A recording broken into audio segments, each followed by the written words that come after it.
PlayStation tournaments are on PS5. Featuring the biggest games. So bad guy. More players. And more ways to win.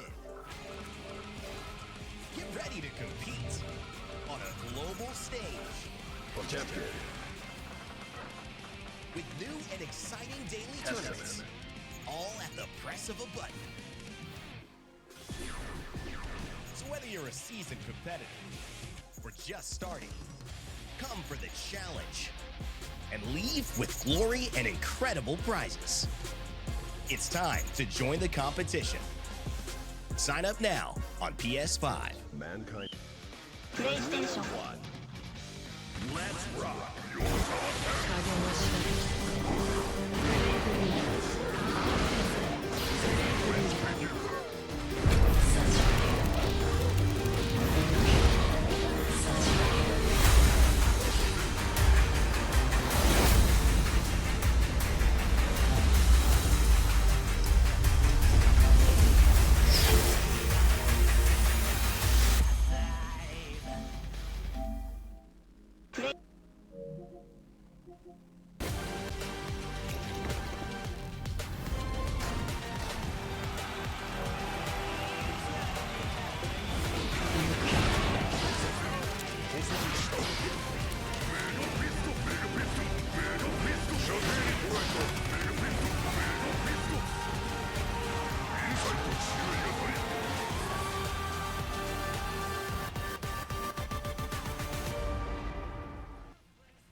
Good morning from beautiful Frankfurt, everyone. It is a pleasure to be welcoming you here for Hessen Crash. The 15th anniversary is finally underway. My name is Sir. Joining me, of course, is man like C4. How are we doing, man?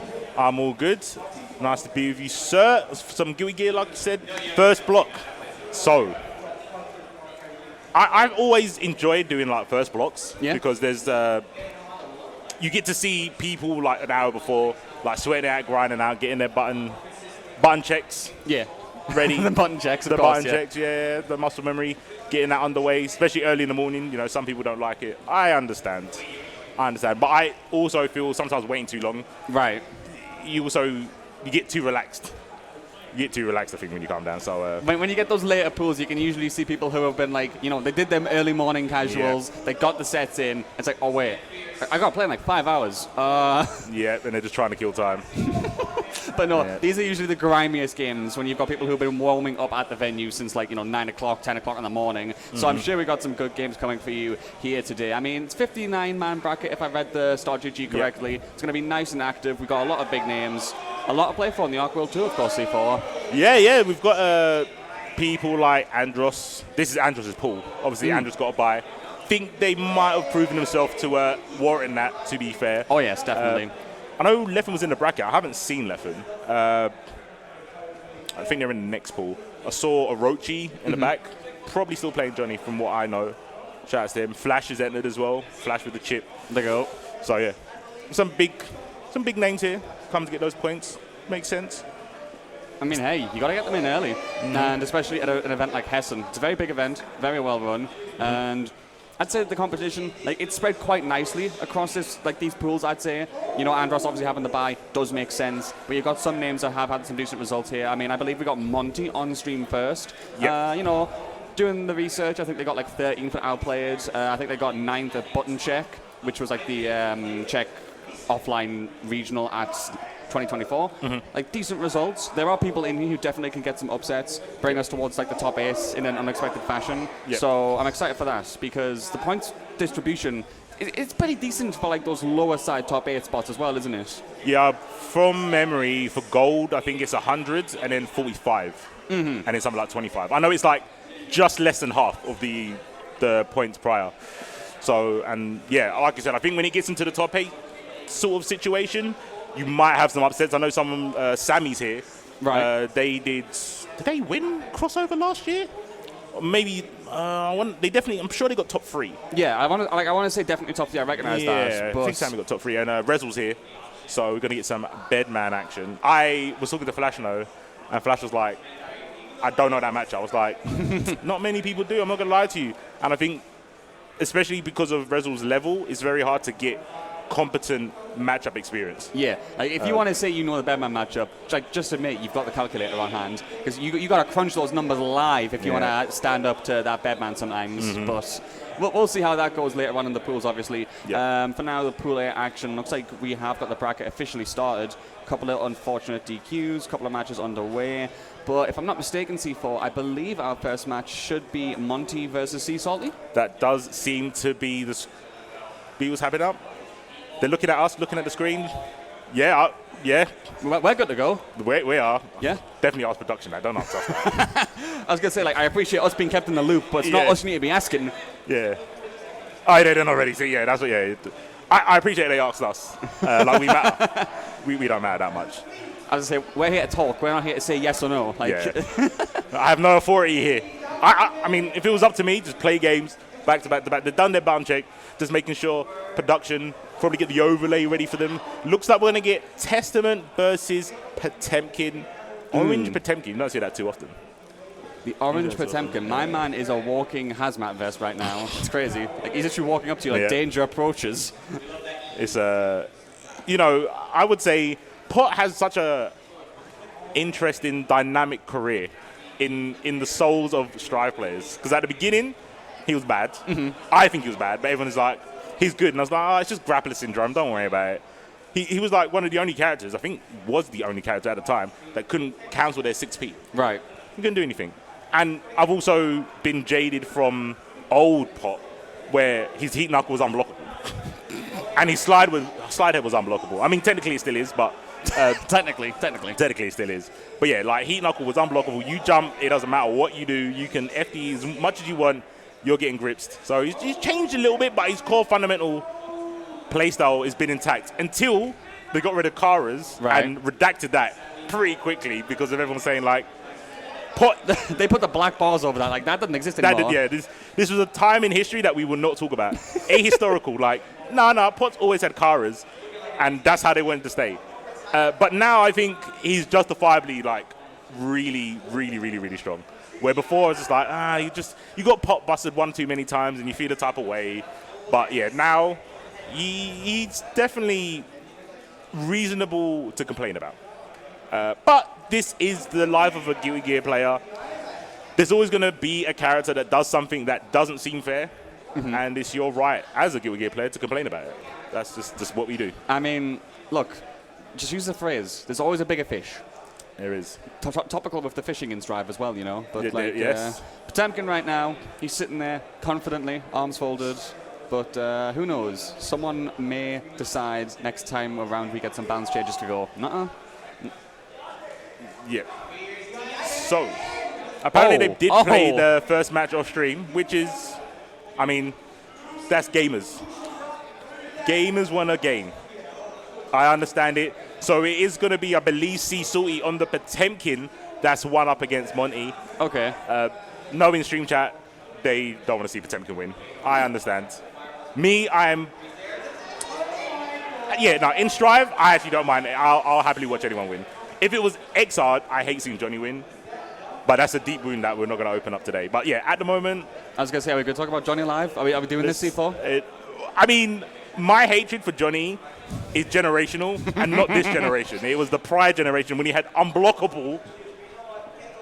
Yeah, all good? Yeah. My man hit me with the back in my day. Back in my day, he would put a misty fart over you, and then misfinder you, and you wouldn't worry about getting guard broken. Your guard would be broken, literally into combo into death. Like, YRC, just to make sure you smell the fight in the phone box as long as possible. Yeah, that's when I didn't like Johnny. This Johnny, no Sidewinder, so he can't skip neutral. I mean, he skips neutral with dash. Don't get me wrong, that's very strong. But Zweihander, YRC, you don't know true skip neutral until you've experienced that. But you don't need to worry about it because he hasn't got it here. So I was going to say, look, it's not a problem for the here and now. It's not our issue anymore. Yeah. But we'll see if we do get that Johnny love or hatred on the stream later. But for now, we do have Salty versus Monty. 1-0 up, like we said. Unfortunately, when we had that game played off stream. You know, when they were doing the button gestures, I thought that was like, oh, we're doing a button check. Nah, they just play games. So yeah, Ssbu on the right-hand side with the Potemkin. Monty with the Testament on the left. All get crossed up. Ooh, clean backdash. Straight away with the burst. Ssbu wants to keep the momentum. Oh my gosh, look into the mirror. Speaking of the momentum, making you glare at yourself, reflect on your own actions. You do get that wall break as well. Huge opportunity for Salty right now. Will get caught by that drag on the ground. Testament doing some pavement work right now. Goes for the RC. Gets caught. Very quick catch. And there is Pot going back to the winning ways in that first round. Yeah, Testament having a lot of single hitting moves. They are good moves, but against a character that runs at you with armor, it's not going to be a fun place to interact with pokes. Probably want to stay at this sort of range. Goes into the loving arms of Chumpkin. Misses the Ric Flair chop. Flair. Nature Boys. Woo! Okay, good confirm again. Going to get some massive damage here. Salty is going to reserve that corner. Has to go for the overdrive out. Nice from Monty right now, who will try and go for the aggression. Gets caught by the throw. Nice reaction there from Salty. Then immediately cancels that one into the dust, and that'll do the job. And so they're getting another game on the board, C4. Violence is all I can say. Like you said, the single hit point was a very good one because Monty does a good job of keeping them away. They over-aggress once. This is what they keep falling into. Throws, Potemkin busters. Burst there from Monty. Scheming gets away from the hammer full 6P into Hitanokula. Not close enough to the corner, but I think that's good for Salty. Mirror, mirror on the wall. What? I don't. Yo, those EMEA gold bursts go crazy. I feel that there was a strategy there. The most mental of mind games. Yeah, it was a mental mind game. I mean, you're 2 games up. Play the mind games. Oh, dig the grave. In comes the crow. Teleport behind. Good tech from Salty. Here comes Potemkin saying Hawk the Raven. Gets that pressure, does the follow-up, but goes for the YRC to preserve some of the momentum on their side. Gets that clash, but will get caught in the end. Monty doing a good job of keeping them away, making them guess. Just has to get this corner aggression. Really wants this round right now to survive in the bracket. There's the throw. RC's it. There's no going to be any burst available, C4. Have we got those? We do. Okay. Spends all the attention to guarantee the kill. Burst wasn't on the table, but yeah, make it simple. Now, though, the burst is basically going to come back for both players. Oh, I love that button. That is probably my favorite button in terms of normals in this game. Testament 6H.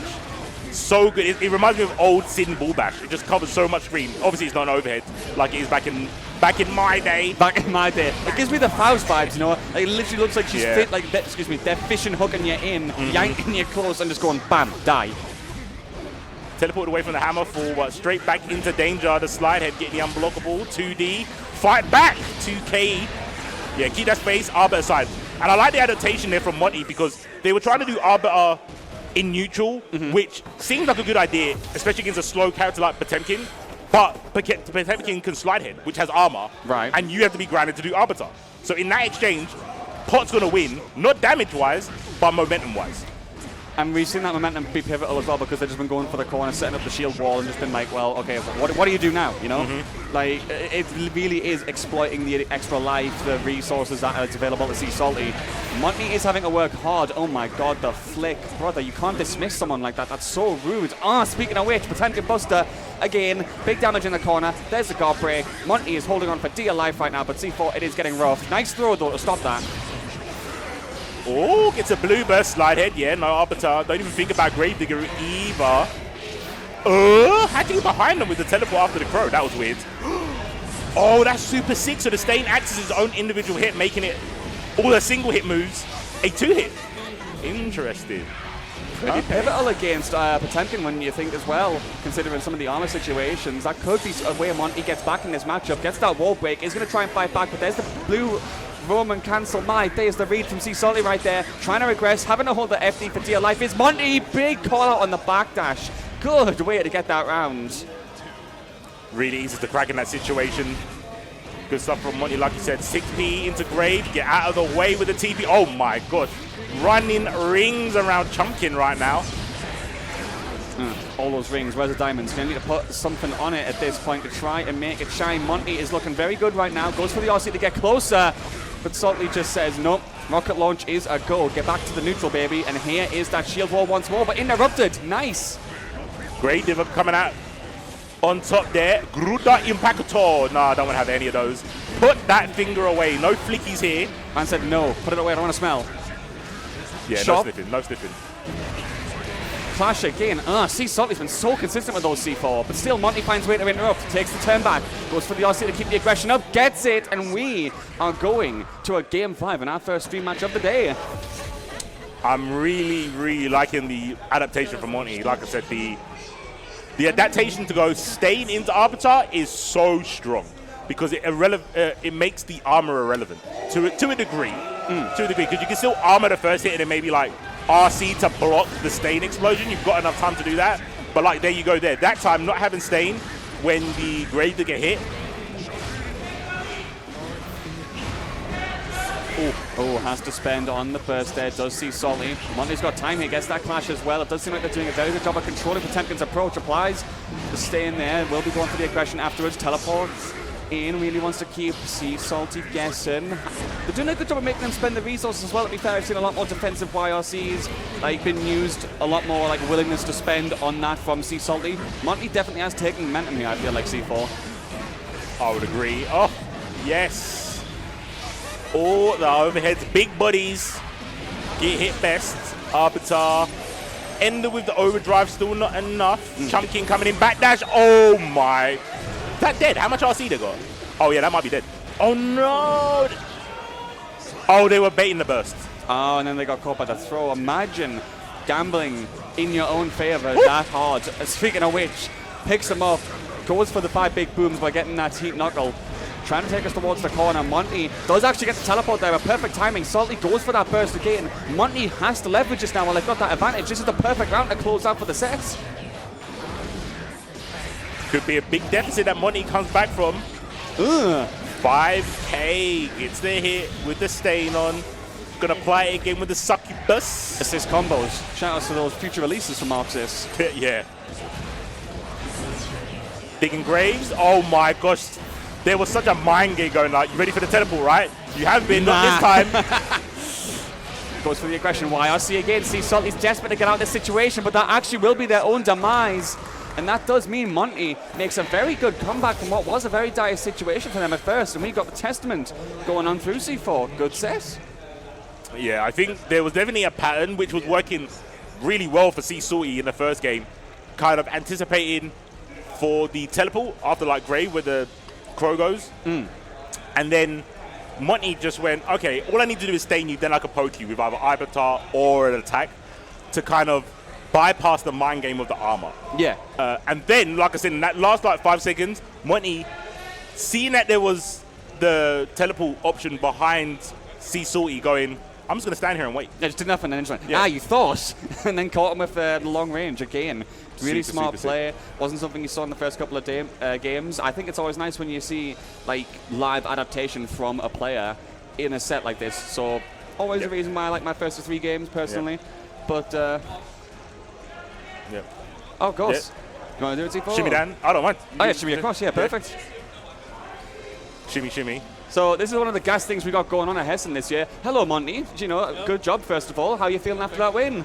It's cool. Like I played a bunch against Ssbu because he's a friend. So. Okay. Ah, okay. Yeah, like last time outplayed or something. But yeah, looking forward playing against Andros now. So 2 Potemkins in a row. It's like yes, the double bad pot record, is really crazy. bad record. That is. Do you think there's anything that you can that you've learned from playing Ssbu that you're going to take into the Andros matchup, or do you think they play so different that it won't I help? definitely should stop autopiloting Crow. It's like the worst Right. idea. Okay. But you did it in the set, and I was talking about it when the first two happened. It was like Ssbu was ready for the teleports, and then you in the last like 10 seconds you did Crow and just stood there and was like, I don't want you to react to my teleport. Oh, yeah. And you can still like a little bit of a stare down, and then I think that was like good adaptation shown through previous matches with Ssbu, not just here. Maybe obviously like you're saying because you play as friends in casuals. So yeah, you do not think that there's anything you're going to carry over for when you play against Andros in your next match? Honestly, I don't know. Like, I never played against Andros, so. Oh, okay. You're going in and raw. That's the thing. You don't have to worry about it. It's a Potemkin. Yeah, it's just Potemkin. I'm gonna do my thing, you know. Just Potemkin, guys. Like, Don't worry it's a about zone against the grapple. Like, I should win that. you see, zone a matchup right there. I think on paper everyone would see that, but with flick that back and armor, it's almost impossible to keep zoning. Starting, I think so. Oh wow! Oh, it does look like it. Oh, we are moving We quick. have a quick bracket. Perfect. Yeah, we do. Bye. Thank you for GG's, joining us, Monty. Monty. Thank you. Yeah, so Monty doing our job, telling the stream what's happening next. I think this is the button check. You can't be sure when May's on the screen. Shout out to Slash. It looks like a button check. Yeah, that's a button check. Not the Totsugekis, bro. Please. I haven't seen one Totsugeki. They always know that's going to come out. Yeah, so it's 100%. Oliver Lee versus T.I. Gonna get some Baiken, I believe. I like Baiken. Baiken's definitely blown up. Oh no, we're not. We're gonna get. Damn, you got mixed Jacko. hard. I did get mixed hard. I did Ti on the Jacko. I mean, what I was gonna say about Baiken doesn't apply to Jacko. I think there's a few more Jackos, but I feel Baiken actually did blow up with the previous like offline tournament results. Yeah. There's been quite a few in top 8s.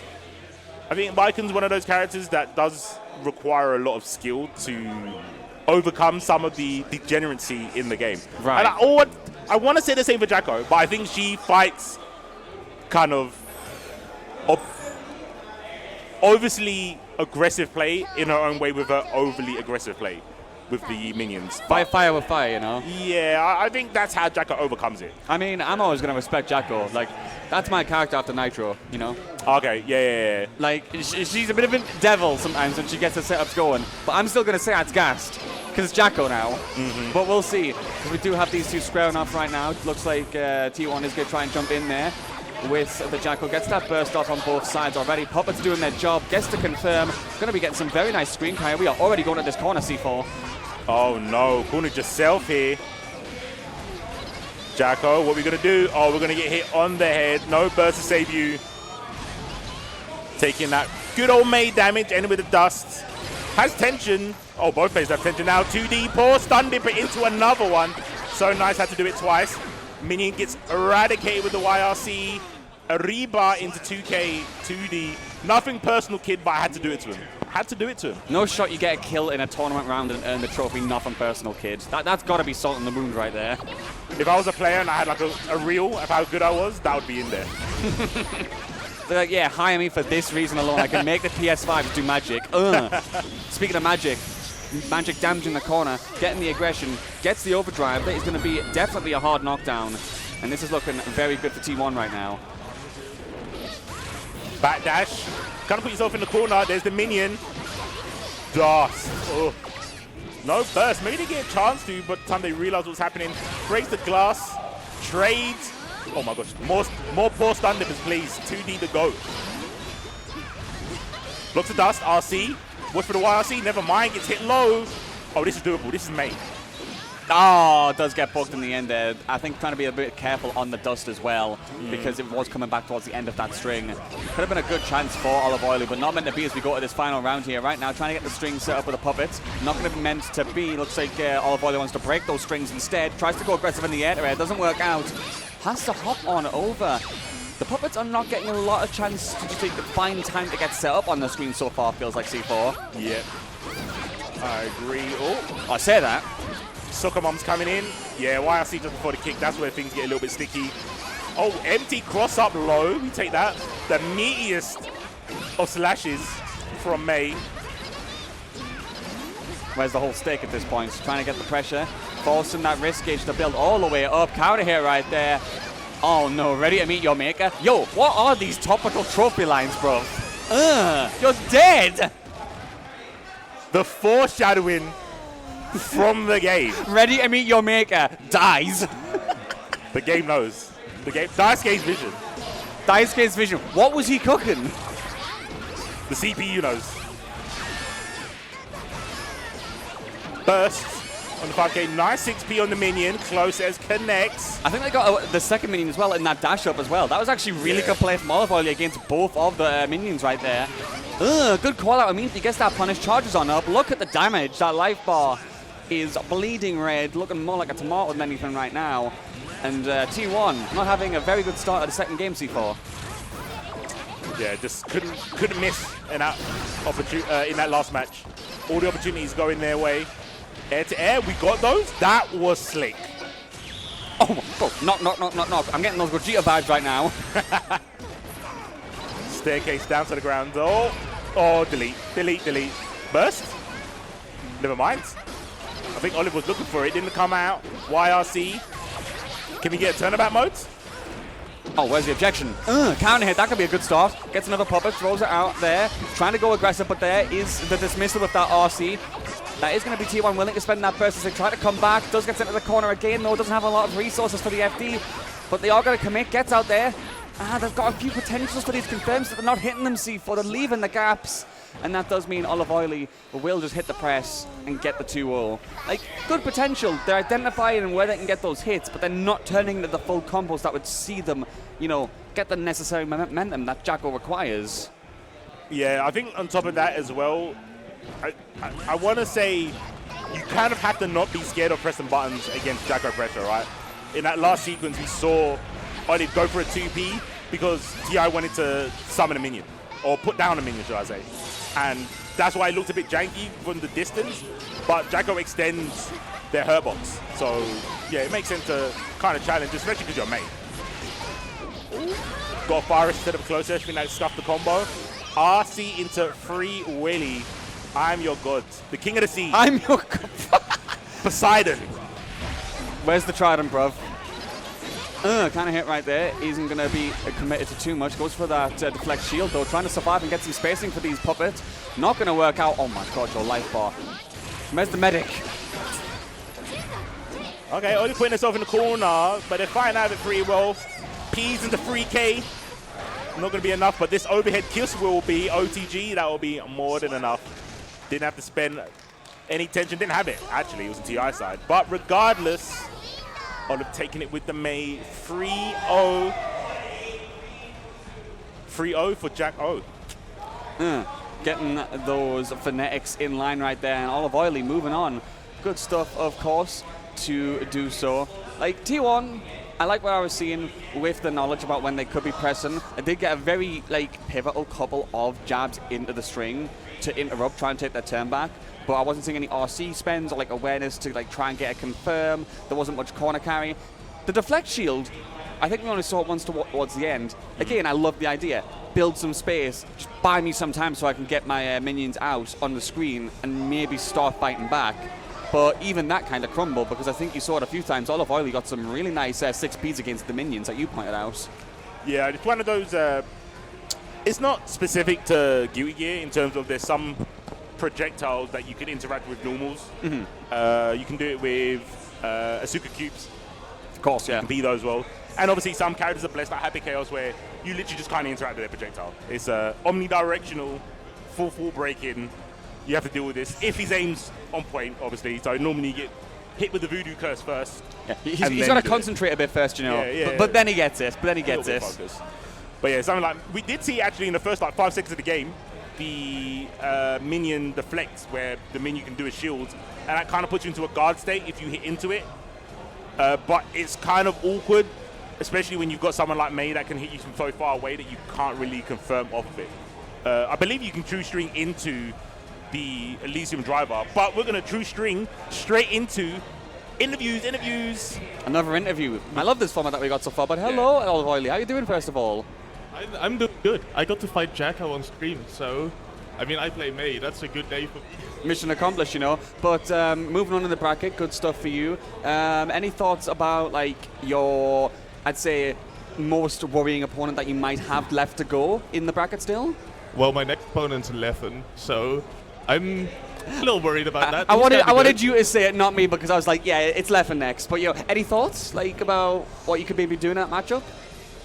Every time that I've had to fight left in any situation, he's just back to back with me. Oh. So what I have to do is everything differently from normal. I have to become a new person within the next 5 minutes. In the next 5 minutes, I'm no longer olive oily.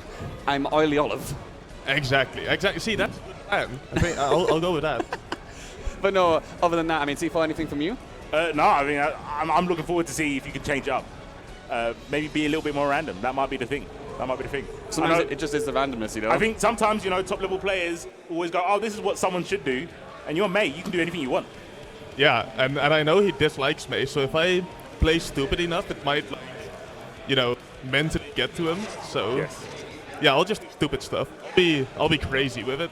Normally, I wouldn't endorse that strategy, but I think in this situation, it's a good idea to do it. I think it is. Like, genuinely, if you fight someone who gets hit by the mental stack and then like, oh, what are they doing? You can't do anything about that. It's just, okay, I'm going to keep hitting you with this and you're going to die. Indeed. But I think that is going to be it from Olive Oil until we probably see you back on stage in a bit. We're going to get out to our next match. Yes. Good to meet you. Good luck. Yeah. Thank you. Good luck.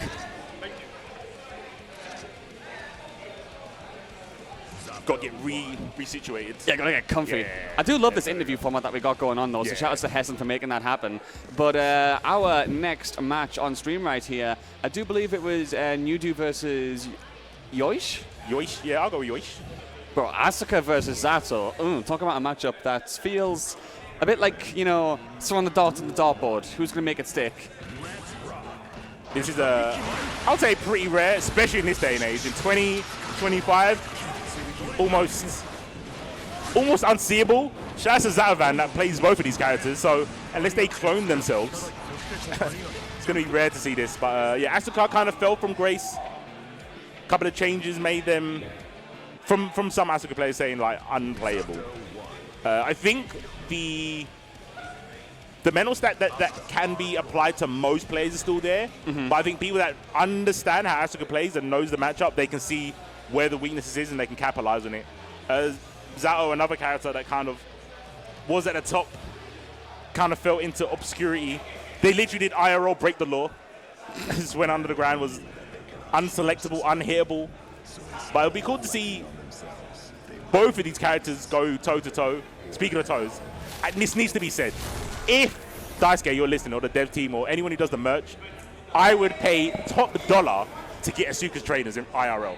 They are the sickest looking trainers. Okay, I'll be real. The Guilty Gear merch they do IRL is gassed. They need to cash in on the shoe market, bro. Like, They do. Have you seen some of the ways the commentators pull up with the drip as well? They would be on that. Look at Asuka. Obviously, I would like the cape as well, but I don't think that's physically possible to put space inside my jacket.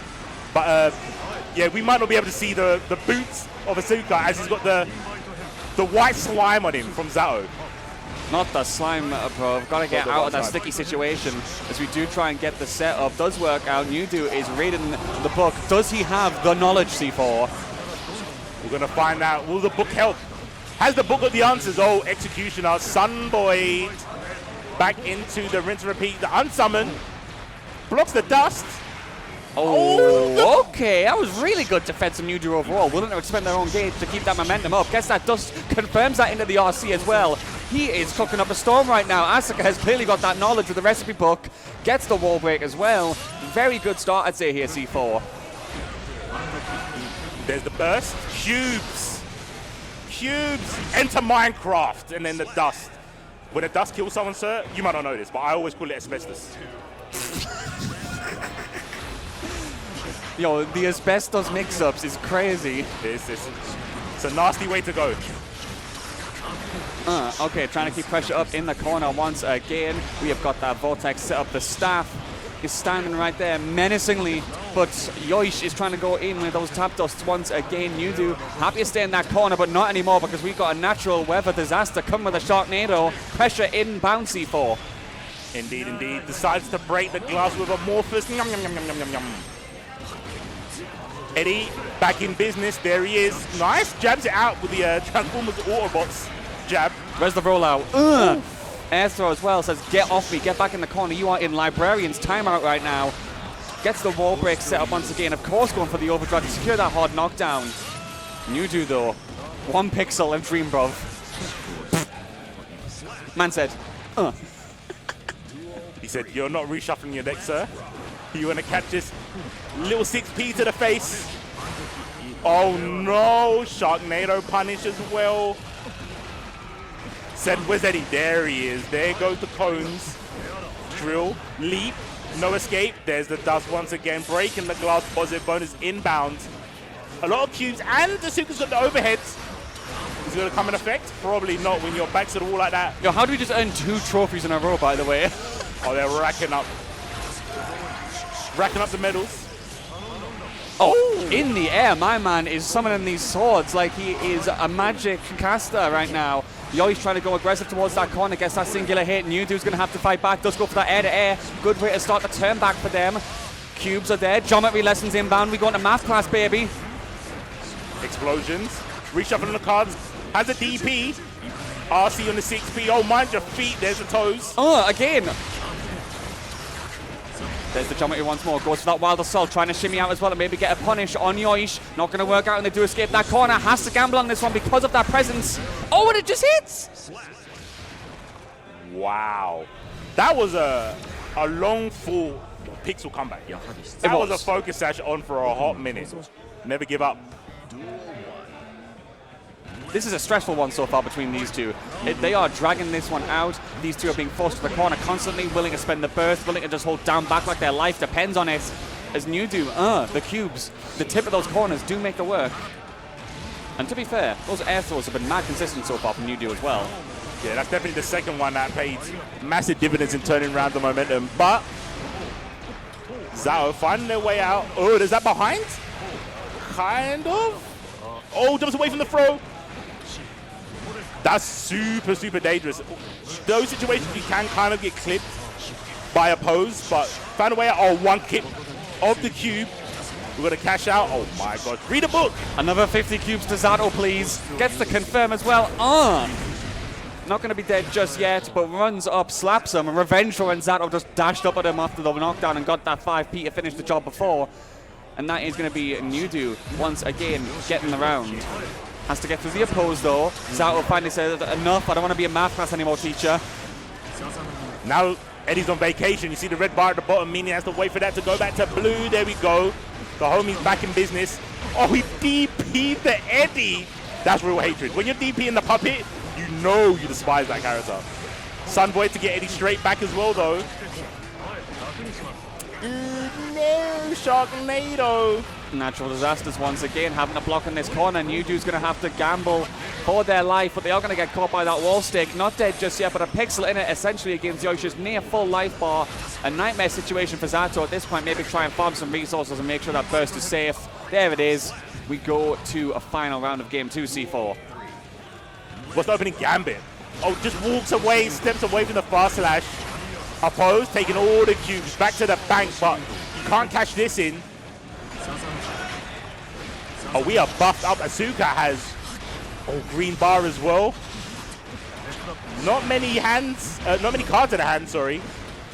Yo, where's that deck reshuffle trap? He needs it real quick.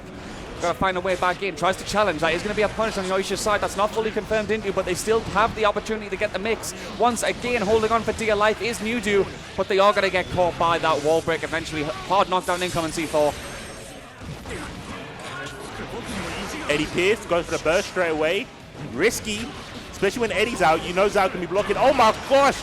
And the 8-0 classic of Dust RC low did not work. Quincy bow throw here from Asuka. Dash up, try to 6p, was out of range. RC's gonna get some more pressure. That should be there. Surely does just about get it, and that will be the 2-0 right there. But once again, hard fought between these two, taking it the full distance, but clutching up to get that burst bait at the very end of a 10-second game C4. Newdo has got very good composure, I have to say. 100%. Oh, the phone's hitting low. Air Q. Had a pretty decent spread. You see the 2Ps here from Yosh. Let's get rid of them. Oh my god, there's pressure in the corner. Oh my god, there's pressure in the corner. Gets the confirm as well. Look at all this damage. That'll be them flying over. Eddie taking it to the skies and flapping those wings. But that's not going to be enough. You are going to get clips on. Back to the corner. Dust confirms. And that will be Nudu once again getting the round. And that is set point. Such good composure with that Asuka C4. Yeah, you know your oppression is real when you can do dust, blocked. Oh, I'm going to dust again and there's nothing you can do about it. I mean, both characters can do that, to be fair. Oh my, you got to love a low that hits in the air. Make it make sense? The highest low. The highest of lows. The highest of lows. Breaking the glass. Lower in. Zao's life, not hard to do. Oh, how did you block that? Maybe that wasn't cross up. Oh, spending the burst there. You're going to be risking a lot here in this situation, Yoish, but you are going to try and fight back. Gets that counter here, but of course, Nudu can go for a very early burst. No reason not to in this situation, but does get clipped again. RC, of course, being used. Get that corner carry while you can. Oh, we might be seeing that burst be a bad decision with that hindsight, sir. The burst on the 2S, because it was counter here, I understand it, knee-jerk reaction, but there wasn't going to be too much damage from it. Normally you get something like counter hit 2S into invite to hell into some pressure. At worst, I don't believe Zao was out, oh sorry, Eddie was out when that 2S did connect, so there wasn't too much to be scared of. Air to air, blocked, backdash on the wild assault, sacrificing the opportunity of getting potentially another burst in this round. Big committal right there, but still trying to go in aggressive. We all see there from Nudu, and they do go for that teleport. Asuka says no.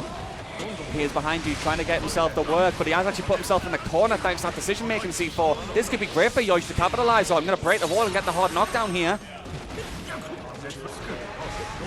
Pierce, drills, leap, right behind a command grab.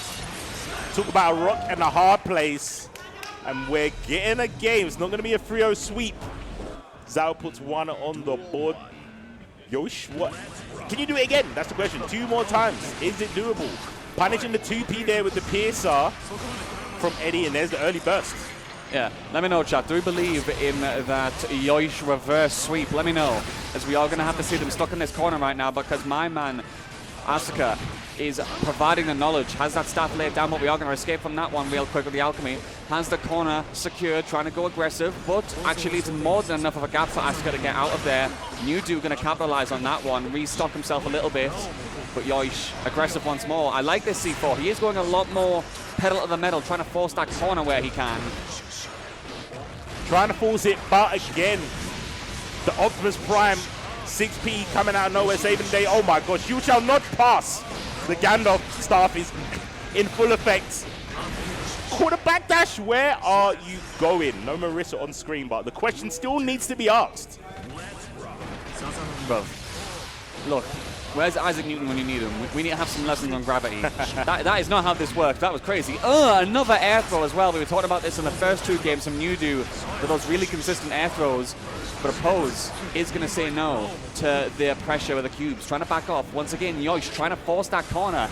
But they do seem to miss those air-to-airs or those jump-ins a few times so far. I think that might actually be, you know, them going too aggressive. They've been baited on the burst here. Nudu can just capitalize on this. Ride us out of the corner. Get the wall break. And now it is basically one guess for GG's. Nom nom nom nom nom. Yeah, my frames. My frames. That move, mentally, I'm not sure about mathematically, is plus though. Mentally plus is Mentally bars. Plus, yeah. Oh, trying to fly over the cubes. Too active.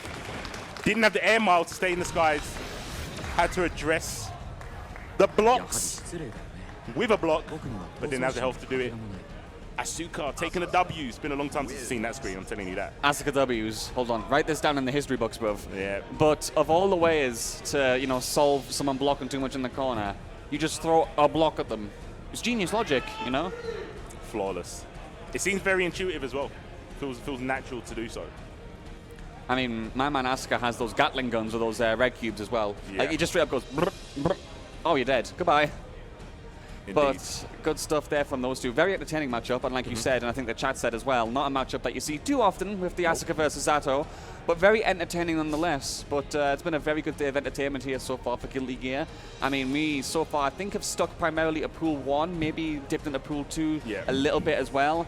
But there's still a lot of games to come up, and I do see Orochi taking a seat on that stream station this time. Oh, okay. I do.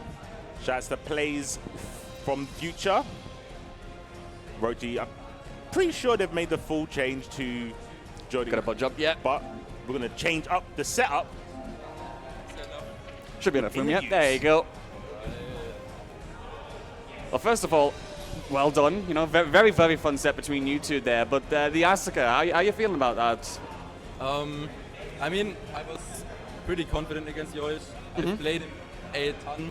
We are good friends. I was pretty confident in the matchup. I was also pretty confident in Asuka.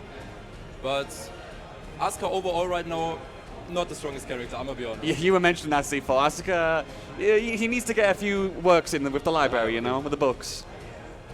Yeah, he needs to read a little bit more. He got. What do you think was the most detrimental change that made Asuka drop down from being that strong? Honestly, it's the complete removal of Bishop 5. Okay. Last season, you were able to pull the 5 red cubes instantly, and now they changed it so every one of those red cubes that you draw is starting to count from 1 to 5 and not from 5 to 1. Oh, and they removed the plus frames on the on RMS, the electric spell. Right. So they just gutted his plus frames. That's the worst part. So when you've got characters being able to challenge Asuka much easier, when he needs so much time to get started to begin with, it's just, you know, so much effort to get good hits, isn't it? Exactly.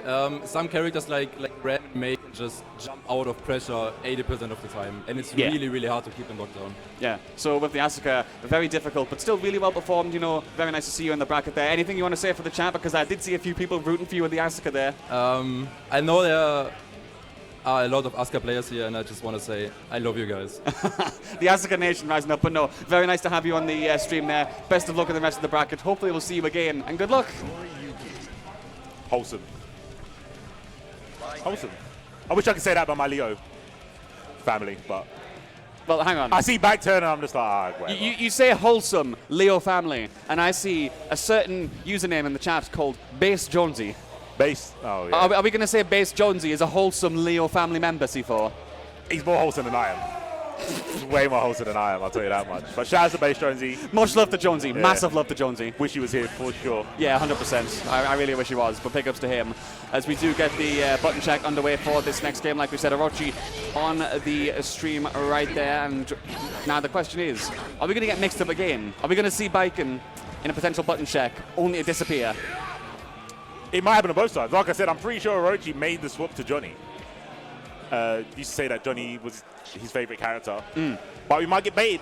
Maybe winning is more important, but you could say that still pick Johnny. It might be a matchup thing. Who knows? We'll find out. It's Jacko.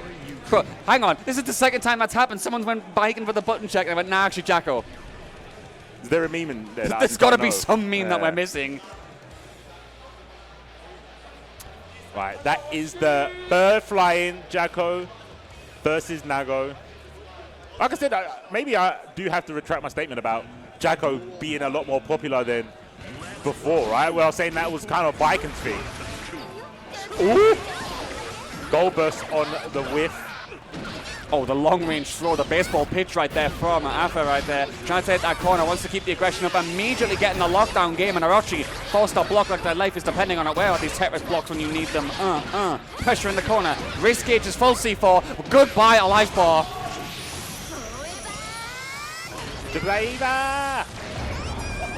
Bro. Yo, good luck is all I'm going to say after that monstrous snowball round right there to start things off. Orochi trying to fight back right now. Okay, nice. He makes a comeback. Never mind. No burst? Oh, I believed in I would have burst. After the bite, I 100% would have burst. When you see him, and he had 100 tension. This is the one time I would have said you should have done a hero burst. That was the win condition. That was the Xxii gaming right there, and somehow we avoided it. I am main character. Oh, counter hit. Take that with the Beyblades. Try to space it. Wow, what a block. Oh, long range right there. Good. Confirm as well as we do go towards that corner once again. Gonna be going for that hard knockdown. Big damage incoming. Orochi gonna have to fight back. Excuse me, actually, not towards that corner just yet, so can't get that one, but still the wall break is incoming regardless. Not gonna be that hard knockdown though. What are we guessing? Yo, wait, hold on. Yo, hold on! Don't make me stop singing! Ah! For a second there, when he also got that jump read, I was like, okay, we might be cooking. Not quite yet though. That is going to be the first game going to Alpha. And Nago is going to have to do some work. Confirms it again. Back to the mid-screen we go though, but those minions are starting to get themselves prepped up. Gets them level up, and we do have that corner secured with a wild assault. Orochi just cannot get out of these situations that well, C4 feels like. They're struggling. Yeah, that deflection would help get them out of the corner, but still on the receiving end of some pressure. Minions in full effect. YRC gets rid of those because it hits. Sucker Mum kick. Oh my, bro, the mental pressure that Jacko can do to you. Like, when is she going to summon? When do I have to look for the sucker kick? When do I have to look out for dust? It's just always present in the string, and it's like, yeah, I can just change it whenever I want. And if you're not ready for it, we're doing it again. Oh my god. Well, so we talk about how Jacko gets those rounds, gets that mental mix-up. I don't really think Nago needs that mental mix-up. He just needs to swing that sword, you know?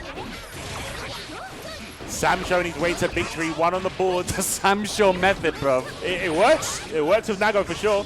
But Orochi needs to do one more time to get one on the board. Actually, it doesn't look like they want it to happen. Elysium Driver, break the glass. Orochi does have burst. There we go. Ooh! Hey, yo, gets the confirm off that one as well. Alpha has the wall break, and that is going to do the job. What a read of play right there to secure that second game, C4. That back throw was woke. That was a woke back throw. That was the awareness. They have the knowledge, chat. It's confirmed. Alpha does know. Oh my gosh, look at the pressure. The cholesterol is so high for Naga right now. You're gonna have to be careful with the specials. You can hear that heart beating going dum dum dum. Speaking of which, it's gonna be beating real hard right now as we get that wall break. Massive damage. Plus frames abound. What do we got, Alpha? RC's for the pressure. Gets that start up. There's a soccer kick as well. Orochi's risk gauge build and finally gets that challenge. Nice interruption.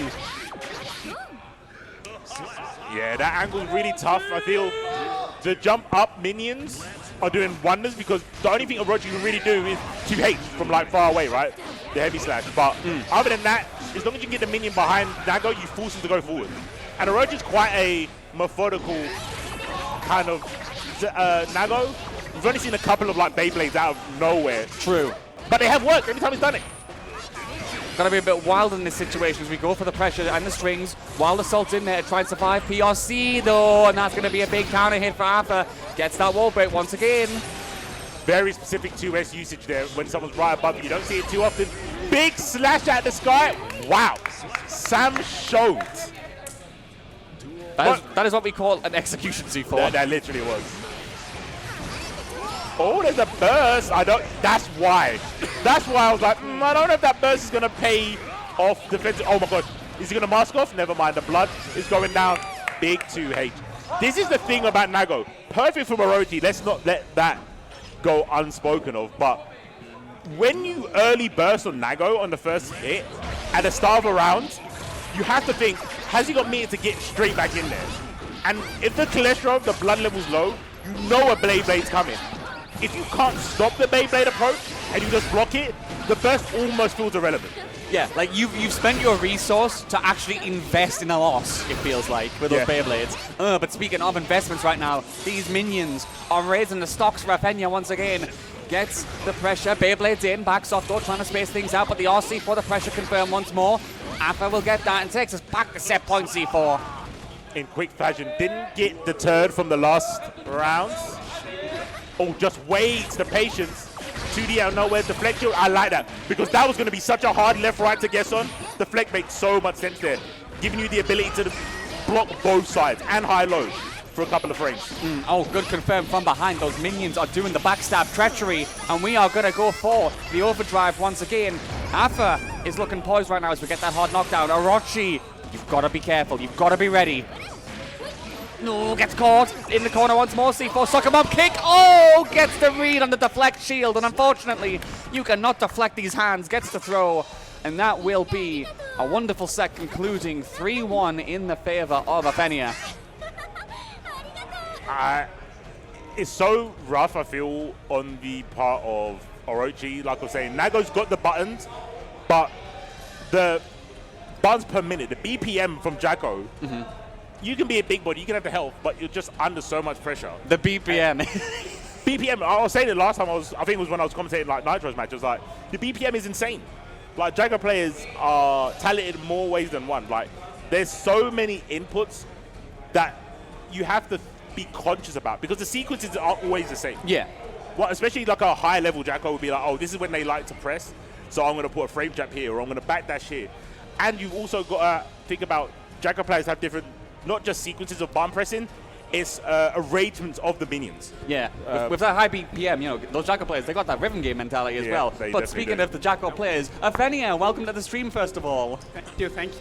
So, I will say, first of all, so a lot of people in the chat cheering for you. So, before anything else, what's your message for the chat who's cheering you on? Buff Jacko. Pulling the Jacko blush up as well, just buff Jacko. But no, that matchup specifically, me and C4 were talking about it a lot. You had some really, really good interruptions of pressure with like back throw, for example. How difficult is it, like, you know, do that so consistently in the matchup with Nago? So, the thing is, many friends tell me that I play like I hate them. Okay. And that's exactly why. Okay. I just have an eye for like gaps and stuff like that. So to beat me, you just have to like do delayed frame traps. Okay. But if you don't do that, I have the eye to see when you are trying to stagger and when you're actually trying to frame trap. Right. So like I just challenge whenever I can. Also, I know my buttons. And like I know when I can like go under something and stuff like that. Yeah. And I get demolished by anyone who knows how I fight though, so I'm not that good. Personally, C4, I respect the honesty. Like, I love that. Yeah, I mean, you're in tournaments, so I guess that is the best way to play. You're not here to make friends. You can have friends afterwards. That's what casuals and friendlies are for. Exactly. Like, we'll run this set later for now, but if you lose to me, it's tournament. I was going to ask, you were talking about the buffs. What would be your #1 buff if you could give anything to Jacko? A reasonable one. Actually, no, that's anything reasonable. Anything So first of all, the biggest buff they could do is deleting epic kills from the game. But besides that, fixing YRC bug would be very cool because I almost lost to that, even in this set. And I think reverting the 2D change because removing combos is kind of stupid. Right. Okay. And I don't want anything unreasonable, I just want to have the characters I had before, really. Oh, that's fair. I think that's fair enough. Yeah, with the 2D especially. Maybe making minion explosion any useful. Oh, yeah. I think I saw someone do it once by mistake. Yeah. That's it, you know. I used to do it a lot and I used to lose. So Yeah. The damage is quite high on the explosions, but... It's worse than any possible optimal combo you can do. Oh, really? Like 99% of the times, yeah. Even if you've got 3 minions that explode? Is it just... The damage doesn't stack that much. Right, Oh, okay. Yeah. So, yeah, it's literally just, it's there, but I can't use it. Yeah, exactly. It's like an empty button for us. Okay, that's unfortunate, but yeah, hopefully they get some use for that. Yeah. But yeah, Athenia, thank you very much for joining us, first of all. Thank you, I wasn't expecting to be called here. Yeah, no, I didn't expect this either, but it's sick. Any final words for the stream? Thank you for all my friends that support me, and I hope to continue going forward in the tournament. Good luck, genuinely. Best luck to you in the bracket. Thank you for joining us. We will hopefully see you again later on the stream. I hope so. Yeah, I'm down to talk about some more Jacko. There's so many like cool characters in this game. Even like the common ones, I feel most players, especially this far into Strive's lifespan, have a unique quality about them. Yeah. Even with like Nago, where we used to talk about the different types of Nago. You've got Orochi and you've got Verix. You can tell without seeing a name tag which one's playing. Yeah, like you've got the patient samurai type Nago, you've got the Beyblade Nago, who just like goes, you are going to die, I am going to win this matchup. Indeed. Like, there definitely is archetypes within archetypes of the characters, and that is Ggst. So I do like that whenever I see Strive. But speaking of liking Strive, I see that we have more games coming up. And do my eyes deceive me, C4? I don't think they do. I think that is the one and only Andros stepping up to the plate. More Potemkin action if you did miss the first match here at Hessen Crash 2025. We started, how long has it been? About an hour? About an hour, yeah. Yeah, about an hour. Okay, we've got some good games. But yeah, we're going back to Chumpkin on stream. So this must be semis? Going back to Pool A, we'll tell you guys real quick. I think I saw winners quarters for this round, but that could be for obviously like a qualifying for top 8, which would make sense. Yeah. We'll let you know ASAP. Exclamation mark if you guys want to follow the bracket, I believe. I didn't even ask production. I'm assuming they've got an exclamation mark bracket. They normally do. I think I saw that in the chat, but they are going to update it because production, obviously, you know, they're doing their best. They're gassed. Production's doing amazing today. But yeah, we will get the next match underway ASAP. Yo, we talked about this as well. Imagine having to run through back-to-back pots in your bracket with this one, because like winning that round 1 and it's like, oh yeah, up next, Andros. Yeah, that was a Sea Salty. That was the first pot that I had on screen. Yeah, that's a pot is one of those characters that just can tilt you. But again, I kind of go back to it's just a grappler thing. It's just one of the carryover or the universal dismay of going up against someone that can just grab you and take 50%. It's just one of those things, right? I think the archetype, especially when you've got armor, it nullifies a lot of offensive players' strategies. And most people are offensive in terms of wanting to go forwards. There's not much in nowadays in terms of like zoning. I say that, and I see an Elfeld on screen. Hold on a minute. I think Elfeld's got the capability of keeping someone out, especially in this matchup, because I don't actually know how her projectiles interact with a pot's mind. And I mean that is because Flick That Back won't work the same because of how Elfeld's guns travel. Right. They've got like the whole slowdown and then pew out of nowhere. She's the official pew pew, but you say like pew pew because of how they travel. So I want to know how easy it is. She's got those Star Wars lasers, you know? Yeah. How does Andros flick that back? I'll be intrigued. And then, can the Wreckers that Elfeld does have, there are some airborne variations in there. So she's not the easiest to be like, oh, I'm just going to Potbuster here, as you can see now. Yeah, Alpha could do a very good job as well. Oh my days, we are cranking up that music, that mixtape going hard. Is Cryon gonna apply the grenades? Yo, C4, those pins have been pulled. Watch out, danger close. Oh, we are skating on in. And look at that, just overhead. You can't Potbuster me, I'm airborne. RC, more airborne. Oh my god. I like it. Just before the burst opportunity was available. Yo, where is she keeping all these grenades? Can someone find Elfeld's arsenal, please? This is ridiculous. Oh, towards the corner, gets caught again. The method has been identified. Yo, that was a crazy perfect. Cryon, oh yeah, straight in with violence. Grudo in back Well, we're not airborne this time, so we are going to get caught by that Potbuster. Cryon's going to have to get out of this corner quick. I am not going to be surprised if we see aggression on those bursts. Never mind, we're going to see a farewell to the life bar as we are stuck in this corner, trying to hold on, and sadly not meant to be. Extraordinary defense. Extinct. There was both players showing their offense. I just need everyone to understand, Andros with punish that backdash to that Potbuster, by the way. That he's not okay. Backdash with punish is that goes hard. Yeah. I won't lie, C4. Diabolic. Oh, counter hit. Yeah, burst that. You know what? I would have burst that thinking I don't know what the punish is here. I don't know how much damage Elfeld can get from this, and I don't want to find out. Oh, bunch of heads. Bunch of hips. Get scooped up. Where's the ice cream as well for those scoops? Good bait. Good awareness from Andros right there. So this does feel like an extremely top-heavy matchup in the sense that both characters, once they get started with their respective offenses, directly stop how the opponent would get back into the set. As you said, Wrecker series for Elfeld, the airborne, meaning that Potbusters can't be used as much. But then the pressure and the guard crush in the corner from Pot right here really shuts Cryon down. This feels like whoever gets the first hit wins. Here we go again. Yeah. So yeah, what I was waiting for is because we saw in that situation last time, just a second ago, Andros 6P'd it. And I wanted to see if Cryon had another way to force the block. Because I agree with you that the first person to block seems to lose. And Andros is going, I need to do something before I start blocking the wrecker. Yeah. And that seems to be the biggest change. There you go, look. I think Andros is going like, you know what, if I get frame trapped or counter hit, so be it. Oh my god, to evade the grenade as well. Ugh. Ugh, the pop buster as well. Andros, that's incredible.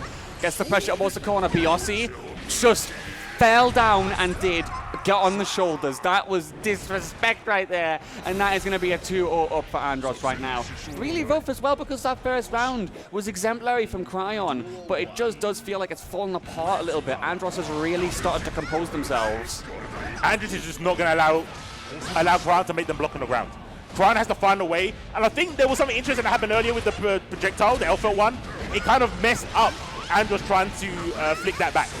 But it was at a very specific range where I think you're in Ric Flair chop territory, far S, also known as too far to put the grenades on.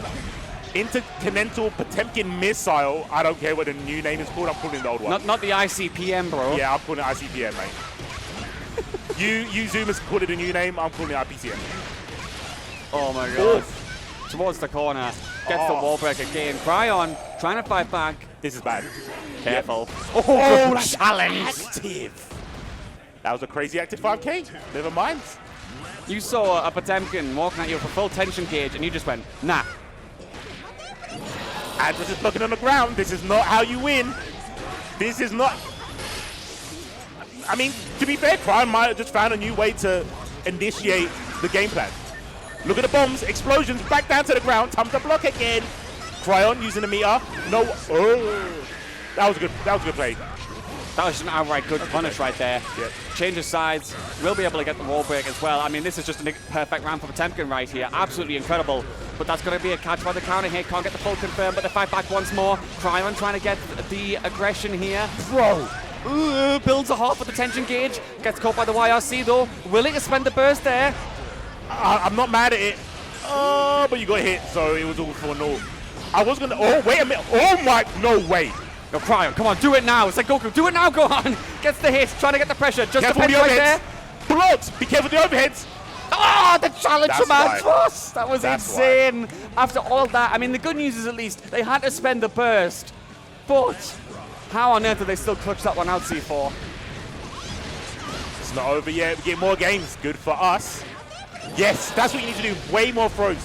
Because I think Andros is ready for the gaps now. Nice. Goes low. Yes. Attach. Attached. Tick. There comes the boom. Gets the aggression once more. Catches Andros out. Still no burst available, so of course he can tack this damage on. Gets the wall stick. Oh, this is so smart. Look at the burst. Andros just got it back, but the explosions, you don't have to do anything. No! You don't have to do anything. Uh-oh, mud your head. Cheeks. RC. Andros held the shot to the chest and a perfect again. A long perfect. Oh, scream for him. Sending the message right there. One game on the board. Cryon. That was really, really good from them in the clutch. But like you said, the grenade's very smart. And if they timed that burst wrong, it was GG's. So like, I get the idea behind going for the throw there. It's like, look, I can't commit to the defense. I've got to try and be active and take the turn and survive through. I'm just going to do it. Yeah, it 100% made sense. I think in that situation, Cryon could have been a little bit more passive to be like, well, I've got explosions en route. You can't avoid that. You can burst, which we did see, but it didn't really matter. Neither did Cryon's opinion on that match because Andros went into speedrun that, and there was nothing Cryon could do to stop it. Ooh. The true enemy, Garuda Impact.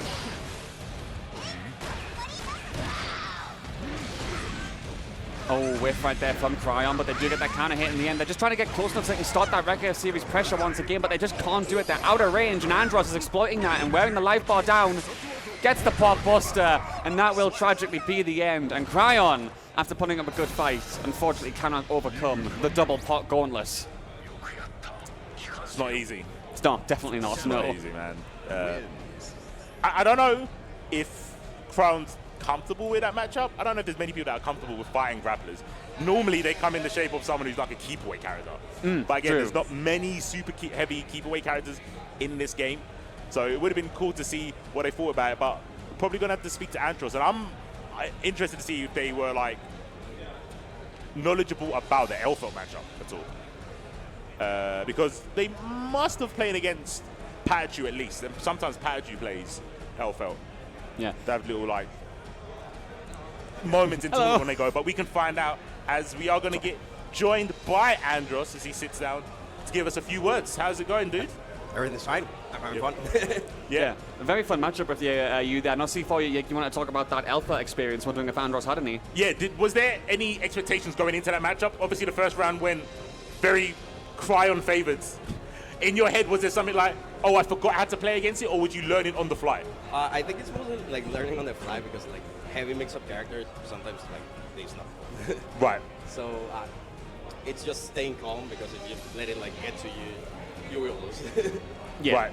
So like they played insanely well the first round, and I had to adapt. But like yeah, if you don't let it get it to you, you can come back even if you start losing. Yeah, really quick, I was going to ask about the first couple of rounds. It was a case of the overhead, and it was kind of like an idea of, well, if I was at Elfelt, I'd also do a lot of overhead rakers to not get pot busted. But then you did the RC pot buster, and then you 5P'd it. Was that kind of a, I know my character enough that this will work, or was it, I'm going to try and see if it works? No, I know it works. Okay. Like, He has the knowledge, C4. He has the knowledge, you know? Super PRC bits, first record, if they don't delay it, 5 bits resets. Like, I know. It's still RPS because if they delay and hit me, it's a counter hit, but I have the HP to gamble. Very true, very true. Yeah, that's super interesting to know that you can have enough knowledge of your character to go in freestyle options against a character that you're not familiar with. It could happen, yeah. Fair enough. But yeah, looks like that next set is getting underway soon. So before you go, Andros, obviously a lot of people in the chat, you know, shouting you out throughout that set. We saw a lot of love for you. Anything you want to say at the stream before you pop back off and take a break? Roche Calvo.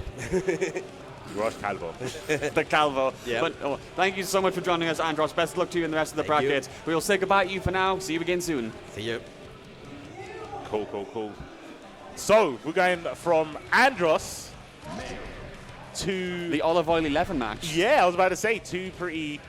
I think this early on in pools, big matches that can determine the outcome of like top 8. I would say. Yeah. At this point, we did get to speak to Olive a little bit earlier as they had a winners interview. I guess what we're doing now, and they were saying, for anyone who missed it, I'm going to shorten because there was a little bit more of a description of what they're going to do, but they're going to dumb it down. Pretty much. That's basically what it is. No, it's like I said, they're not olive oily anymore, C4. They are oily olive. Oily olive, yes. You have to reinvent yourself to do something dumb against Leffen if you think that's what you have to do to win. And I respect it. Like, they're aware, and they admitted it themselves, that anytime they fought Leffen in a match before a tournament, they get perfected back to back. Yeah. So they're like, you know what? It's not working. So I'm going to do something completely new, completely stupid, and if it works, who am I to blame? Right. Like, I respect that mentality. If I got to do something silly and it works, I'm never going to be mad about it, you know? It's got to be ultra rough. I've always thought this from like the first like year of Strive. In the EU, shouts to obviously having a decent enough connection to play people in EMEA. When you have someone who plays against Slash a lot, it must be so hard to make a living as a Mei player. True. Like, today I will play this Mei character. Oh, wait a minute, that's Slash in the background giving him matchup knowledge. We're so cooked. How do you do it? Let's find out as we get the Leffen on left-hand side on the Happy Chaos against Olivoy with the Mei back on stream. Oh, the gunslinger right now, going for the pressure, but the throw does whiff. Nice challenge from Olive Oily, does have the awareness down, does get that hit in. Corner is pretty much secured for Oily right now, and they will get that PRC for the mix. Very quick spend on the burst from Leffen here. Could be good for Olive Oily to capitalize on that C4. Oh my gosh, hold that H. I'm not getting hit by it. Good throw. Oh, whee! Big bait, big damage. Gets that extension as well. Has the tension ready for a PRC. That actually does get it. Oh, they had the counter hit, but no confirm. Left stuck in the corner right now. Just defense is down. He's holding on very well with the defense. Nice challenge to take a turn back. Rolls on through. We are breaking the wall, baby. Oh, I think Olive wanted the closest and got farthest, and that didn't work at that height with the gravity. Now they might lose this. They're playing patient. I was about to say you got to look for the roll. I like the idea of the FD to try and gain the space so the roll couldn't cross up. it just wasn't enough. That was unfortunate, but Oliver was definitely very conscious about the spacing on the defense there. Yeah, spacing was integral. Just couldn't have the full methods. They will have to try and fight back. Run up, throw, my man said. Reactions, need them. The roll again. It's going to be devious, C4. It's going to be so devious. The glass has been shattered, and the vibes are high. The positive bonus here on left-hand side. Oh my gosh, clay pigeon shooting. Man said, pull. Once again, spinning those guns up, letting them rock. Breaks the wall on top. Not dead yet, but that is the smallest pixel I've ever seen for a life ball. Good grief. Has to FD, has to deflect. You can't take any more chip. Wow. Axel in the building. Low profile and the air 2K. And that was a long, we've had a lot of long perfects. We have actually, like enduring throughout the rounds so far. Leffen has been very composed there. But we'll see if that works out for them as we do get that pressure. Very good start for Leffen so far as he has that corner and will of course be breaking it almost immediately. Just slaps him. Yeah, Goomba stomp on the noggin. Oh, the headbanger. The Zadine Zidane, a whiff tick P from Happy Chaos. There's the burst, Dolphin in there. Oh no, I cannot miss. Interrupting with that quick draw on the shot was very smart from Leffen there, and he is going to be able to break that wall once again by spinning the guns. Yep, hard knockdown incoming C4 once again. Prime positioning for the Happy Chaos. Airborne BRC. I like the YRC attempt. It was just a smidgen too early. You have to kind of give your opponent enough rope to be like, yeah, you think you've got the advantage and take it away from them. But the YRC was just a bit premature. Haymaker. Gets a back throw there. Bye-bye. Could be a good start for that positioning. No burst available to Leffen right now. Swinging a little bit for the fences and giving Leffen a chance to escape. Does keep that string up just about. The FD being used sparingly from him right now. Oily trying to keep that pressure up, but has to back off in the end. Ah, those whiffs. That's unfortunate again. Bang, bang. Still a bang in the dirt is gone. Red RC as well. Doesn't have the tension just yet. But even so, the juggle and the wall break will still do the work. And that will be 2-0 for Leffen again. Unfortunate C4, but Olive Oily is just struggling in this matchup, it feels like. And the worst thing is, when you get someone with a lead like this, when they're 2-up, they take more risks. So the plan of being more random is kind of going to backfire because now Leffen can just be like, I'm 2 games up. I can do this thing that might not work most of the time because it won't matter. Bang, bang. Olive Oily did kind of get a little bit closer, but oh no, you just let him reload like that in your face. Oh no. When you're letting him put those bullets back in the chamber that slow, that is going to be when it gets a bit rough. That is unfortunate for Olive Oily. Trying to evade, does get that hit at the very least. But even so, it's been all about just trying to get in close. Leffen's doing such a good job at the keep away game. Ox on over though, that was really nice. Oh yeah, trying to fish with the 5Hs. Just outside of range. Maybe too scared to do stuff like 6H, but 6H might actually catch something even though it's a little bit slower.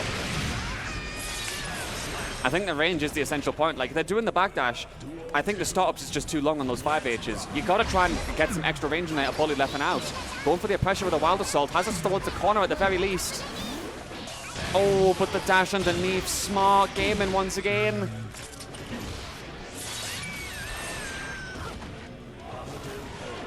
Oh, all right, we're getting kind of zesty with the back and forward movement from May. IB throw, okay, that's how it starts, the flex shield. Again, just to nullify the left-right possibilities. Up Dolphin out of nowhere. Another dust. Oh no, they didn't do it. Oh, the dash 2K actually didn't work that time. Unfortunate, and that counter hit there from Leffen. Of course, going to spin those guns up to the XX Machina. Break that wall once again. Not Oily, you have burst available, but you are going to have clutch up Diley in this round to try and get life in the bracket. No, that is not it. There's the bait. And that will be Leffen getting the extension. Has a tension gauge available, C4. Ah, that is going to be the 3-0. That is unfortunate. That is GG's, but Leffen is moving on in the 3-0 right there. There wasn't as many perfects though. And I was expecting it from what Oliver was talking about before. You know, it's a bit of a cliche to say, oh, it was a close 3-0. so I'm not going to say it. But there were definitely opportunities. I think maybe something that happened in Olive Oil's, I think it was the second round, where they kind of dropped that combo, which kind of would have secured at least that round. I think sometimes when that happens to someone, they can kind of go inside themselves and think like, oh man, I can't believe this is the matchup score when it should have been different if I didn't drop that combo. Yeah. And I can kind of like play on your head in the future matches, which kind of sucks. Yeah, unfortunate, but I mean, they will be looking to move on regardless. I do think Olive Oil has got a nice chance in the losers bracket as well, but definitely that matchup against Leffen, you know, it could have been nerves, just like, oh, historically I struggle against this player. Maybe I'm just going to, like, you know, try something, but then not have the full method through. So GG's regardless, but Leffen's going on through. Yep, indeed. Kind of to be expected. You're right, we have these top players in attendance and we kind of expect them to get that far. And something that you guys need to expect is breaks. Gotta pay the bills. So we will see you on the other side of the next one. Catch you guys in a sec. In a bit.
on the line, and then 45. But no one wants to hear about the numbers. They want to hear about me the and placements, you know, and they want to hear about us, Ssbu, because we are here to narrate the action once again. We are here for the second part of this block, the opening section of Guilty Gear Strive, here today on the Saturday at Hessen Crash in the 15th anniversary. Thank you all so much for joining us, first of all. It's been a wonderful day so far. Chat's been pretty active. Hope you're all having a good Saturday morning, afternoon, evening, depends where you are. But we've got more games coming our way. We have got more action soon to come. You know, we're going to ride the rest of this block out C4. It's going to be good. You know, I'm just curious who we've got next. Yeah, we'll find that in a sec. But there's plenty of games to look forward to after this. Me and you are going to be doing Street Fighter 6. There is, what, City of the Wolves. I don't know if their pools have started yet, but that is here. That's got a bunch of killers in it as well. A bunch of exhibitions that happened yesterday. So there are VODs to check, even though this is like the first day of the pools. No, the Fate Unlimited Works versus an exhibition. That was insane. I think did they go to Game 19? I swear they were like trying to go to it. Yeah, I heard about that. It was really, really fun, that exhibition regardless. But we are going to launch into the next set here. And it's going to be Herba Silentia, I believe, going against Joro. Does look like it. Eno, this can't be real, right? We've been mixed so many times. It can't be real. Just look at the way they're learning each other. It can't be. It can't be. Yeah, I definitely knew this as a button check. I didn't know about the characters. That's what I'm scared of. People have been known to pick characters for button checks that aren't their mains. Who does that? What kind of psychotic individual button checks with a character that's not their main? Explain. Who really does that, C4? It's a good question, you know? Like, a really good question. Hands up in chat. I've never done that. I've always button checked with Leo. I would never button check with a character that's not my main. What is the idea behind it? What are you trying to send? A message? A message. It's all about the message, to who? C4. Who are you sending it to? Oh, man. We'll see. But time to find out who these players are going to rock with as we do get them queued in. Button check. All good. Oh. Okay. Oh. We haven't been mixed. We haven't been mixed. It was real. Was it? Oh. Where are we going? I'm lost. I need an adult. Where's the map? What? We have been mixed. Can they hear us and they're doing it on purpose? Maybe they are. We're going to see them both turn on us and go, oh, no, it's real. It is real. We're getting another Elfelt. That, in 2025, in the space of, what, an hour? We've had 2 different elves on the screen. The Elfelt Nation is rising up. Yeah. I thought Crime was the special snowflake. Not that special. There's a duplicate. There's another Elfelt here. Anything you can do, we can do better, clearly. Yep. Oh, but we are launching into it right now as Joko. He's going to try and keep him at bay. Slides on in there. Full aggression. Burst been used extraordinarily quick from both players here, C4. That straight confirm was pretty good, I must say. Oof. Violence with the shotty. This setup is so good. Now, as Eno, what do you do? That doesn't seem like a good idea. Because even if you hit with that YRC, I feel the bombs are going to make it so you can't get a good punish anyway. Like, you've got the timer ticking down. It's literally a case of, right, you get one hit in, you set yourself up for safety, and then it's probably not your turn anymore. So I feel like that was close to checkmate for Herba right there. Joko trying to fight back, is going to be able to get that hit once again, applies the grenades, and you can hear that tick-tick boom incoming. OGG and some more. There's a back throw. Incident, plus frames. Oh, give it to me. Gotta eat with those, you know, feast with the plus frames. You do. Part of my 5 a day. The balanced diet. My 5 a day is +5. Bombs. Oh, I like the idea. Trying to take the advantage of the note, but the 6P was ready. Scream at him. Oh, we didn't hit the whole thing. Dang, how are you going to leave a concert midway through? That is crazy. That's not optimal. You paid for the whole experience and you stayed for half. That's mad. Monetarily not optimal whatsoever. Gonna fight back though. Joko already 1 game up here and they are going to get that throw, letting the mixtape rock, making them listen to the concert by force this time. As we do get towards that corner. RC, but will burst out of it. Herba wants to escape in this situation. Okay, decent confirm. Nice damage. I like the 6P. Don't try and do those silly 6-6 overhead shenanigans on me anymore. Cross up, doesn't matter. Oh, wow. Okay, you know, might be able to pull this back. Doesn't block. YC hits, jumps away. Oh, pew pew. Little boom boom with a pistol right there, trying to fight. Oh, doesn't work out this time. Counter hit gets in, and Herber is able to get around on the board. Good stuff, but still very hard fought between the pair of them. Xxii the jump in. Joko gets across at this time. Oh, the mix. Herber, decent block so far.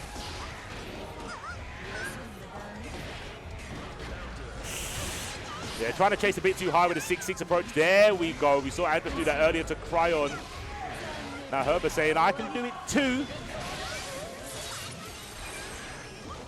Trying to fight back after that wall break. Huge opportunity. I think they might have baited that. They did. Gets the PRC though to fight back. The flex shield there from Herber was really smart. Allows them to pressure into the space and get that hit. And that will be them getting that first game of their own on the board. Really good measured response against the follow-up from that PRC after the overdrive. I like that. What a way to take the second game right there, C4. Yeah, we've seen quite a few deflect shields just at the moment of, oh, well, it's not obvious what I need to do in terms of what direction or high-low block, but I know there's a mix here, so I'm just going to deflect shield and negate having to guess. Blue burst connects. 6H doesn't though. PP on the way down. 6P turn the tides. That time no jump throw from Herber. Oh, we're scheming. Oh, we want the burst so bad. Oh yeah, definitely. Trying to get that kind of hit out there. It does work out. Herber going aggressive right now as they do keep that RC to follow up. Joko going to have to hold on. Decent blocks, but they're going to send back to the corner. Wave punish right there. Oh, we are playing some peak optimals right now as we break that wall. Decent momentum from the Eno player right now, C4. Indeed. Ooh, the slider, Bridal Express. Yeah, can't cross up in the corner like that. Empty low. Explosions. Again, look at this situation. Just bait the burst. All you do is bait the burst here and go for throw. Or hit him. Sure, that works too. You could go aggressive. You know, I'm not going to stop you. But still, you had options. Gets the round, does Joko once again. Jumps over, hardcore read on the attempted approach there. Nice counter hit. Another counter hit as well. Oh my days, Elfeld, you have got to stop crashing these parties like this. You still got your wedding to celebrate. Oh my gosh. Release me, please. Oh my, damn. That's a mad range. Maybe it was extended because Elva had the rifle out. Hard knockdown incoming. What do we got here from Herber? Oh my days. Pew Pew gaming. 100 tension, why not? But yeah. Oh, that actually wasn't close enough. Huh. I didn't know that the range was that short. Scream at him. Hey, they let it rock this time. They learned the money optimals. Good stuff. DLC character, man. You have to get your money's worth. Hey, you paid for the concert, you stay for the concert. As we go to game 4 right here, Joko on the defense so far, very early and aggressive burst from them once again. They have no desire to stay on these defensive situations. Nice interruption by Herber once again though.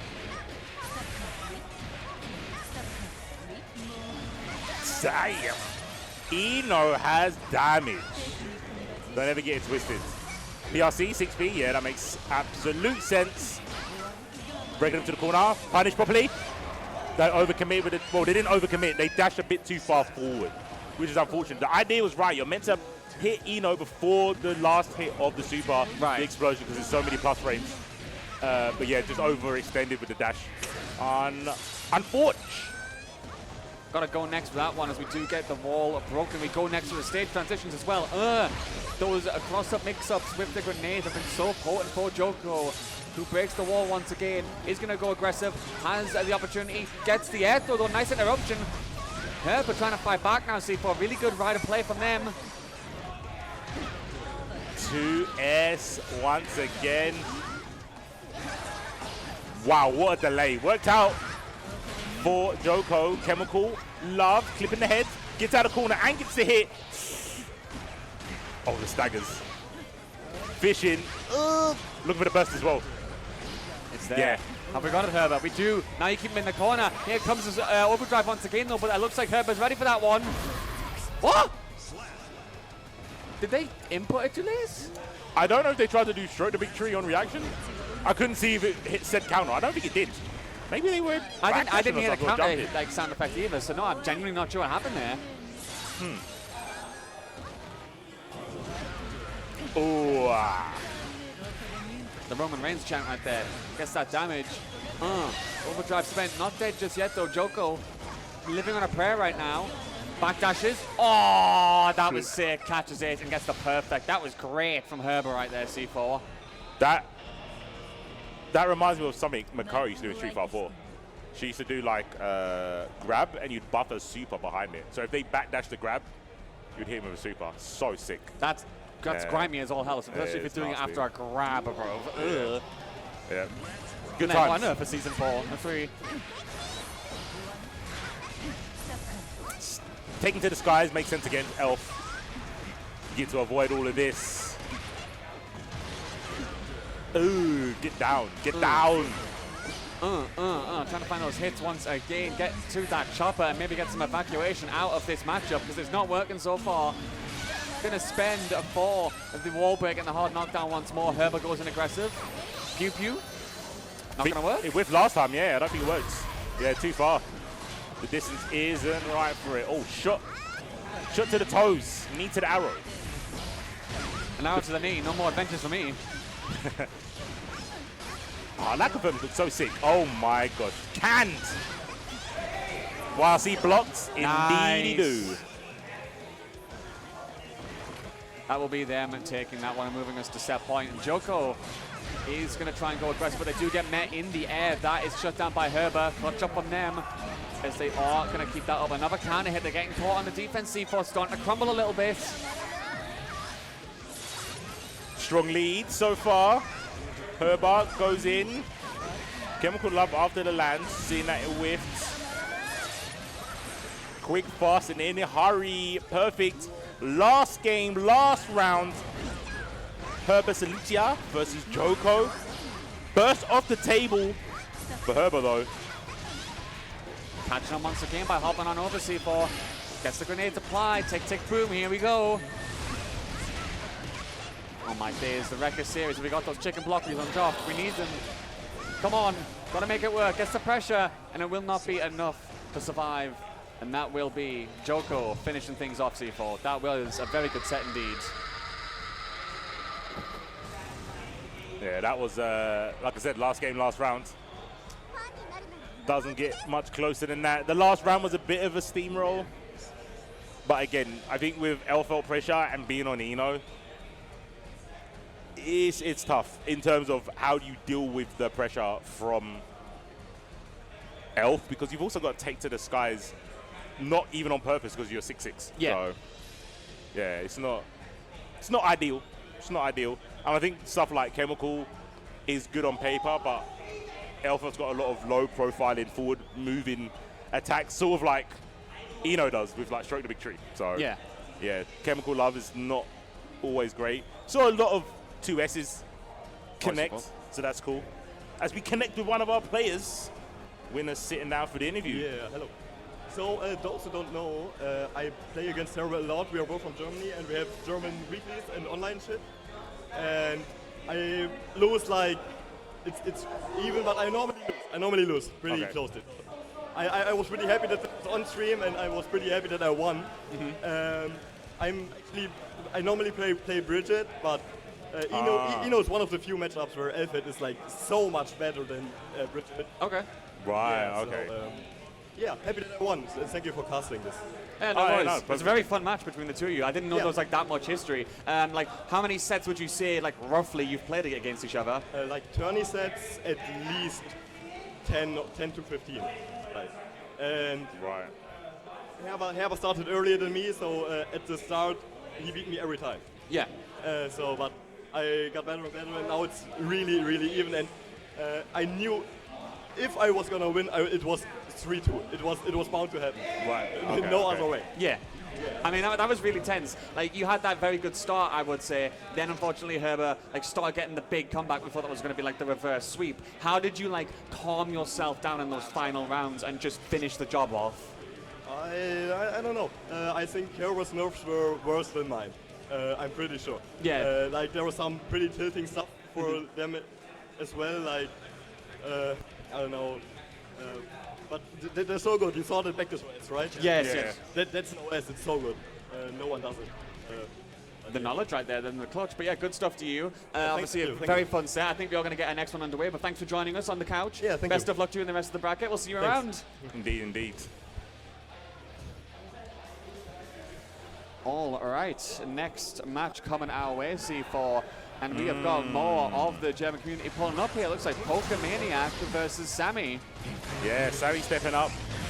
Shout out to Blue. Blue has always been telling me, like, watch out for Sammy. They're really, really strong. So, yeah, it's cool to see them here in Blanket. Pokemaniac. I like the name, so I might cheer for them. I have to be a little bit biased. I guess this is the same situation as the last match. It seems like a team kill. Yeah, we got those sponsor tags identical as well. That's really rough, actually. Oh, no. We'll see who is going to send the other to losers. But are those button check characters accurate? Or are we going to get some jump scares this time? Oh. Angie? Angie? ABBA? What is going on? What is going on? Not the mix-up like this. Got to try and fight back and get those characters on the screen. We'll get this match underway for you ASAP, guys. Thanks for being patient with us. I think this could very well be one of the last couple of matches we might have for this block. So we'll make sure to make the most of it. But quick controller issues. It happens, C4. But thoughts on the bracket so far? You know, any stand-up performances from, like, you know, who took the Ws?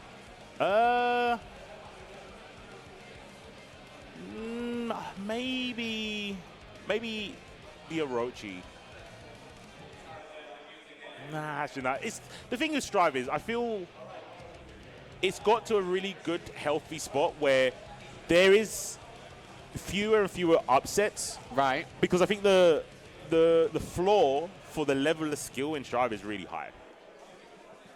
So even if you come across someone that you don't know or you've never seen them play, not familiar with their skill or their character, everyone plays, I feel, at like a level 6 minimum in tournament.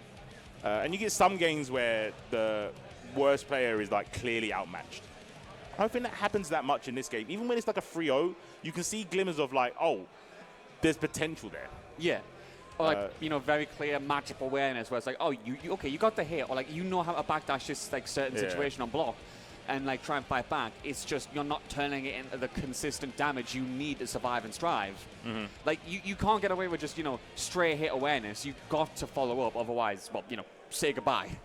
But either way, it is nice to see players do that. We'll see who comes out on top in this one. I think there might be like a very quick controller pit stop. I did notice someone bringing a hitbox away from the setup and then bringing another one back, maybe. So hopefully someone's controller hasn't just died on the mid-tournament. That would be tragic. Yeah, it might be a PC thing. The players are on PC. I know sometimes when you plug in your hitbox, stick, pad, whatever, sometimes it reads it in a different mode. So sometimes it comes up as Xbox, sometimes it comes as PlayStation. And depending on what it registers is the control as first, can kind of mess up the rest of the configurations. But it does seem to have worked. So we're going to get ABBA.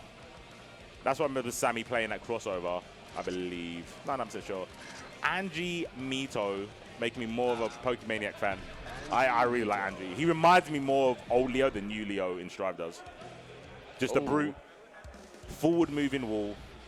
Doesn't have booms, but does have, you know, fish, aquariums, and aquariums with birds and butterflies and stuff. I like that kind of like safe approach with big damage behind it. I do like it as well, especially when he's got like the counter incorporation as well. Yeah. Like he's very much a sort of hard call-out character, but that's the point. He walks forward, he's telling you he's got a big life bar, he's taking gambles, and if you guess wrong on him or you get over-aggressive, you're going to die. And you're going to sit there in tournament and go, yeah, that was my fault, wasn't it? Which I love as a character design. We'll see, though, as Pokemaniac and Sammy are going to square off C4.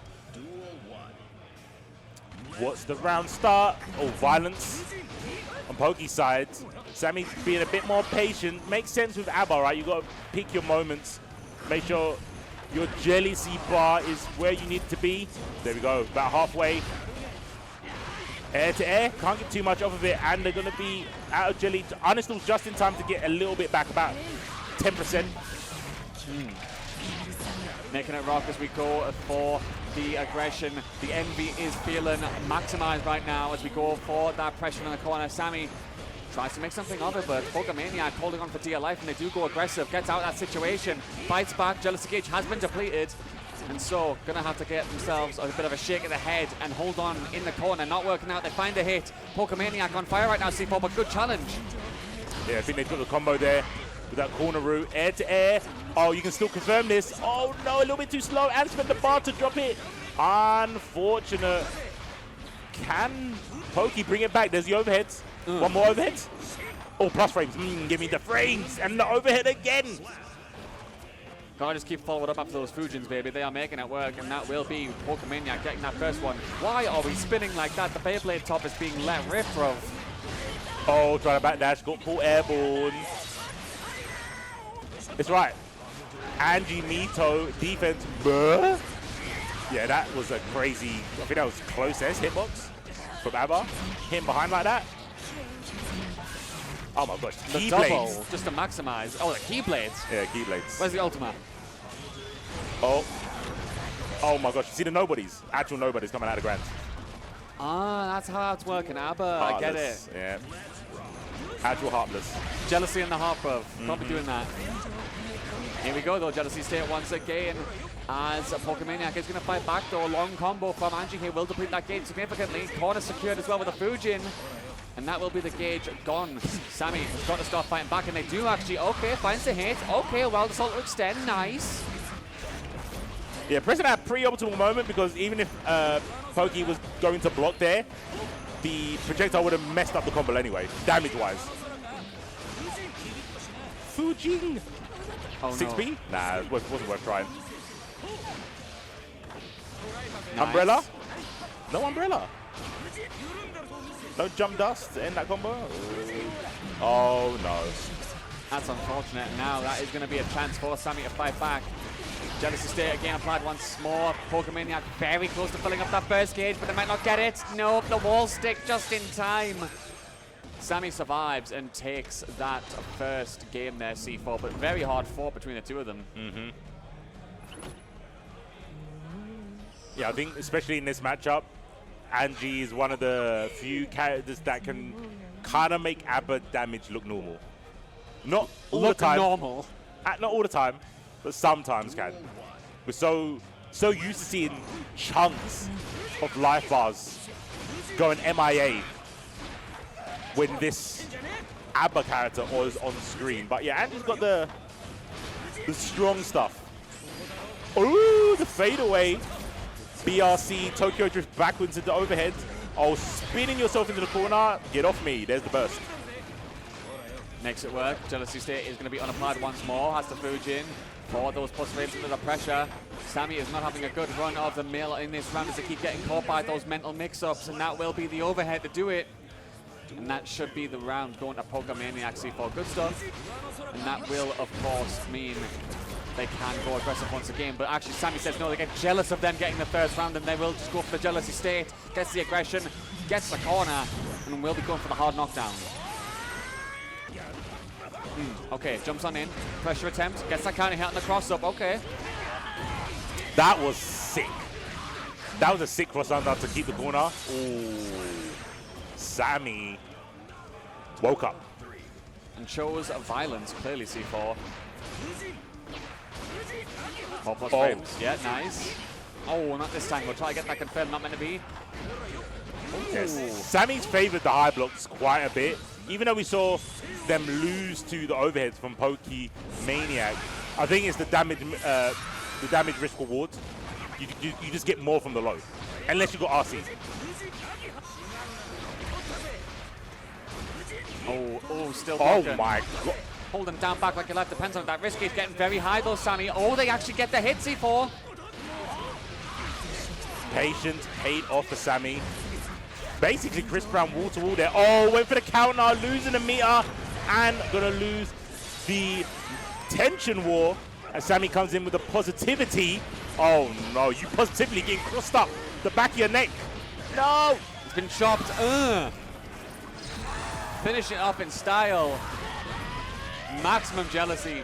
from ABBA being put on display right here, and that will be the round, and as a matter of fact, the second game. And Ssbu, after what seemed like a very tough situation where they were constantly trying to survive those blocks, does actually get the job done. 2 out of them, good job.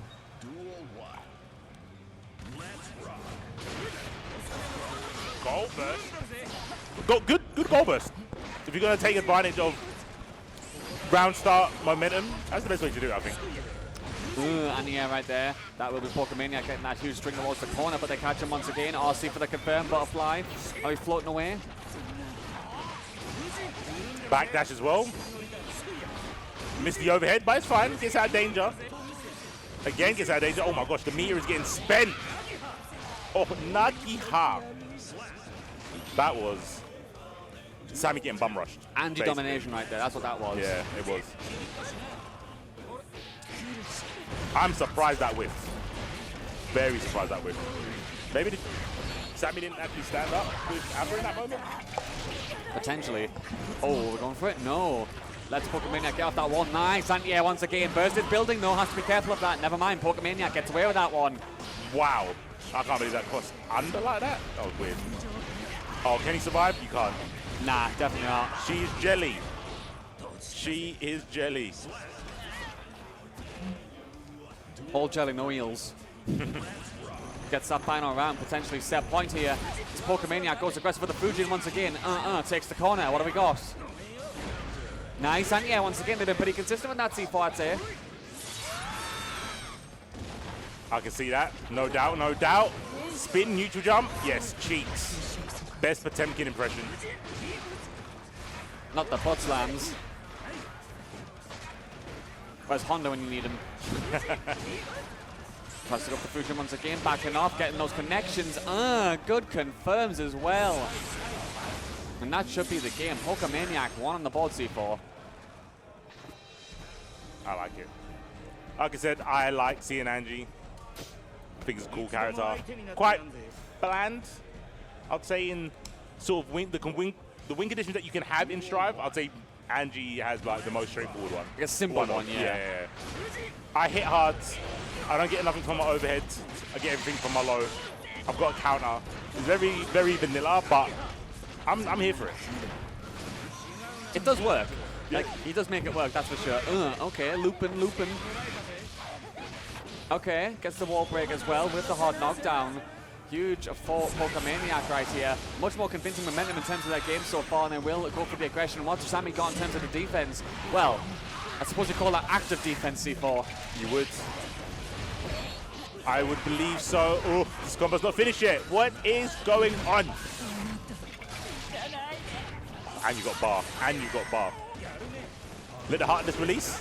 No, we're not going to do it yet. Okay. Not just yet, trying to catch out Pokemaniac. They go for the YRC, demanding the turn back. YRC on YRC. We are painting the town yellow, not red. Nagiha. Another YRC. Gets that counter hit situation with the pair of them both going aggressive. Pokemaniac wants this round, and they do get it. And they do survive, though Sammy was showing signs of that comeback there. We'll see if this could go to a set point or if we could go to a game 5. I think it's possible. Pokemaniac has leveled up, I would say so, C4. Again with the Sammy aggression. Overhead connects. Oh my goody gosh. The deepest of runs to get the closest. Oh, bounce out of the corner with the JD with the umbrella. Oh, look at me. I spent some, yeah? No? No? Oh, yeah, missed me with that. Missed me with that. That makes more sense. That makes more sense. Yeah. No grabbing. I know I'm in high demand, but you cannot grab me. Man said, look, please, one at a time. Put the pre-orders in. Yo, just sub up to my OnlyFans instead. It's Angie. Just the only way you can get in contact. The Angie OnlyFans, not a game, bro. Character swap? No shot. No, okay, hold on. Okay, yeah. No shot, you pick Dizzy here. Legit. Letting it rock, we're going for it. Okay. The Bridget into Angie. What could they be looking for specifically that they didn't have before, do you think, C4, with the ABBA? I think Bridget is consistently more sticky with yo-yo shenanigans. I think that's a little bit what Sammy might be looking for, because Abby can stick to you when she's jealous. When she's not jealous, you can't do that. But first of all, you need to find the space, the neutral, to establish your wing condition, and Pokemaniac is not allowing that to happen so far. There is a burst, so he's going to be forced to have what he wants, but their hits are kind of lacking right now. Gets up that corner. Oh no, has to back off once again. Gets that punish on the yo-yo from downtown. No tricks allowed in front of Angie. But does get in close, gets a counter hit, forces a burst out of Pokemaniac. However, starting to get that start, the big combo, the decent damage, the set play coming up. More blocks, but gets caught by the overhead. Has attention available as well. Sammy's on the verge of closing this one out, C4. Way more sticky, like I said. Oh, dragged him out of the corner. YRC, yeah, didn't want to have to guess. Watersoul caught something, wasn't ready for the confirm. Dust with no range in it. Yo-Yo's out. Watch out for the Blanca ball. Oh, they get a confirm, gets the kill. And they do manage to get us closer and closer to the finish line. Pokemaniac has got to survive somehow, because Sammy is on the verge of set point C4. There we go, gets the pressure towards the corner we go once again. Pokemaniac tries to jump away. Doesn't really get anything from it once again. Nice interruption there. Sliding on in. Yo-Yo's out. Ooh, okay. Roger getting denied. Man, Sammy is so good at acknowledging when to back away.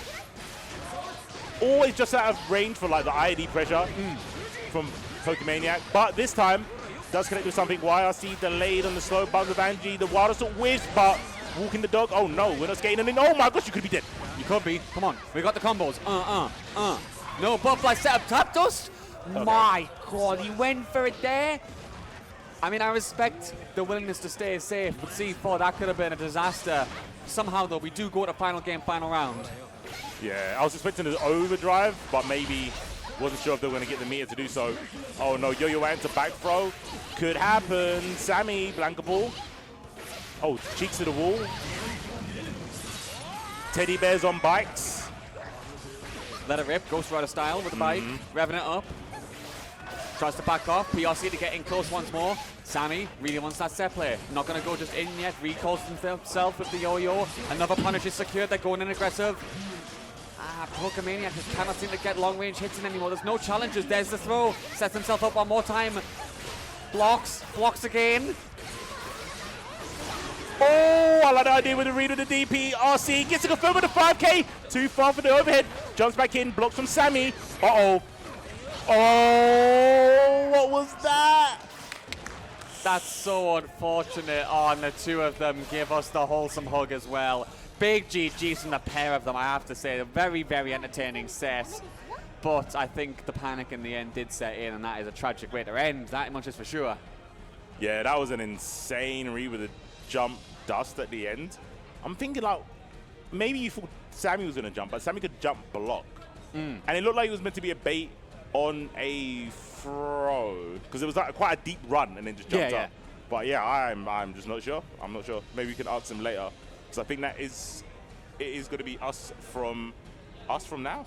I think it's us done for now. There you go. You can speak better to me. Yeah, so we are going to go to a quick break again, I believe, for a commentator swap. You guys are going to get some more action from some other lovely staff members from Hessen Crash. Whilst myself and C4 are going to head over in that direction to go have some fun with Street Fighter 6. Thank you all for joining us. It's been an absolute pleasure, and thank you for being part of this lovely event as part of the Arc World Tour. See you later, and peace out. I think we're going to just jump off.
I'm sure Game Attack. I'm here with Walter Frankie. How you doing, bud? Awesome. Actually, I'm so ready for some epic Guilty Gear Strive gameplay. We've got bangers straight out of the bat. It's going to be great. Yeah, it's going to be really, really good here. We are in the second half of pools. We've already had some incredible matches today, but we are piling straight through here with an, oh, holy moly, yeah, huge match coming up. It's Rezel against Flashno coming through. I'm really excited to see Flashno. Flashno repping the chip, has always been a presence in the scene, right? Current chip is so fucking cool. Chip is, yeah, the rope just made the character have so much sauce. It's actually amazing. But, you know, we can't forget Rezel as well, you know.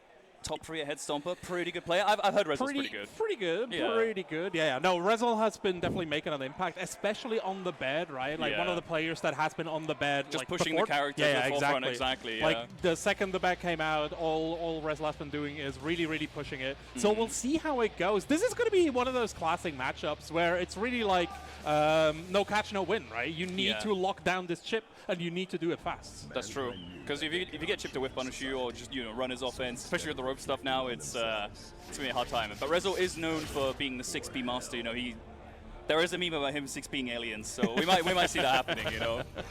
Yeah, for sure. The strongest defender.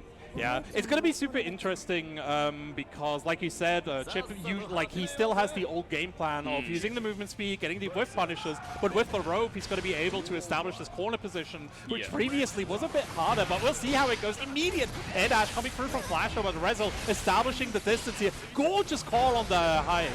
Already forcing the burst as well, but Rezel is playing a big body character, so that burst is going to come back. Lickety split, it's going to be right back. 1,000% rope already down here. Alpha Strike coming out. Rezel wants to establish a corner position now. Flash, no, gets that 6P. The back throw incident, spins into the corner as well, goes to the install. This is the Rezel classic. Now Flashno just going to have to be super patient. Try not to get hit by the arrow. I'm just not going to speak, actually. Through the wall, coming in here. Yes. Chip going to be a factor, but not too much as Rezel takes that first round there. And this is a really good representation of what is going to be. Oh! This button is not okay. Yeah. And yeah, Flashno's having a really difficult time trying to get in. Like, Rezel's just throwing projectile, arrow code after arrow code. Now he's got him in the corner with plus frames. Actually, I was going to say Flash gets the DPs out of the plus frame move there. Goes for 5D, gets jabbed out though. And now one more interaction to seal it for Rezel, the arrow code, and actually the projectile gets it, and that's Rezel taking game 1 very convincingly. Yeah, absolutely. Rezel just was in complete control. Like we said, no pin, no kill, but if you can stand up full screen and still get that pin, exactly. It gets a lot easier. Flashno really has to ponder what to do here. Flashno, of course, not a stranger to fucked up video games, so he'll definitely come up with something. Yeah. There's definitely potential to gap. And we might be seeing it right now as, again, Rezel spends the burst to keep the corner. Flashno trying to get him and just gets countered completely. JS juggles into the corner, and that should be a wall break as well.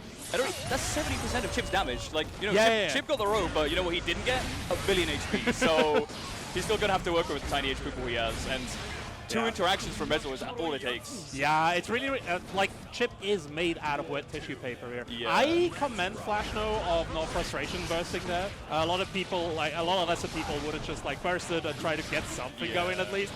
Double leaf grab coming through here. Rezel really bound on not jumping. Another Alpha Strike coming out here, but now we're back at, funnily enough, Rezel's favorite distance. Yeah. Mid-screen. Oh, never mind. Flashno's like, I'm just slinging myself onto the screen. I'm going into the corner. I'm taking the burst. I'm trying to get you over the overhead. But Rezel was just blocking every single mix-up. Blocks the cross-up, blocks the mix-up, gets him over there. Joggles into the corner, goes to the install. This is the win condition again, so Flashno's going to have to, well, he's going to have to, like, actually stop being in hit stun first. There we go. Absolutely. Backdash coming out here. Another error code though. Coming Flashno's way. Alpha play connecting. Big pressure coming through. Tries to go for the overhead. BLC catching the chicken block. Rezel. Oh, the BLC that actually got caught by the projectile. That's really unfortunate timing. And gets juggled out, and that's another game to Rezel. Yeah. Yeah. Flashno trying to go for the second catapult RC as well. Yeah. We haven't seen this a lot recently, right? Like, I mean, this the first one worked though, to be fair. That's how he closed the distance. Yeah, the first one was really good. Like, this is something that I saw a lot in, like, Season 1, Season 1.5. Right, like Nago and Chip were mostly the ones that used the catapult RCs. But I'm really happy to see Flashno get that old tech back out. Exactly. We can't forget the old ways, you know? You have to. The thing is, right, Ultech is Ultech because it was it was overdone, like somebody solved it. Yeah. But if people don't remember it, it becomes really strong again. But then again, Rezo has been around for a long time. Yeah, exactly. So if anyone remembers the slingshot, it's definitely Rezo. That's the problem. That's the problem. Talking about problems here. Flash now solving it with his burst. Back to the corner he goes. Still not too much damage. Gorgeous 6p, but Beta Blade cutting through. PRC tries to overload air-to-air counter hit. To the other corner we go. It's rare to see Bedman actually losing air-to-air interaction, but it does happen. Although Chip has really fast area buttons actually, so yeah, for sure. Maybe it's pretty even. I mean, once they're out, they're pretty active as well here. Calling in the home, he's breaking the wall. Flash now actually has to deal with this souped up trap. Oh, the wake up super. That's not a safe jab. Plus frames for Rezo. Goes for the wild assault. More plus frames. Even more plus frames. Rezo's like, you know what? I'll just have all the plus frames. Oh yeah, for sure. Like, you are no longer playing the game. Flash no needs to block all of this outburst. It's not available to hit. It's there for Rezo, and another round goes to France. What a tragedy. That could be the final round, honestly.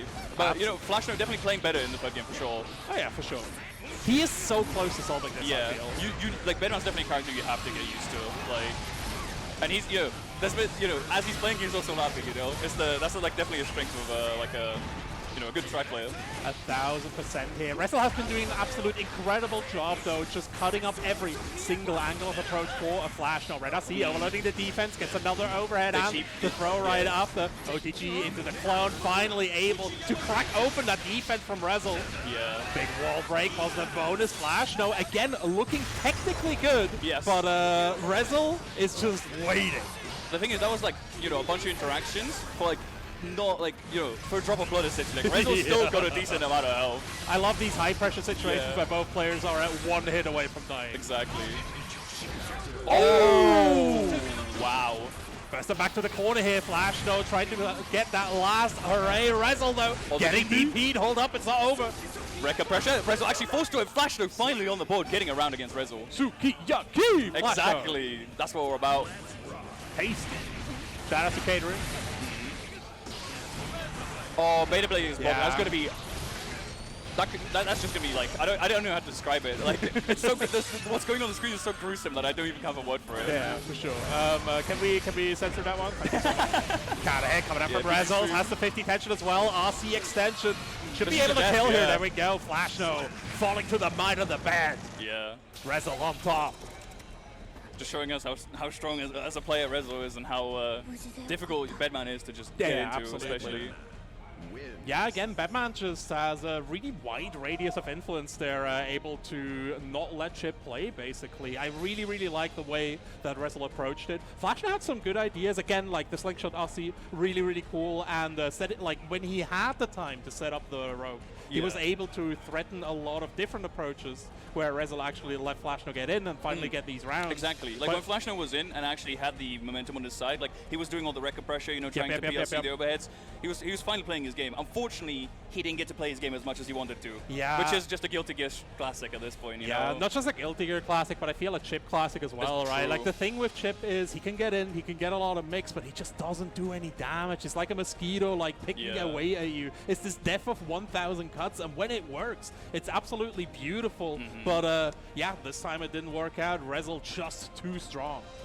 This was winners bracket, right? So we might see more Flash no. Yeah, absolutely. And we definitely see more Rezo. So 1000%. If you're a fan of Bedman, you stay right here. Preferably, maybe not in your bed, preferably in Hessen Crash right here with us, but you can tune in on Twitch as well. That's acceptable. Absolutely. Wherever you're tuning in from, we are very, very thankful. Next match is about to get in here, but while we wait for the players to show up, how have you been enjoying Hessen Crash? Oh, it's amazing. It's always been peak. I went last year. It was amazing. I was like, I have to go again. It's definitely one of the offlines of all time. Yeah, for sure. It's Hessen Crash is probably like top three offlines for me for sure. That's a high bar. It's like mix up Hessen Crash crossover. That's why exactly. I love it so much. But yeah, I've been having a lot of fun as well, right? Like the catering is back. Shout out to Nato 42. True. Fruit's really good. Yeah, the fruit is really, really good. It's also affordable, which is super important. And of course, my favorites are back, right? Just getting a rice ball in between. €3 for a rice ball is so incredibly smart. It's just like a good portion. You have 20 minutes. You can put in some. You can get one between sets. It's yeah, great. exactly. Yeah. It's so good. And then of course the green tea as well. I'm just happy to be here, man. It's good. True. It's great. New venue, huge as well. Like we have a way lot bigger. of space. Yeah. It's neat. It's neat. And you know, it is also a 3-day event. Like you get that one extra day yesterday to acclimate as well. Yep, That's yep. really, really important for offlines. I feel like because like Yeah. 2-day events is like they just go past like so like They too really quickly. do. Yeah. They really do. Yeah. And I think the distribution is really good as well, right? Like yesterday, it was all games all the time. We had König der Kämpfer Which is for the peak trust. exhibitions. Yeah. And then like today we got all the pools, and then tomorrow it's top 8 time. So the players actually have some time to prepare for their top 8s. They can actually sleep. That's true. You get a nice little break. You know, you don't have to do the entire bracket in one day, unless you play Under Night. Then you actually have to do. Yeah, it that's in one true. day. Play It's as well, but you know, Yeah. we anime players, we know at this point that TOs just hate us. Jan. I know he's somewhere. The call-outs, yeah. I know he's somewhere. somewhere. He's somewhere in the venue. Exactly. You hear He's me. listening. He's definitely Yeah, listening. absolutely. Yeah, Make yeah. Blaze Blue a main game. Next year. Do it. I keep petitioning for it. Well, we need people to sign up first. So you know, if you're a Blaze Blue player, come down to Acid Crash next year. Hop on Blaze Blue. Hop That's on- good. exactly. To be fair, we have like very decent signups for Blaze Blue as well. Oh, yeah? Like a lot of the community showed up. It's gonna be a go. If you like fucked up anime games, make sure to check out Blaze Blue on the 3rd channel this afternoon. Exactly. It's gonna be really, really good. Talking about fucked up anime games here. Guilty Gear Strive. That's one of them for Bro, sure. Guilty yeah. Gear Strive. What do you? How do you feel about the current situation of the meta right now? Right, like I know you're a Potemkin enjoyer. Just slightly, you know. It is in the name, right? You know. You've been having your fun, but That's how do true. you feel in general about the field at the moment? You know, I feel like if you just slightly ignore even the belligerent characters, like people have their top 5s. I'm not going to go into tier list or No, whatever. no. That's Worthless whatever. genuinely Exactly. Who worthless cares? discussion. Tier list is opinions. It's not facts, right? Yeah. Like factually, I feel like the game feels like not too bad. Like there's with Strive, I feel like there's a lot of like rose-tinted glasses full patches. Like, do you remember the Slayer launch patch that was 3.5, I believe? Yeah, like yeah. everyone was like, "Oh man, this patch sucks." The second we go to 3.75, everyone's like, "Man, I miss 3.5." I was like, "Are you crazy?" And now everyone's like, "Man, I miss 3.75." It's like, really, do you? Old thing good, new thing bad. Exactly. The only one people can agree on is launch season 4 was definitely this version of season 4 is definitely much needed improvement. I mean, like a lot of the characters didn't function. Like Leo couldn't use front turn specials in back turn for 2 weeks. It's so funny. Ram's swords didn't despawn when she got hit for 2 weeks. It was definitely one of the times. But yeah, no, Yeah. I've been enjoying the patch. We're seeing more character variety as well. For Again, sure. like we've already had Elfeld, we've seen an Abba, we've even seen a Testament, like a character that you don't see too much. We definitely did see a Testament. Absolutely. They even won on stream, so they I've been beat Wanted told. Frankie, so they might be kind of good. But yeah, I mean, I feel like a lot of the top 8s I've seen of offlines, like there's like I don't think I've ever. I think there's maybe one at least duplicate character, but like mostly it's been like one of each character at least. Like you see one Happy Chaos, you see one Potemkin, you see one Sin. Like you definitely get a nice spread. And I think we're definitely going to see a nice spread this weekend as well. I think so as well. Because I'm thinking like all the strong players, there's not really 2 players that are like super good at one character. Like. There's one for each. If you think of a character on the roster, there's probably one player in this pool here who's like super good at them. I mean, we got Lefman, we got Andros, right? We have Rezel representing the bed as well. We have Gideon the Great.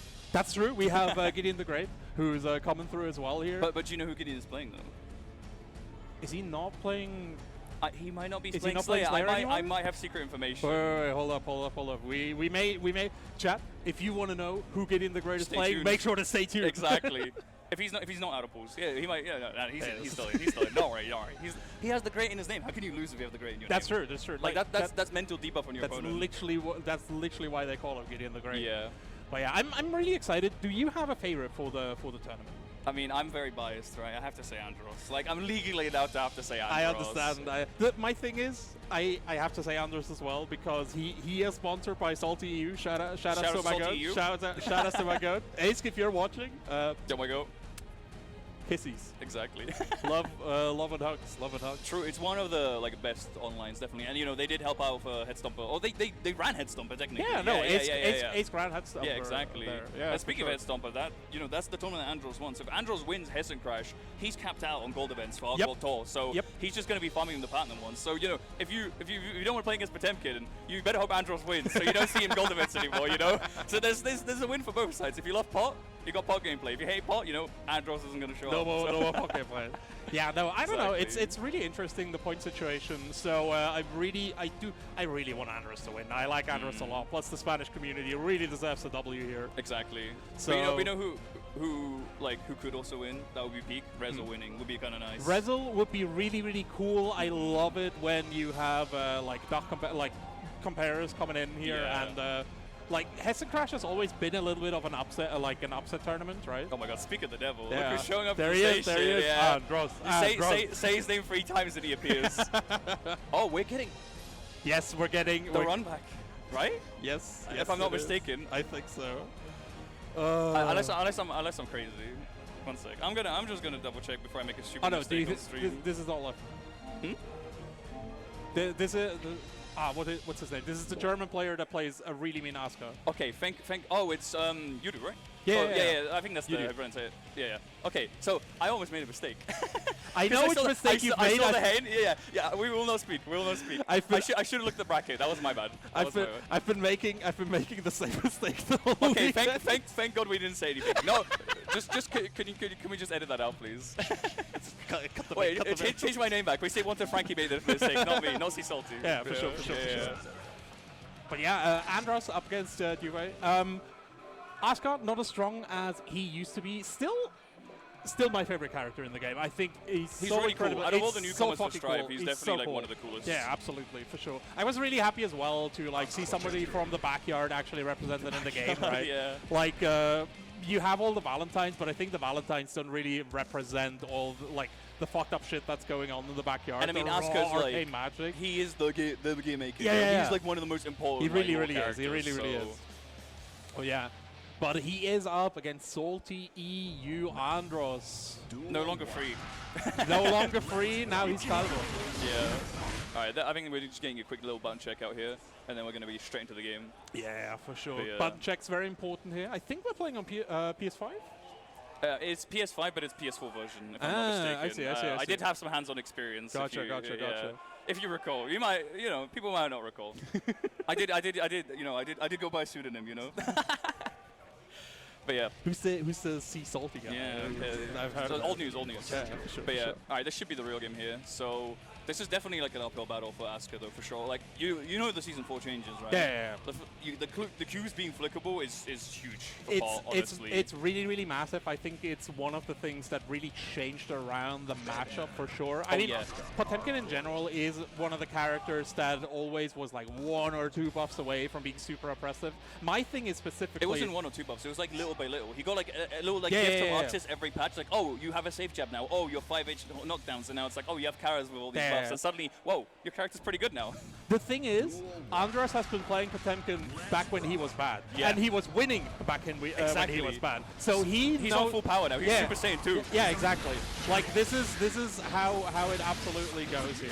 Yeah. Names are going to be switched in a moment. Burst already out from Andros. But again, it's the big body thing, right? Where it's you don't really care too much because it's you're just going to get back again. It's all about loss management, I feel, right? You need to stay patient. You need to be able to get that gameplay here.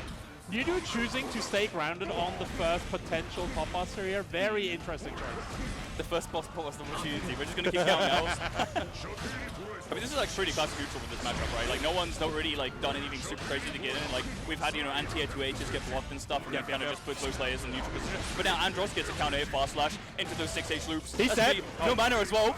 Goes for the reset pop buster. Yeah, Asuka's gone. Yeah. If you see the mana shield pop, it's Asuka's life is just flashing before his eyes. I mean, the second the mana shield pops, it's over anyways, right? That's that is your loss condition. Yeah. But even if once Andros gets a solid counter hit, it's so bad. I love the way Andros is playing this very classic game of walking forward, right? Like walking forward is so underrated in anime games. It's something that you see more in traditional games. But being able to eat up space like this is such a huge skill to have. Yeah. And it's not even space, because it's building a meter as well. Paul, you know, he got that walking forward meter gain as well. So, like, hammer fall. Just goes through the projectile as well. BRC mix, but okay, nice deflect shield gets out. You know, you don't want to take that 50-50 against Paul. No, like, you really don't. If you can avoid a 50-50, you'll take it, right? Yep. Now just you know, getting some cards in here, just, you know, having this giant Potemkin just walk in front of you, you know, you gotta try to, you know, get him out of here. Slider trying to catch something out, but actually gets hit by the God Crush projectile. Now Andros in the corner, trying to jump out. Going through here, finds another 5k. More hammer falls coming in. PSC goes for the low, raging assault from Andros. Back throw though. Actually, the shimmy. I like that. I like that. Asuka actually has decent grab range apparently. Because Andros was walking back when that grab came out as well. He is gigantic, so you know. Wall breaking here. Andros still surviving. There's still an opportunity. But PLC could happen. Oh, never mind. Yudu has been managing the mana pretty well so far, but Andros hasn't this close to being out. I mean, you get pull one in and it's, you know, you know what happens. Everyone knows what happens at this point. It's a Season 4 classic. But, you know, Yudu actually gets around down as well, but no. Oh my god, round start delayed Karabuster. Like, another one as well. Dude! Give me a third one. Do it for the fans. Oh, you know, that could have been a Karabuster, because, you know, if you do mess up the input, you do get to click out sometimes. Funny. That could have been, but, you know, Giganta just does it, and that's a perfect for Andros. 7 gold the latest to finish the first game. In style as well. That is one hell of a Potemkin round right there. But yeah, Yudu. It's so rough, right? Because the round that Yudu won was such a long and obvious round, and then Andros was just like, oh, you lost 3 50-50s, or I guess. Well, the round fight wasn't really. Time to gamble. Exactly. We got hard knockdown from Andros here. Okay, has to burst out. Yeah, you don't want to be put in the corner against Paul. Hard knockdown as well. Nah. I'm out of here. Wow. Killing the cubes with the Gatling. That was really nice. Fast actually the 5H as well. Keeping space as well while killing the cubes. It's these small things that really show you how like optimized Andros is with exactly. Right. PRC mix with the grapple body slap. The flick actually going through the cube and counter hitting Asuka. Yeah. Okay, nice little frame trap here. Oh, 6H gets caught by the 2D, I believe. Yeah. Yeah, another PRC coming in here. Garuda walks up, picking up a throw. Double overhead though. Yudu starting to run out of mana right now. 5B, just keeping it safe. Okay, gets caught by the flick. Oh, and the jump scare into the kill. Very unfortunate. Yudu has been taking so many small hits because he's so afraid of the Buster, and every single time he decides to stay put, Andros gets that. He could just sniff it out. Yeah. The Potemkin players like Andros, like Hurricanes, have this 6th and 7th sense that know when you're going to block. It's counter 5H hard knockdown. This is going to be quite nasty. Oh, BRC makes it to Pot Buster, and that's Yudu, no mana in the corner against Andros. Andros keeping space here, letting Yudu, you know, walk around, you know, do some jumps. Yudu actually run up throws here. This is pretty nice. Gets a knockdown. Andros saved up. But back dash BRC Pot Buster. You're not getting anything, you know. I'll give you some space, but nah. You're going down. I fucking hate this game. What is this? I mean, it's fun to watch. You can't admit. No, absolutely. Do not get me wrong. Do not get me wrong. This is a case of I would not want to play this, but damn. Yeah, exactly. Andros some point of the round stuff as well. Goes for the heat tackle here into the aerial God Crush. Just getting an advantage straight out. Like, Yudu's already got no burst in the corner. Andros almost has 50 meter, which, you know, unlocks full potential as a character. Right, Andros got 50 meter, so once these cubes have gone away, he's going to try to, like, find a way in. Once all of these projectiles are gone, you know, you're going to wait a little bit. Here's Asuka, and then he finds it. That's insane, the perfect spacing! Oh, goes for a little reset there as well. Gets a Pot Buster here. One more guess. Round win or mystery box? There we go. Mystery box! It's always a round lost one. And now Yudu lost rounds with no burst as well. It's a tough situation. This is the first staff that we've set up here. We saw Yudu do an absolutely disgusting setup in his last game with the staff. So I hope that Andros perfectly controlling the space, not allowing Yudu to play. You do have to wait out for the speed projectiles though, because the Asuka is like super in advance when that happens. Like, you just have to respect it. But you don't have to respect the just regular cubes. That's crazy. That could be death actually with no mana. That's going to be a lot of damage. Nah, it's not that. Alright. I think in the shield pop earlier it might have been. But yeah, time to guess. definitely. He's just walking. He's just playing it safe. You don't need to. You've got the health advantage, you've got the meter advantage, you've got the round advantage. Yeah. Like, you don't need to take any unnecessary risks. Why gamble? Right? Why gamble? Why gamble? Why gamble? You can just win. So true. Okay, Talking Yu about winning, actually though. gets a nice little wall carry here. Has to get some mana back, but right back into the pressure. TP's in, goes for a corner still. Andros is blocking it out though. 5P gets the Wild Assault. 5D cancels out and just goes for the close slash. And that was insanely clean. That like, was squeaky clean. That was so incredibly well done by Andros, right? Like staying patient, staying, just playing really, really well. Exactly. And then this last interaction, he went in, faked the throw, PRC. Fake the overhead as well. Yeah, exactly. Like fake the overhead, and then with the PRC, he was like, "This is the time where I pop buster." Did you see I didn't pop buster? Yeah. Okay. Yeah. Yeah, I mean that is one of the scariest things about pop. Yeah, right? It's the pop out step versus the close slash. You know, like it's scary. It's super scary. Like you're sitting there, you're like, I have to guess for my life, or I'm just gone. This is why I think Pot is really interesting to watch, or like grapplers in general, right? Yeah. Because he exists in this very emotional game space. Grapplers will make you afraid. Your whole risk management is just turning out completely different, and that is super interesting to watch because you can, again, like we're getting into sports psychology, the place where he just turns the game into a horror game, like on character select. It's kind of funny. It is. It genuinely is. It's really cool. But yeah, next up.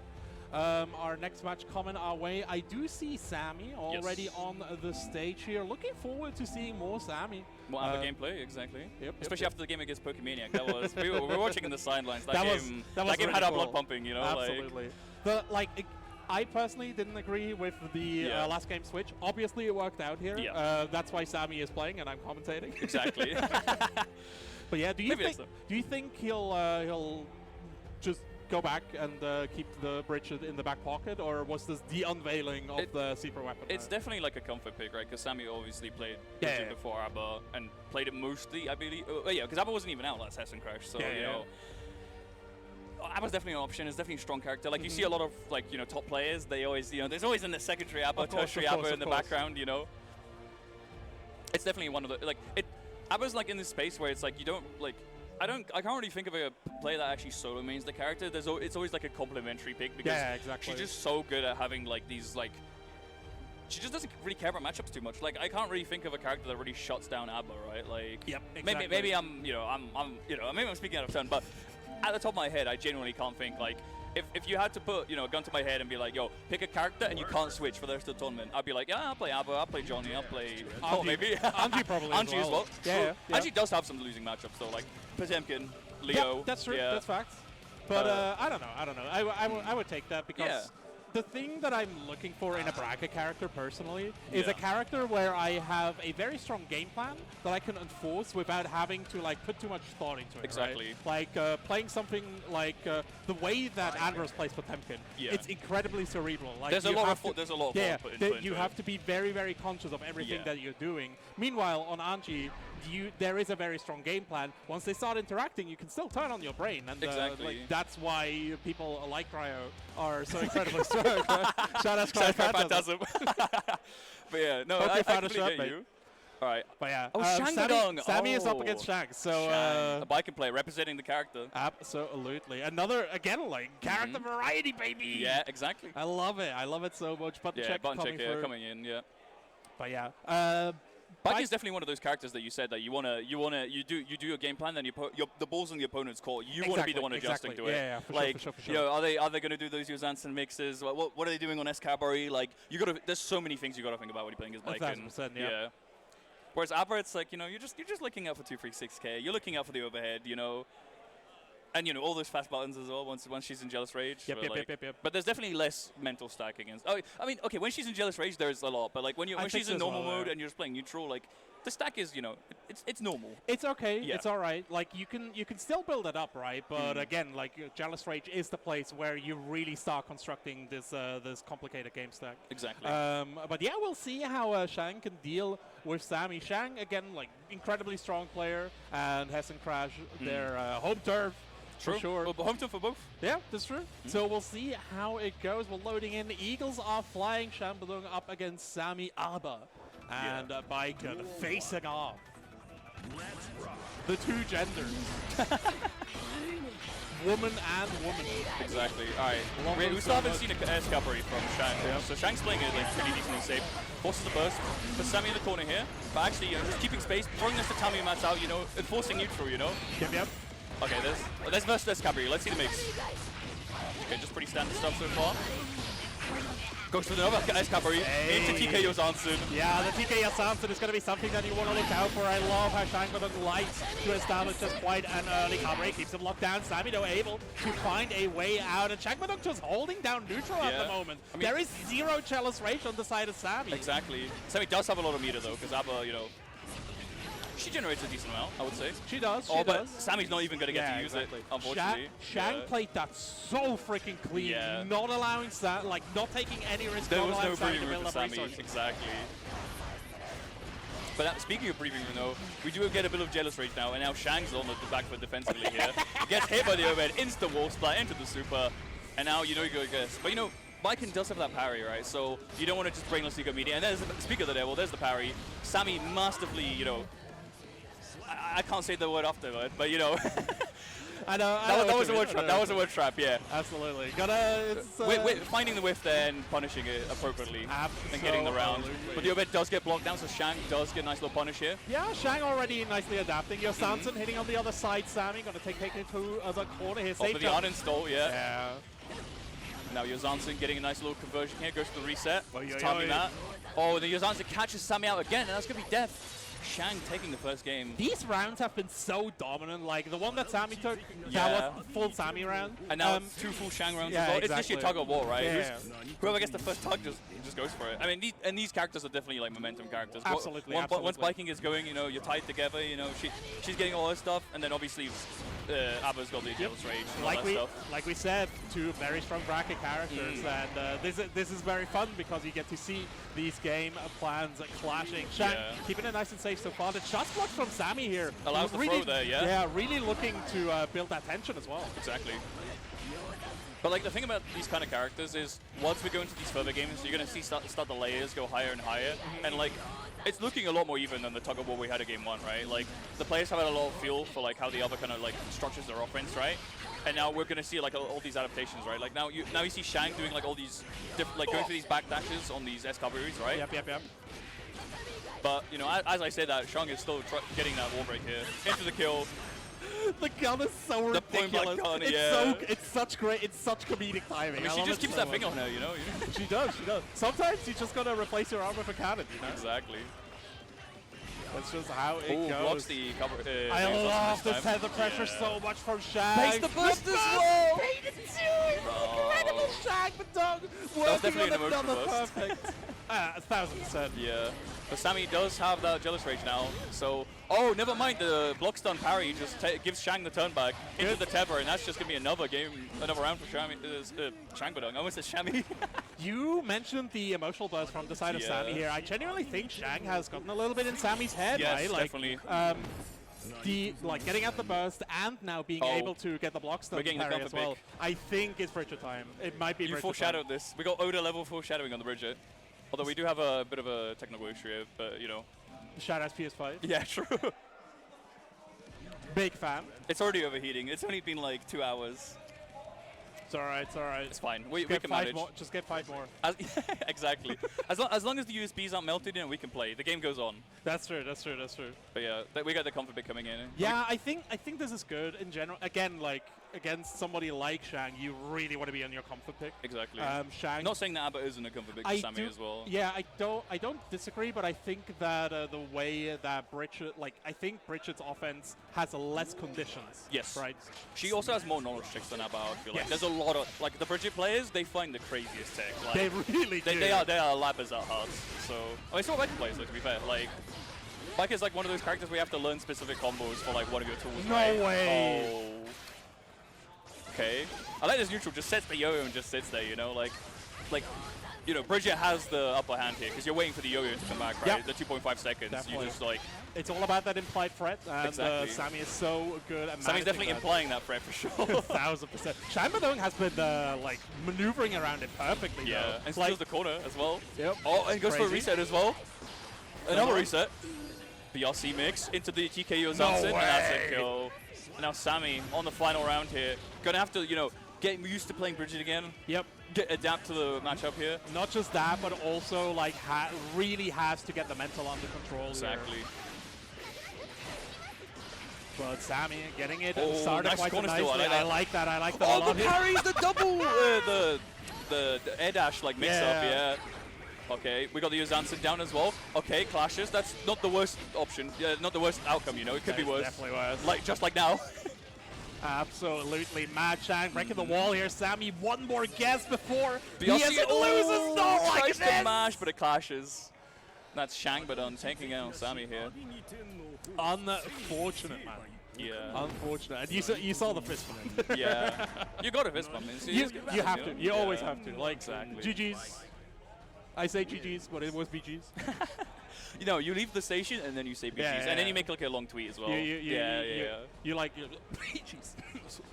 you gotta cough it into your. I mean, I'm just saying there were like 100 Bikins in top 32 at CEO, so you know the character's pretty good.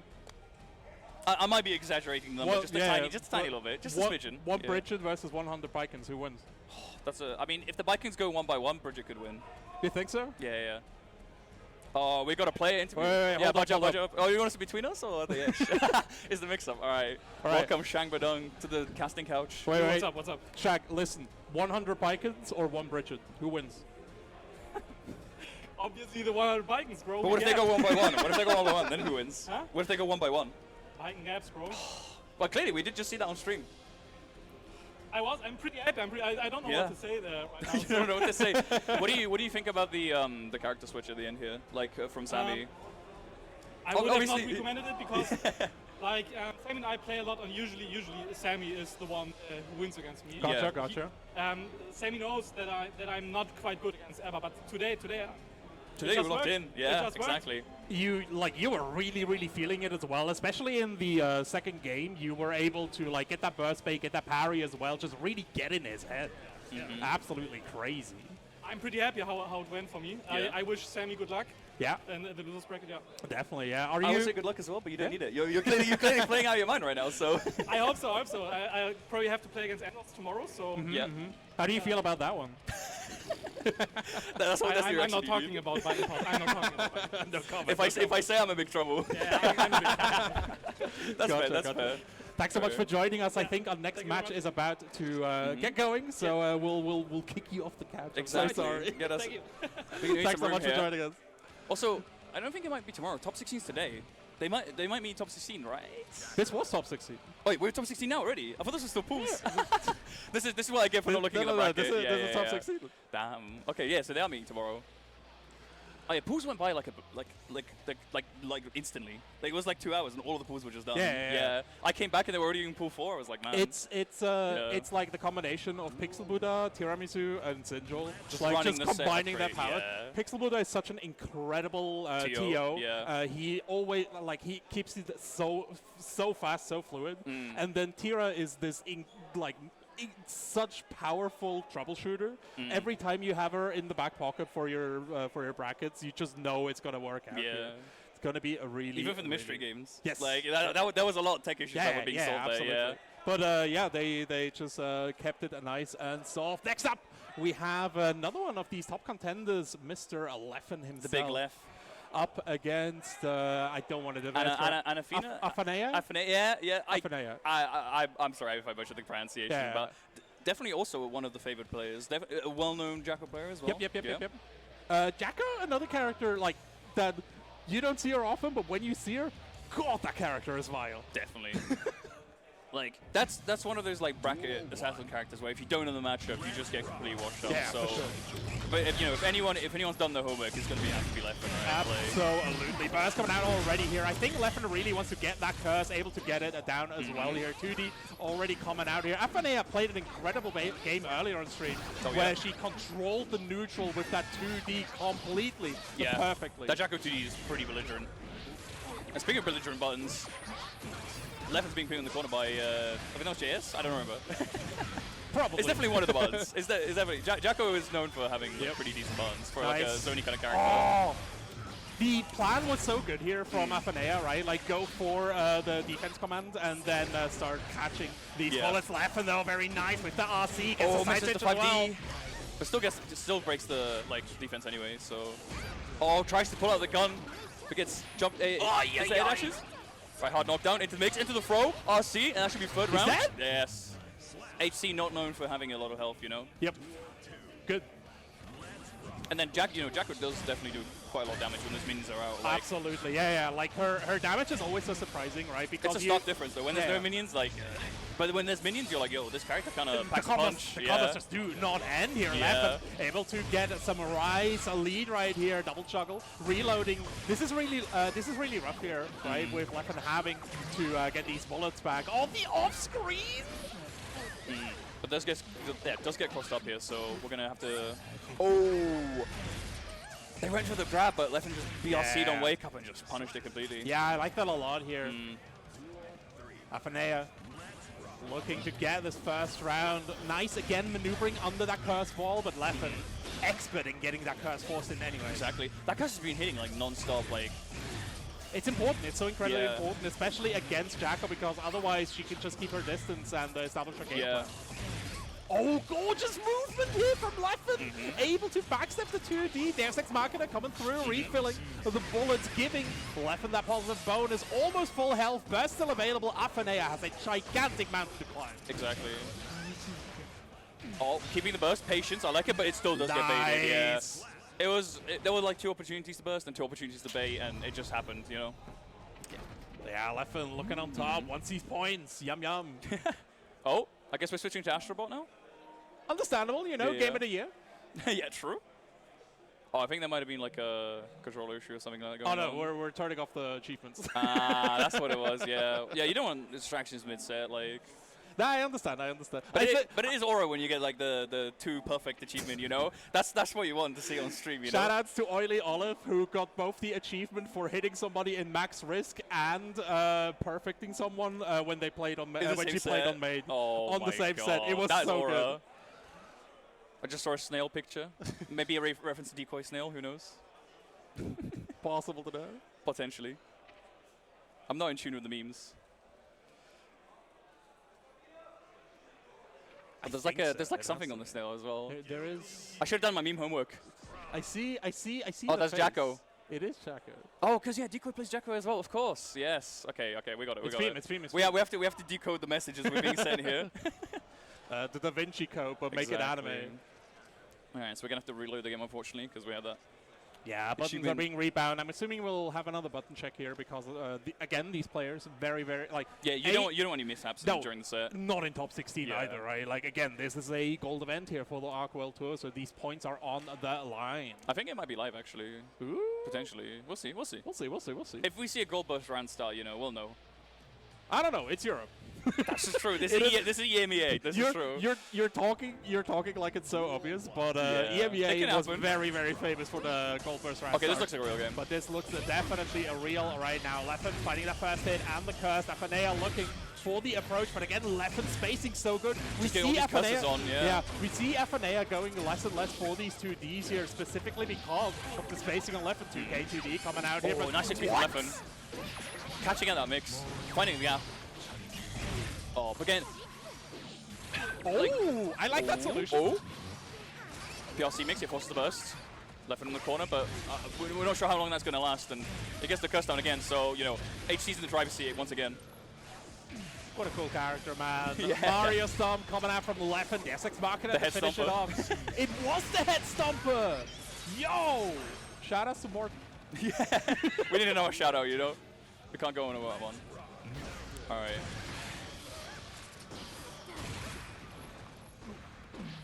Yeah, at the moment, Afanea actually able to get some pressure on, yeah. This is very important. Again, Leffen has been in control for a majority of these. Putting Leffen back in the corner. That was clean. Very clean. I love that so much. The Elysium driver coming through, bursting Leffen through the wall. Finally a hard knockdown.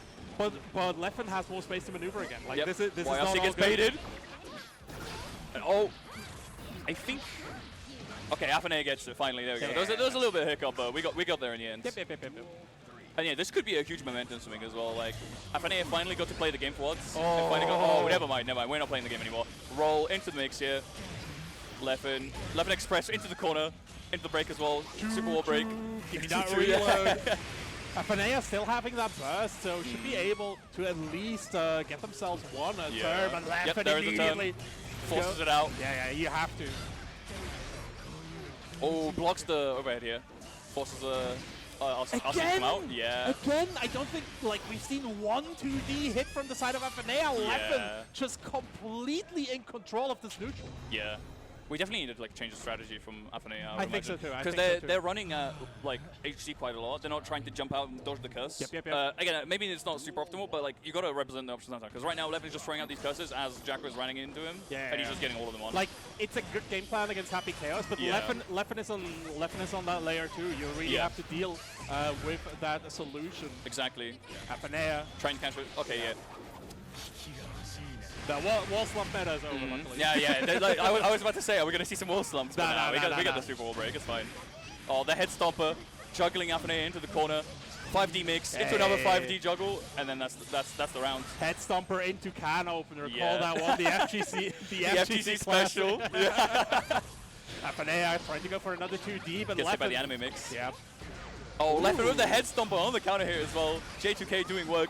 Yeah, Afanea does burst out, but just puts Leffen into full screen, and Happy Chaos is perfectly fine being in that position. Oh yeah, 1000%. Okay, there we go. This is super important here. Yes. Afanea is it's gonna be in charge for the next. This is where you want to be with Jacko. 10 seconds. Oh, the 5D not hitting though. Leffen escapes the corner. No now way. puts Afanea in the corner. The low reversal.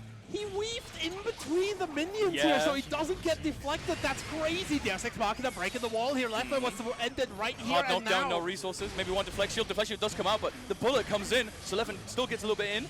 Double 2D. The second one hits. It's too and that's much. GG. It's way too much for Mr. Afanea. President, a second 2D has just hit Jacko. A second 2D has hit the Jacko. That's crazy. Yeah, Leffen just really showing both matchup knowledge and incredible control. Exactly. Afanea very reliant on these 2Ds, and once Leffen adjusted the spacing, she just was not able to touch him anymore. Yeah. Not getting that game plan online, Yep. And did get the boost from Decoy Snail as well. Absolutely.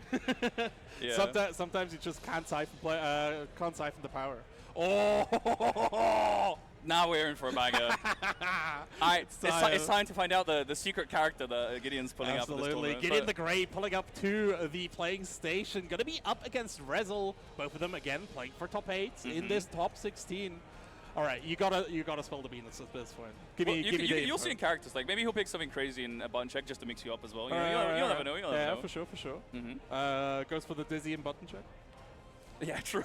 I mean, and Rezo could go for dizzy, just straight up. That's true. Yeah. Rezel's dizzy is actually player, kind of good. Yeah, we saw her in Dueling Nations, right? Yes. And Head Stomper as well. And Head Stomper too. That's true. I need more dizzy. Listen, Oxus, make dizzy better. Give her back Ice Pillar YRC. Listen to me. I mean, Dizzy definitely deserves a couple buffs. She's definitely out of all the season 4 characters, Dizzy and Venom definitely got release them kind of weak treatment and then buff them later. Yeah. Hopefully buff them later. We don't know what Xxii are cooking, right? So especially Venom go the short end of the queue. It's really how are you supposed to play billiards with that shorter queue? Exactly. It's impossible. Don't get it. I don't get it. Which is a shame because Venom I think is a very interesting character to watch. Especially it would be really nice to see some Venom. Absolutely. Yeah. In these offlines. He's not at the complexities of some his Xxii incarnation or even the He still has sauce. He still has sauce. He's still Venom, right? Our Gay Baker with the Robo Boyfriend. How can you not aura farm at all times? I mean, he's got kind of Robo-Kai reducing his aura. He's he's posing aura farming, and Robo-Kai's just yapping. I don't know. If your dorky boyfriend comes in while you're aura farming, I think that is a positive modifier, not a negative one. It cancels out, Yeah. I don't know. I think that's good. I mean, those two did take out Bedman in the story, so they definitely got that going for them. For sure. Absolute gap. That's crazy. You're calling the story moment gap? Yeah. Wait, maybe that's what Gideon's picking, He's picking Venom for the lore reasons. I I see. It Going would be funny. for the two touch. No, not two touch. What's the word for when you like kill them and then you kill them again? You kill them again, like double tap. Yeah. Going for the double tap. That's what it is. We need a player who only plays lore matchups. Like whoever you pick, they pick the person that like killed you pick them in Kai, the lore. they pick Sol. Yeah, like, exactly. We need the lore matchup player. Yeah. Hit me up. I'm interested in sponsoring. I mean, this is technically a low matchup. It did happen in Xxii. That's all I'm gonna say. What the fuck are you talking about? Well, the characters they're gonna pick, like these two characters did fight in Xxii in the Xxii storyline, you know. Oh, okay. I see Slayer in the button check. In the button check, exactly. I mean, both of the characters Gideon will pull out have fought against Bedman in the story mode. So that's your clue. I mean, to be fair, everyone fought against Bedman in Xxii. So that's I was about to say, I was thinking back to Exit story mode, and I was like, who did not fight Bedman? Technically, Potemkin didn't. He fought him off screen. Gabriel stole the show there. So yeah. So when is Gabriel? That's true. Season 4, season 5, season 5. Xxii. Thanks so much for coming to the secret reveal of Gabriel. Yeah, right now. After this game, we're gonna get the trailer for Gabriel at Hessen Crash. I wish. Mm. Give more trailers to community events. Stop giving it to all the corporate events. Trust. Will actually pop off. Hessen Crash is the where it's yeah. That's where the heart is. That's where the heart is, Chad. Hessen Crash more like heart crash. Oh wait, no, that sounds really bad. That sounds like a heart attack. You don't want to get that. All right. It looks like Gideon is actually just going to stick to the Slayer. Oh, Gideon the Great. It is the comfort pick for Gideon. It is like. The thing is, right, like you can fuck around with in the bracket, but once you're up against Rezel, you have to lock in. I respect if you have a meme pick, but Slayer is still a good character in this video game. Slayer can definitely play the game very well. Especially, like, I've been saying this since release. Slayer is the quintessence of Strive. Like, this character is what this game is about, this playstyle. And a lot of people disagree with me, and I think these players just don't understand which game that they're playing.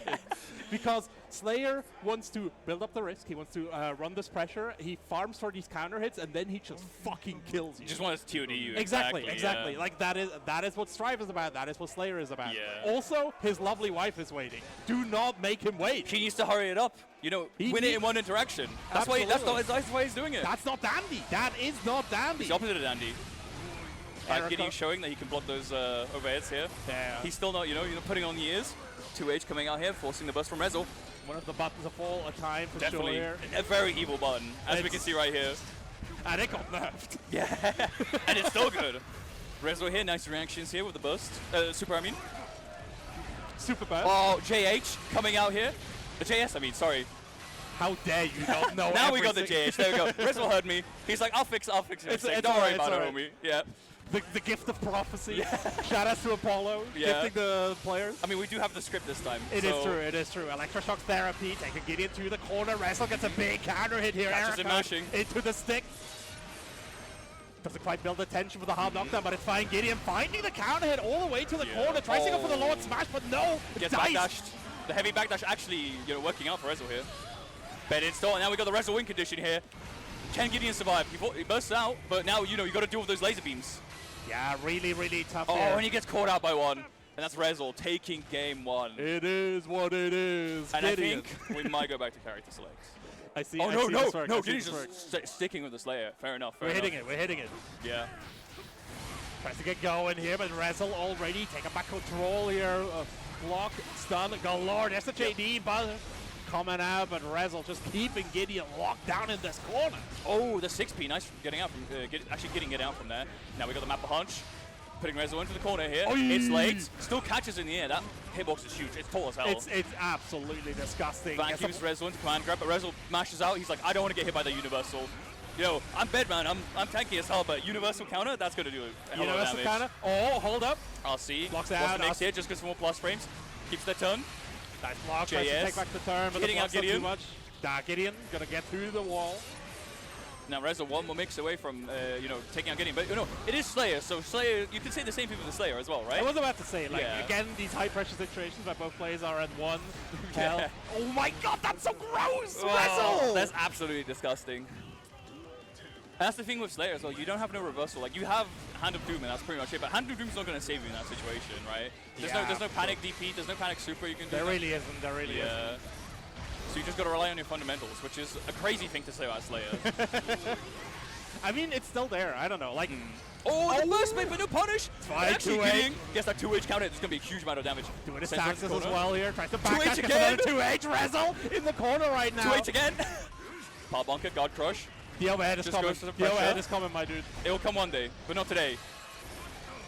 Rezo here with the plus frame. JS. Gideon just blocking it out. Gets hit by the arrow code. Has to take another mix. Rezo here. Goes for the JH. Oh, and hits him with the 2K into the arrow code, and that's going to be another game for the Rezo here on the bed.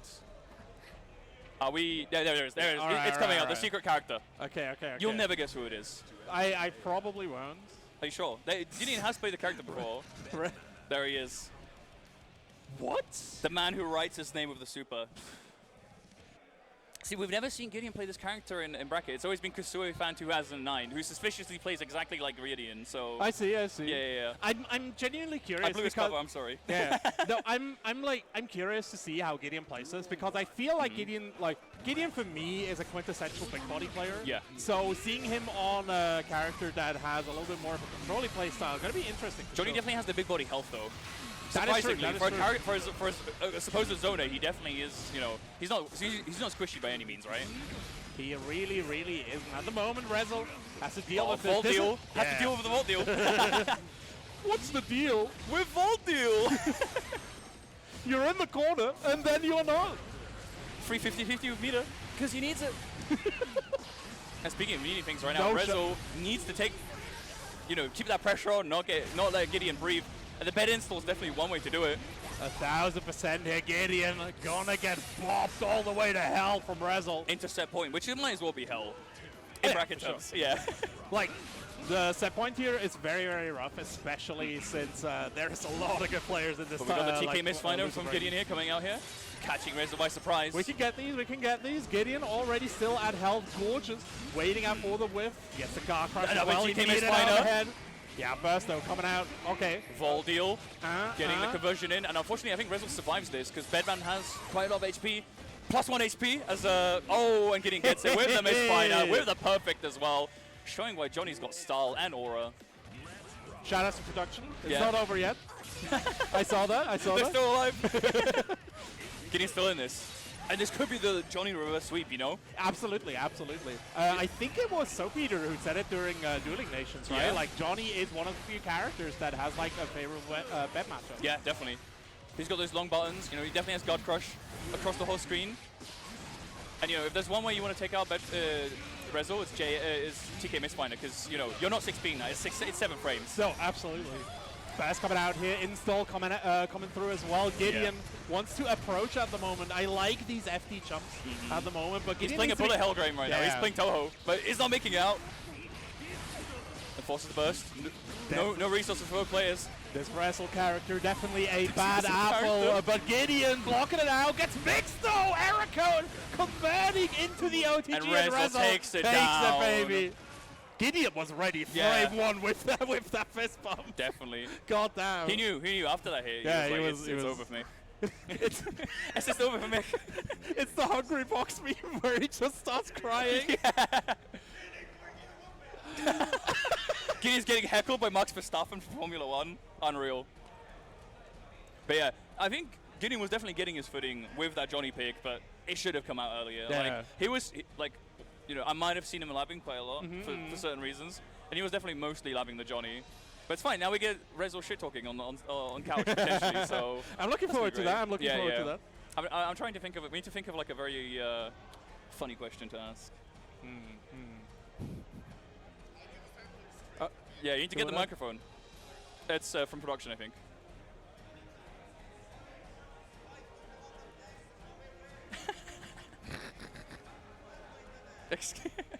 He's coming in. Hold up. I'm setting things straight here. Okay. There was some misinformation. Think about this. Go on. There we go. All right. Get me here. I'm literally winning on the bottom one, right? Bro came down here to downplay. All right, get him out here. So when people are saying Batman is broken and they look at me, just understand. I just spent too much time labbing. I know everything, and I'm winning on the bottom one. I'm just this good. I'm gonna have to press exit out on that. No, well, you know what? You are allowed to. I will. Like, as I have my own viewer, opinion, you know? However, we can think about several things, right? Badman has no winning matchups, and only matchups which the ones you win are the ones where you skill them. You know, Rezel, I'll give you a compliment as a player. I think you're better at downplaying than playing the game, and that's saying a lot. That's saying a lot. That is a huge compliment. I need to do damage control right now. Yeah. We did just see Bedman beat Johnny, like the best character in the game, right? So you need to set the score straight. I get it. Daisuke, I'm begging you. Grind is grind. I get it. Yeah. If you're watching this, Daisuke, please don't do anything rash right now. Put down the pen, put down the notebook of the nerfs, and think of something pleasant. This never happened. Yeah. Okay? Delay the Bedman nerfs for at least one Aqua Tour cycle, so this guy can get to Aqua Tour. Yeah. After he qualifies, then you can nerf it. Yeah. We need the Wrestle W. Yeah. How do you feel for top 8 now? I have Leffen.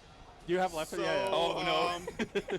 It's going to be either I win again, or I lose, but then I just throw my hands in there and say I didn't sleep. Bottom one. Are you gonna stand back on Dizzy again? I can stand back on Dizzy against Johnny. I wouldn't stand back on Dizzy into Xxii, because Dizzy into Johnny is an 8-2, Dizzy into Xxii is like a 0-10. Yeah. Crazy. You're not playing the game. Yeah. Every knockdown you get is basically favorable to Xxii. Yeah. All right. You're pressing the skip button. I said my piece, Daisuke. 8-frame air dash. Remember, just subliminal messaging. 8-frame air dash. All right. Thank you so much for joining us. I don't know why we have it. I'll just switch it off, I guess. I think. Oh, we don't. Can we just leave it here so they can pick it up next time? Cool. Perfect. Wow. Also, Dave, watch your feet, because I think we're sitting on the connector here for the microphone is cutting out like during the interview. Small production errors. It happens. It's all right. But yeah, no, we're the shout outs to Rezel. Definitely. Again, like. Very funny player, I have to say. Piloting a bottom 1 into top 8. Yeah, fighting for his life. Yeah, that's how you know that they're the best player in the bracket right now. Oh my god. We don't have a wire. It's a hitbox wire. It's a USB-B. Oh, it's a USB-B. Does I can't help you, I'm somebody sorry. have a USB-B into USB-A? Anyone in Twitch chat can quickly fly down to Yeah, Frankfurt exactly, and give us exactly. a USB-B cable? Twitch chat, I'm begging you.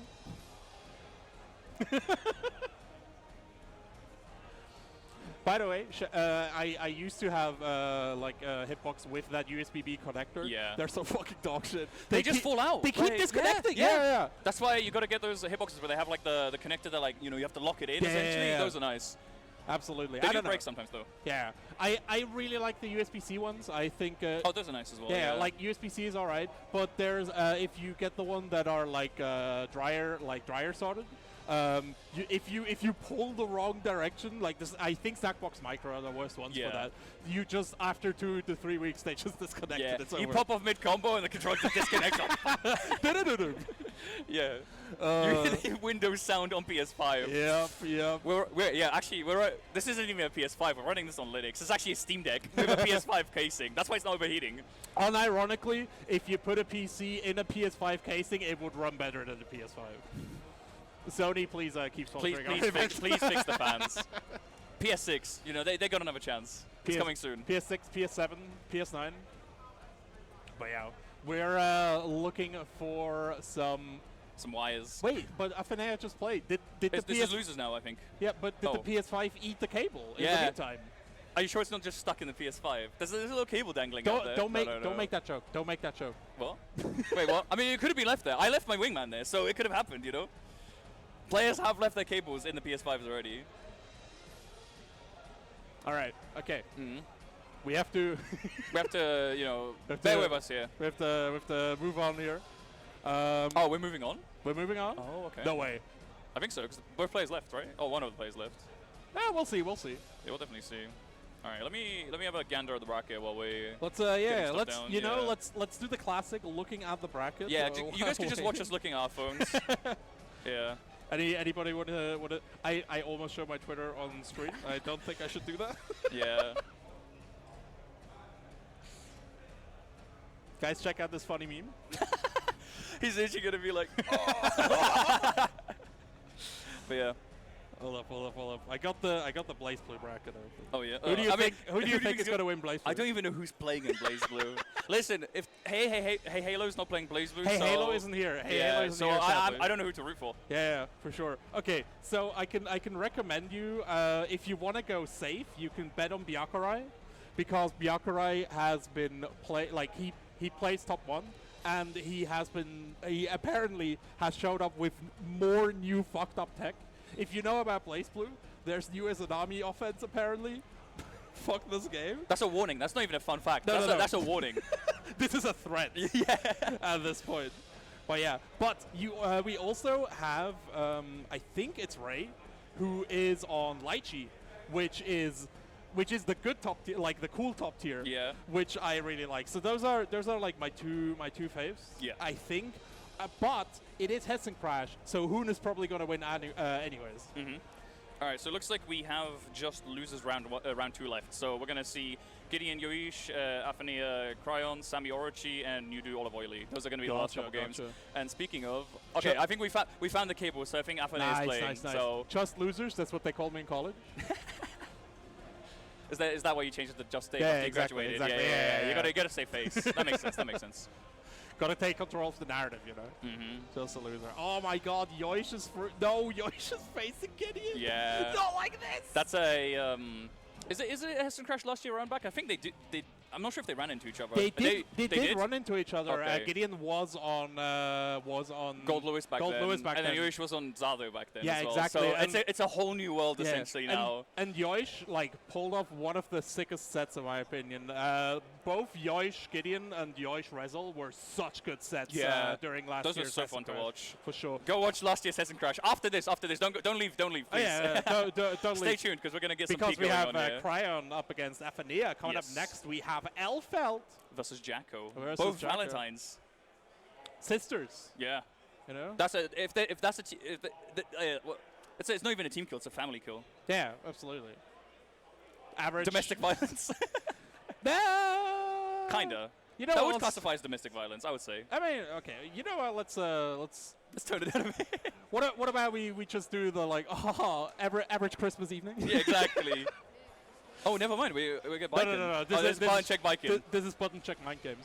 Okay, who do you pick your main character in button check, or do you fuck with your opponent? I think picking pot and button check is aura enough. You don't need to mix your opponent up, you know?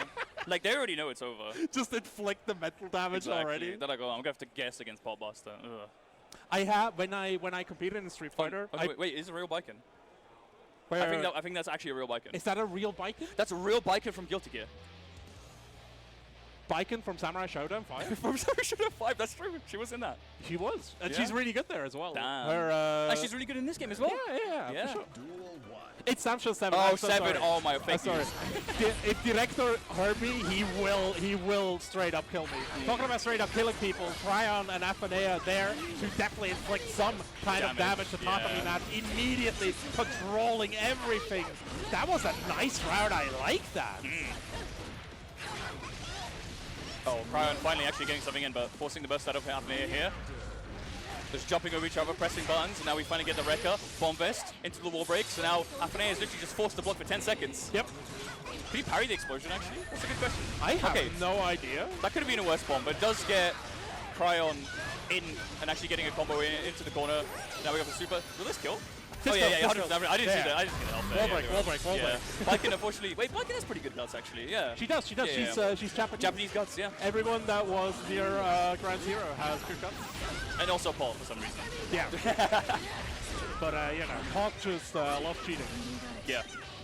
They should just give him armor instead of guts. I don't know why he has guts. But let's talk about this one a little bit. I like this run up 6P here. Immediate bomb here as well.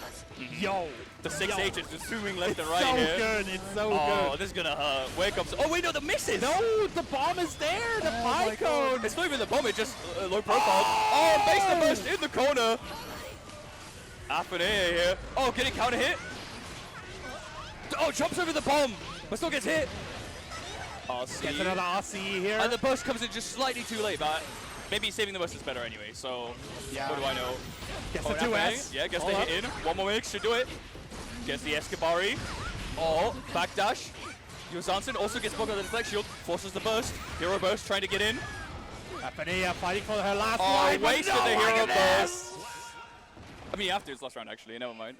It That's is Cryon what it taking is. round 1. Are we going to see Afanea go back to the Jacko?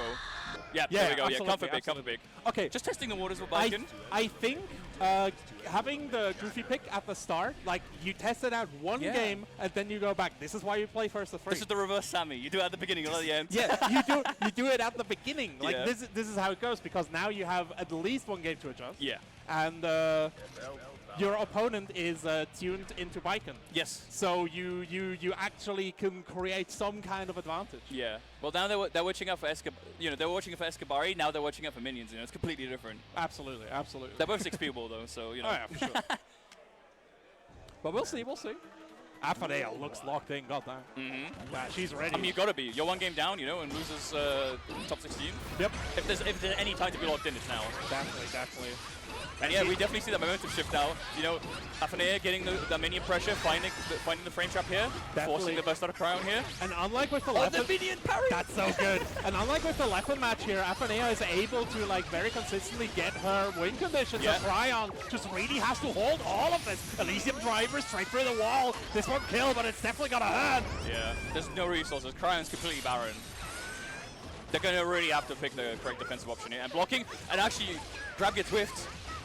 So this is definitely, you know, a momentum swing for Cryon. Just goes for the record starter like 3 times in a row, but you know, it works. As long as it works. Just let it rip and play. Yeah. Play. Just let it rip and play.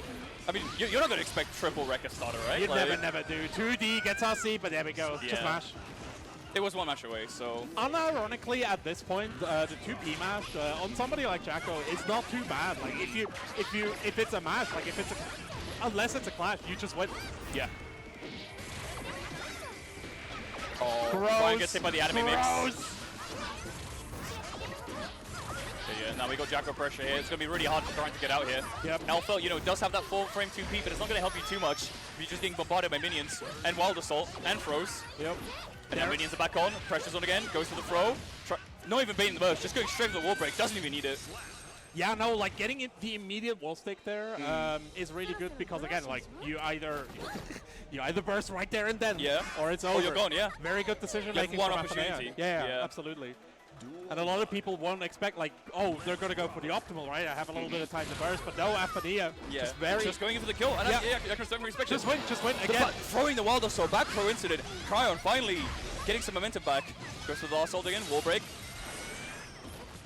It doesn't hard knockdown anymore, unfortunately. You can't, wall break the old-fashioned way. Yeah, for sure. Oh, nice. throws the bomb throw. Yeah, Afanea. Another back throw incident. YRC. Now putting Afanea in the corner. Who's in the corner? They're just juggling each other now. Fine, don't worry about it. Oh, the minion tanks the bullet here. 2 minions down. These minions are going to be tries to go in for the minions. Push Cryon away. They're going to be so important. 2D coming out as well. 3 minions. First pick. Second one coming through. Gets a slash. Another one into the juggle. Afanea just setting up the absolute hellscape. That is Jacko pressure. Cryon doesn't know where to block the overhead. This is too intense. There's like 10 minions on the screen. Like there's overheads everywhere. It's peak. Okay, run up 5k into the pressure again. Minions down, but Cryon just runs out 6Ps. Puts Afanea in the corner.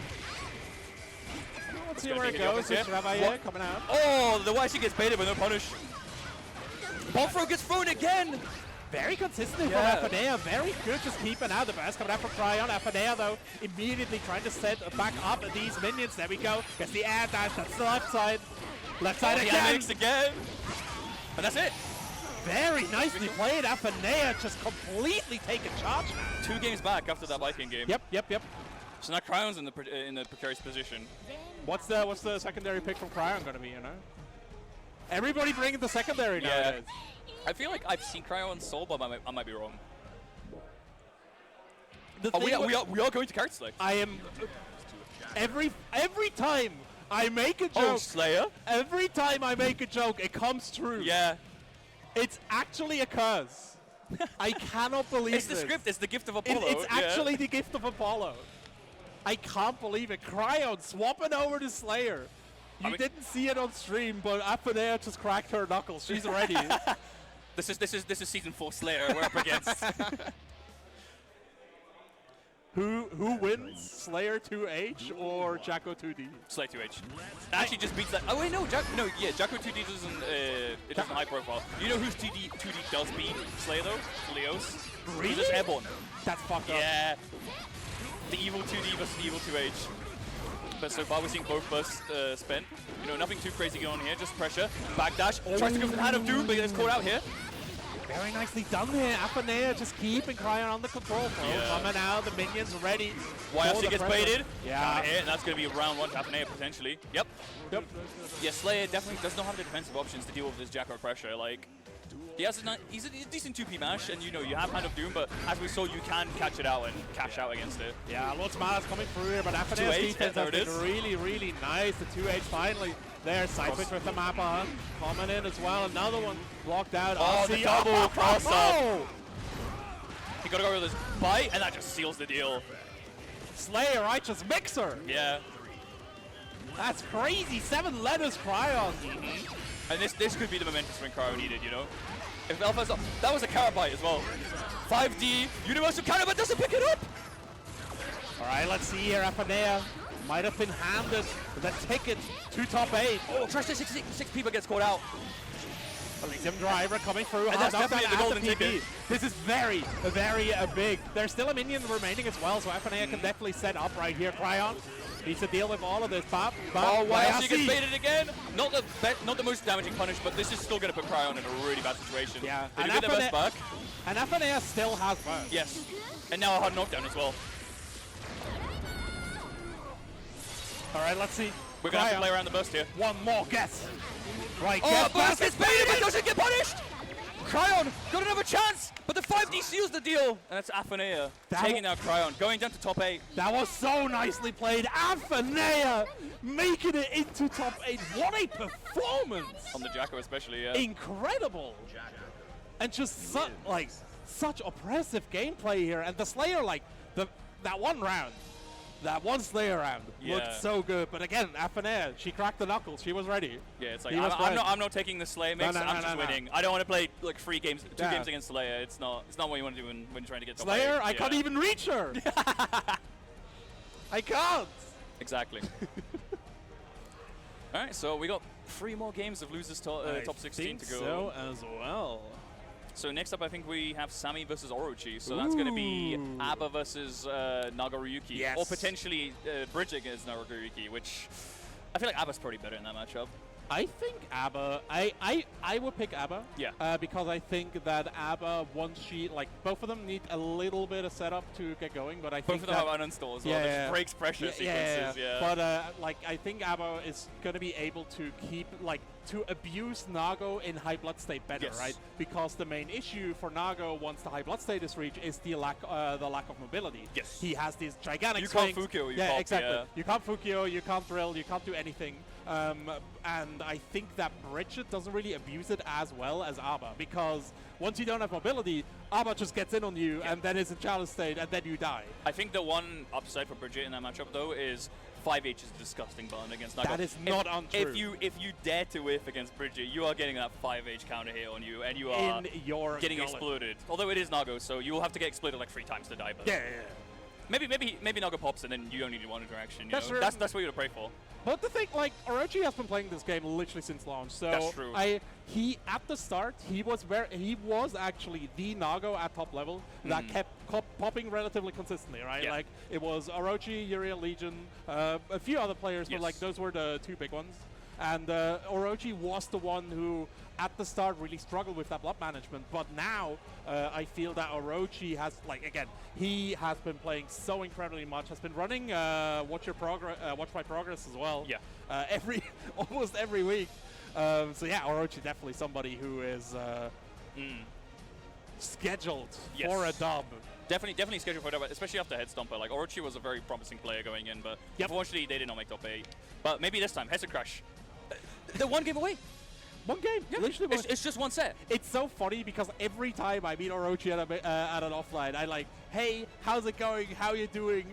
How do you feel about the bracket? And every time he's like, this is the one. This is the one. This could be the one. And We have the gift of prophecies. We here. do. Yeah, but we can't choose favorites. Sammy's definitely a very fun player to watch as well. Absolutely. And we've seen a lot of them as well today. The main issue is too, it is Germany. It is home turf for Sammy. Yes. So they do have the buff. You have to fight the crowd. You have to fight the crowd. I don't see the French anywhere. I don't see it. Where are That's they? what it's saying. I don't see the French anywhere. I don't see the French. We don't have Neos hyping up. Neos is like the hype guy for the French that's squad. true. That's true. If you hear hype for French players in like European tournament, Neos is there. Man, you can see him. He's like 7 foot tall. You'll see him. Neos at Cayenne Cup was so cool. Like he popped off beyond imagination every time. And mix up as well, and at VSF. You see him that he's popping off for his French homies. Exactly. No, Neos, one of the goats of all time. Yeah. Sammy is hovering Unica. Ooh, it could be a button check Unica. You know. Yeah, that has to be a button. I don't think that Unica would be a good choice here. I've never seen the matchup actually. Like Unica's relatively new. Not a lot of people are playing Unica in tournament right now. I don't think she's all that strong. Like she's a fun tower character, but that's about it. Yeah. I don't think she has like. She plays well. She's all right, but I guess it's all right. I think I've seen like one player. I'm not sure if Indoor Total has been playing Unica. I know I have seen Indoor Total play Unica and brackets. So there's at least one European player who's been trying to put work into the character. And if anyone could do it, it's like the Lab Monster that is Indoor Total, right? It could These be. Viking players, man. It is what it is. Yeah, it looks like it is a button check Unica. Wait. Oh yeah, this is I mean, look what Orochi's playing. It's okay. Okay. All right. With the Gideon colors as well. I mean, are we sure Gideon's not under the table playing the Johnny there instead? Because I don't see him here. Somebody check on Gideon. What's happening here? Yeah. I think Orochi would rather disqualify than have anyone else play for him. Yeah. He's such an eager player, right? I can believe it. Like. Again, I don't want to generalize, but Nago players do have that kind of personality factor to them. Like, you got Orochi, you got Nagoruluki, you have... This is a Unica. This is a Unica here, by the way. Sammy actually locked it in. Yeah. Well, at least Orochi switched back. Look.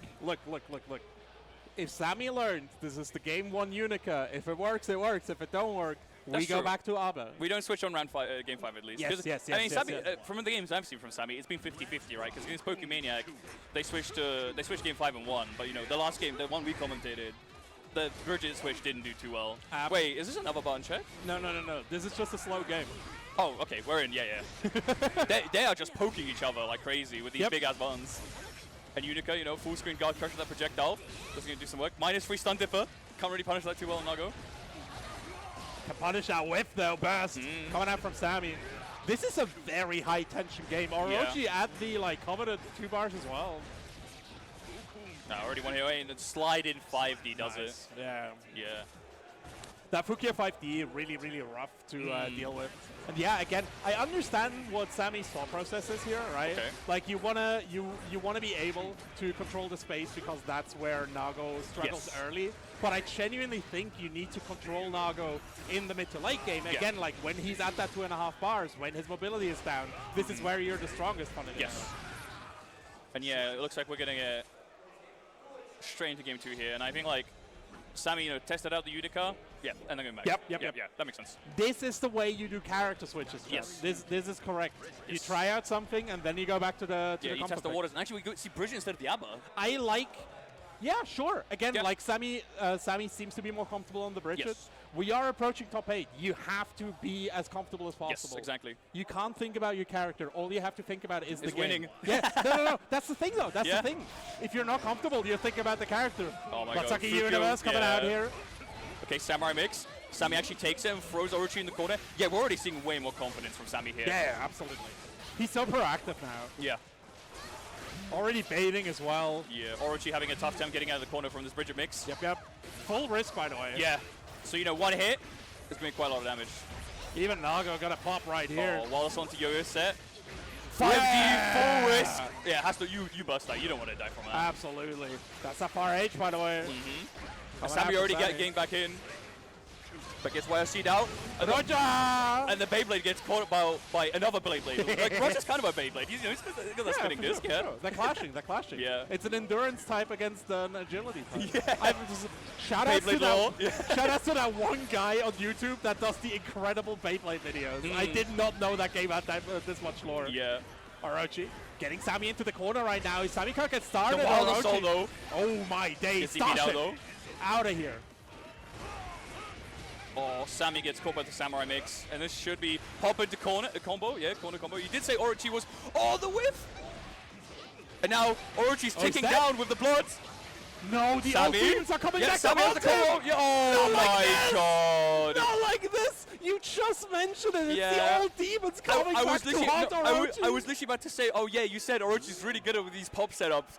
And then they missed the pop setup. Oh my days. We should just not speak. We have the curse now. We don't have the prophecy anymore. The blessing has turned into a curse. Why do they let us? Why do they let us commentate? I think it's specifically our pairing. Yeah. That just invites the bad luck. I've never seen it be so bad. You know, like usually it's one commentator having it, but it's like both of us. We're just ruining the whole set, man. We're just too good. We're just too good. We're channeling the future right now. If you want to know anything, Chad, make sure to just let us know. Yeah, just sure. DMs are open. Now, speaking of let us know, Sammy's letting Orochi know that they do have those instant blocks here. Not letting Orochi get any leeway here, or any huge amount of chip damage. Oh, never mind. I like the choice of 6P there. And there's that 5H counter hit. Getting Sammy some breathing room. BRC to set up the yo-yo. Hits with the low as well, puts Orochi in the corner. Gonna see roll in. YRC gets baited, and that's Orochi gonna take another L. Potentially, yep, there we go. Goes with the cheeky yo-yo set mid combo as well. Very nicely done here. I like how Sammy is very aware. Like, the burst baits haven't been working out, but the YRC baits have been very consistent. Yeah, they've been super on point. Okay, blocks the Melee full screen. I would attack there, I died. Holy Throws the Fukyo. Yo! Okay, that's a really good deflection. Pushing Sammy out and getting that Beyblade in, finally connecting. Yep. Orochi is at 2.5 meter though. And that's that 5H again. Yeah, this is a tough situation for Nagaruyuki right now because Sammy is not just in control, but Naga doesn't really have a lot of opportunities to play in there. Can we wait another YRC bait for Sammy? Yum. Game 2 for Sammy right here. I love defensive options. More, please. Yum. Yeah. If there's anything Bridget can do is catch those defensive options. Like, that makes it like really what's the word I'm looking for? Like, not customizable, but you know what I mean. You can switch it up right whenever you want. It's definitely like a lot of small hits that you can just stop at any point. Suffering from success here, Orochi not quite able to get the BSU. Sammy puts him back in the corner. There's the dreidel. Yeah. But there's the 2D as well. Sammy with the conversion. Those always feel so awkward, but Sammy makes them look so easy. Yeah. You definitely have to spend a lot of time in the lab to get those down. Like, okay. Oh, the reset here. With the yo-yo set. Oh, finally, why not YRC actually connecting? Or you not doing even anything about it. It's like expecting the bait already. It finally catches out Sammy here. Nice counter here. Yep. Getting out of the corner, taking the screen space, but again, the 5H nice. With punishing Nago. It seems to be the MVP button here for Bridget. Yeah, you said it, right? Like, if you cannot whip in Bridget's face. Yeah. But it's not even in the face, it's mid-screen. Well, you know, the face is relative. Yeah, true. The face is whatever your longest button is. The face is where the home is, you know? Yeah. Okay, good anti 6P from Orochi.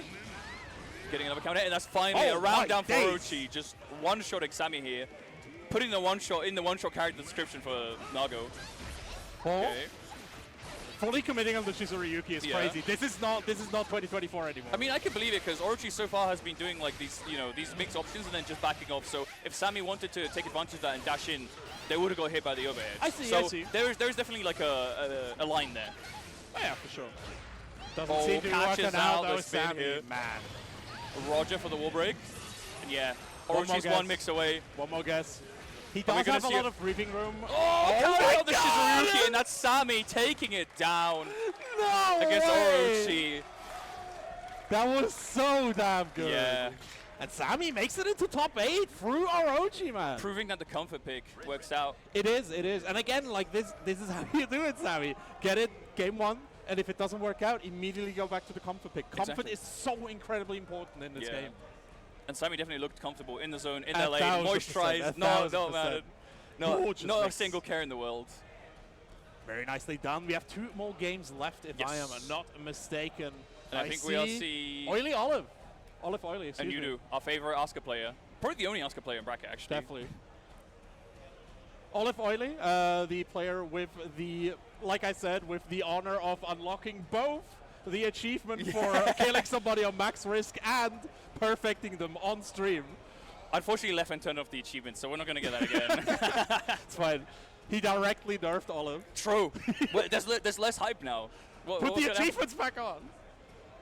But yeah, no. Olive is such a force to be reckoned with as well, right? Like Mei is one of the characters of all time. Shoutouts to Slash. True. Just shout out to Lackey. True.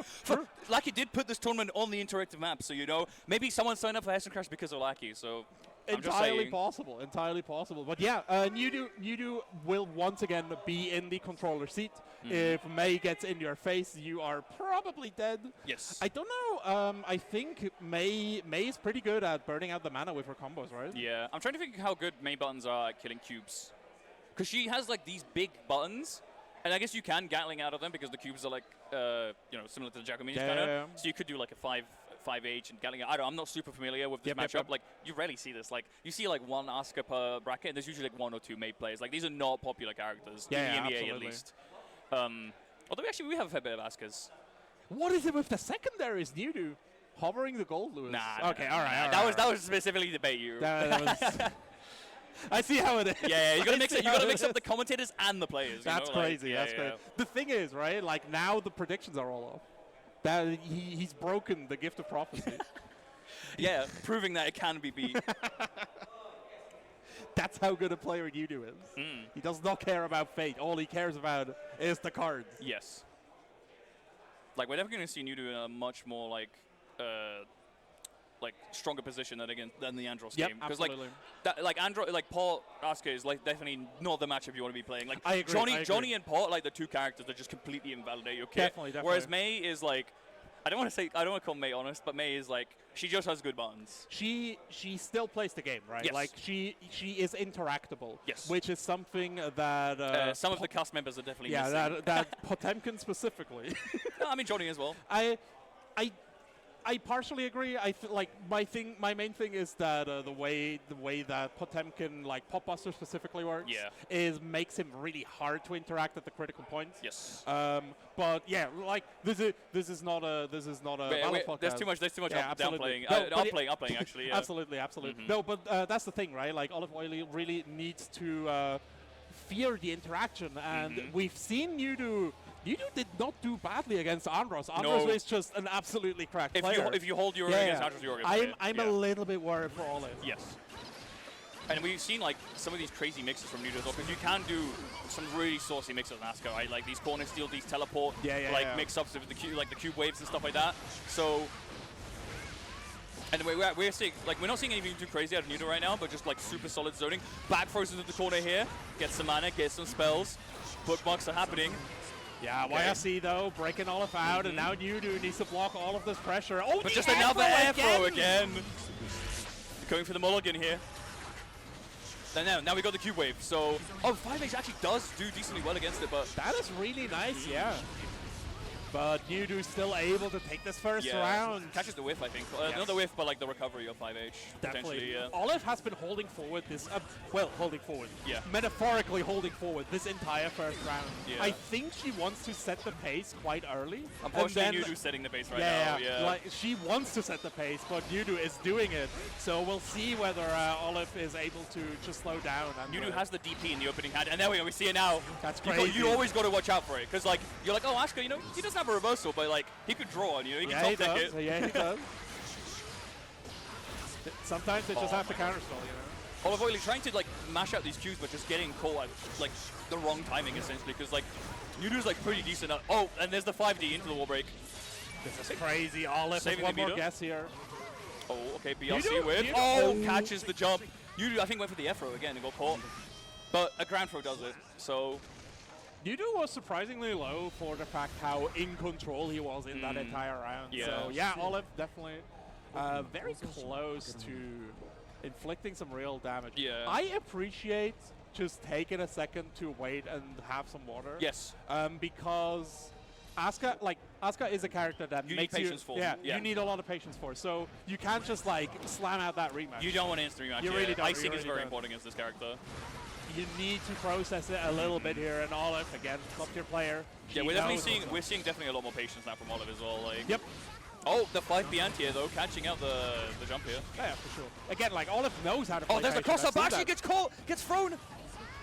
Teleport gets reacted to. Yeah, and that's Nudu very in the corner important. getting mixed. Yeah, PRC overloading the defense, counter hit, Yeah, forcing you out the have burst. to Nudu burst needs out to of get there. out of there, but Olive immediately finds another hit. Wall break coming through. Almost no more mana. Nudu is in a horrible position. Olive just going through. Just trying to Overhead shimmy out throw, against throw. coming out. It's death. It's death, baby. Yes. Olive, oily. No mana, no resources, no options. Get it, baby. And there you go. The icing helped. The patience is back. I'm telling you. I'm telling you. Just But it's give fine. it a few seconds. It's just one round though, so you know, Nudu definitely not like still looking super strong. And now blocking all that mix, trying to mash out, and the one mash attempt already gets punished out here. PRC mix. These PRCs have been Yeah. Nudu's bane a little bit. Exactly. Nudu But you know is who's so low but you on know mana. who's bane back for us are? Olive Oilies. Yeah, yeah. And now we yeah. got teleport into cube mix. Doing the side switch here. Still in the corner. Really awkward hand from Nudu. All right, he got a little bit of a redraw, like got a new test case, but Yeah. Olive Oily still. There's two staffs right now, which is not really what you want to see Nah, when it you really want to put isn't. up pressure. Yeah, it's the second like awkward hand. Yeah. PRC gets him under here, but Olive recognizing the bad hand and immediately turning up that pressure. Again, just good. All right, Nudu finally getting some breathing room here to All swap right, out the all deck. Getting the refresh, but is I he going think to it's stay a little- alive for it? It's just a little too late. Yamada! Oh man, and it still kills with mana shield as well. Yeah, that just kills. That just kills. Right, and that's definitely the momentum screen that we were talking about for Olive Oily. Now is Nudu going to ice? Let's see. No, Nudu just slams it straight into the rematch. Oh, yeah, for sure. No. Oh, okay. Not the worst clash in the world. Like, Asuka maintains space, which is what you want to see against Mei. Like, you don't want Mei up in your face. Like, the only time you want to be up in Mei's face is when you have like 50 cubes on her, you know? Yep. Exactly. And even then, it's like questionable. Yeah.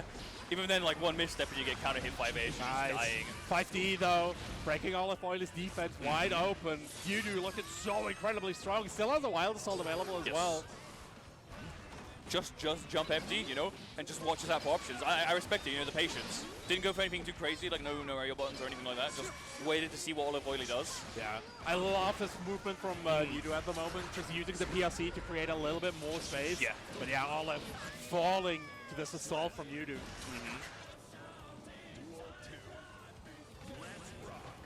Very tense situation at the moment. Olive Oily finding the way through the maze, just already counter. Forcing out that burst. Nudu does not want any of that. Nudu has been saving bursts of 5H counter hit like every game Yeah, so far. I You have think to. that's You don't- the right choice, Yeah, you yeah. do not want to take a 5H counter hit combo. Yeah.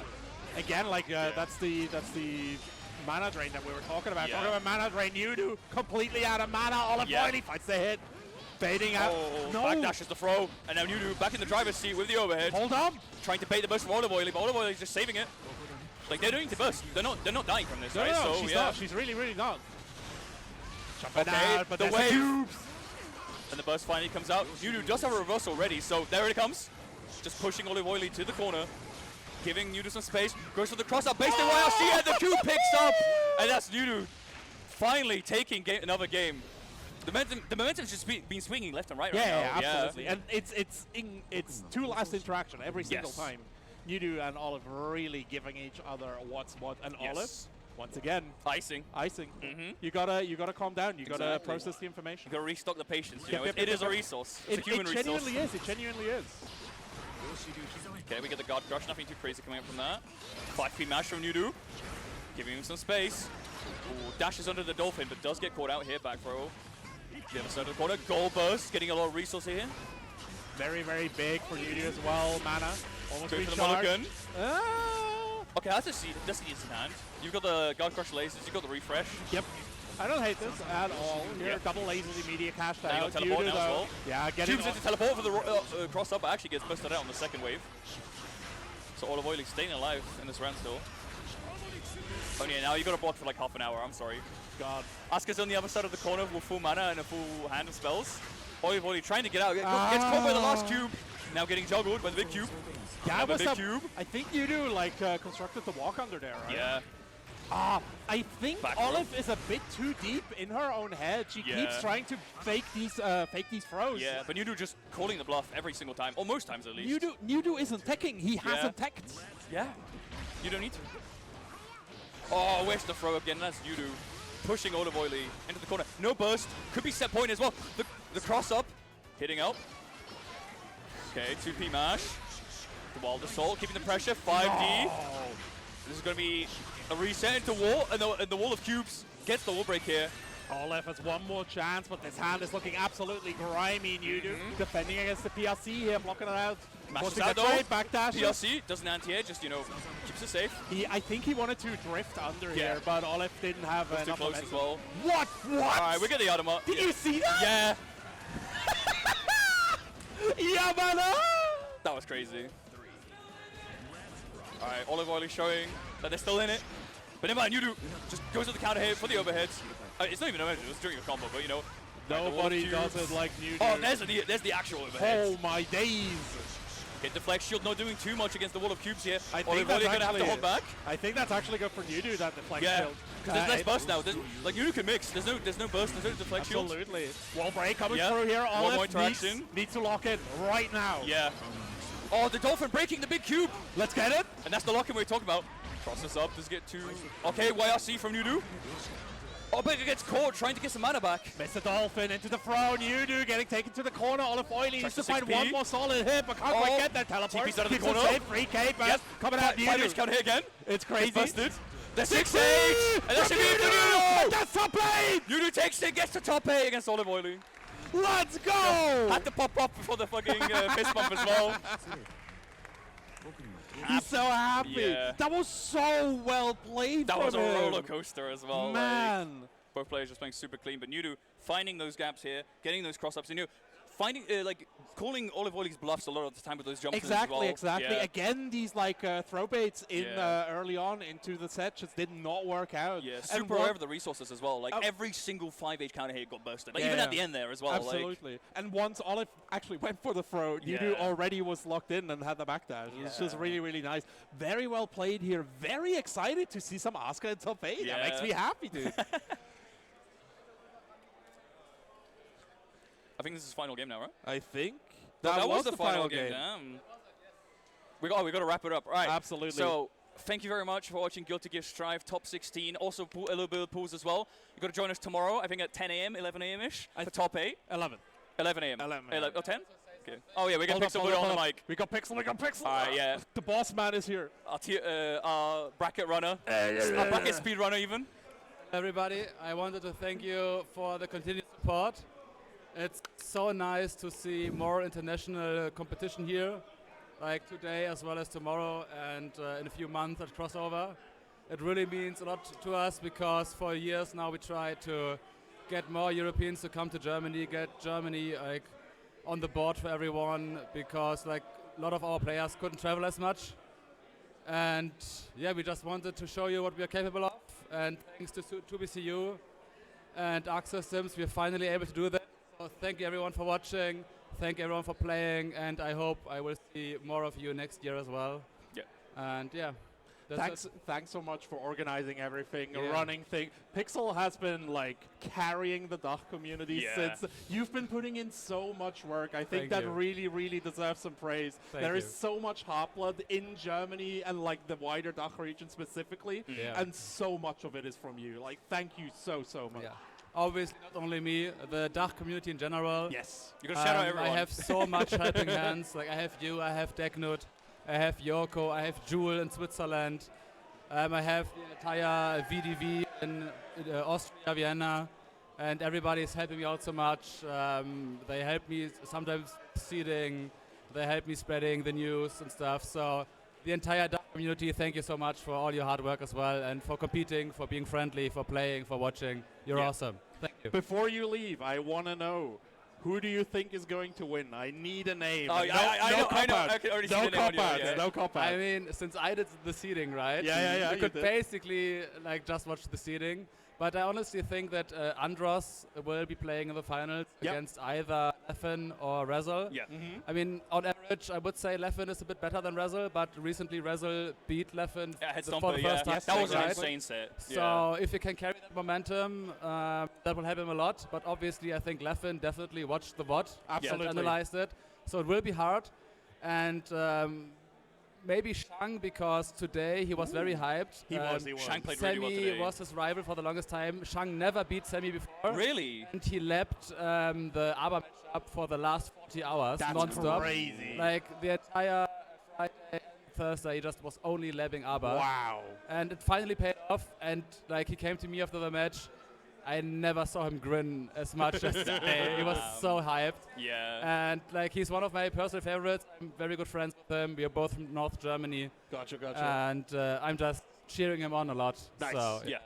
Perfect. Thank you so much. And thank you for commentating. No See you worries. tomorrow. It's always fun. It's always so much fun. But yeah, thanks so much for joining us. And thanks so much for watching. We are going to go to a break. We'll be back tomorrow at 11 a.m. right here. But still on stay tuned on the Gbvsr stream YouTube. because there's other games as well. Yeah, for sure. Like, stay tuned. There's more stuff coming along. We'll see you. Bye-bye. Yeah. Bye-bye.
PlayStation tournaments are on PS5,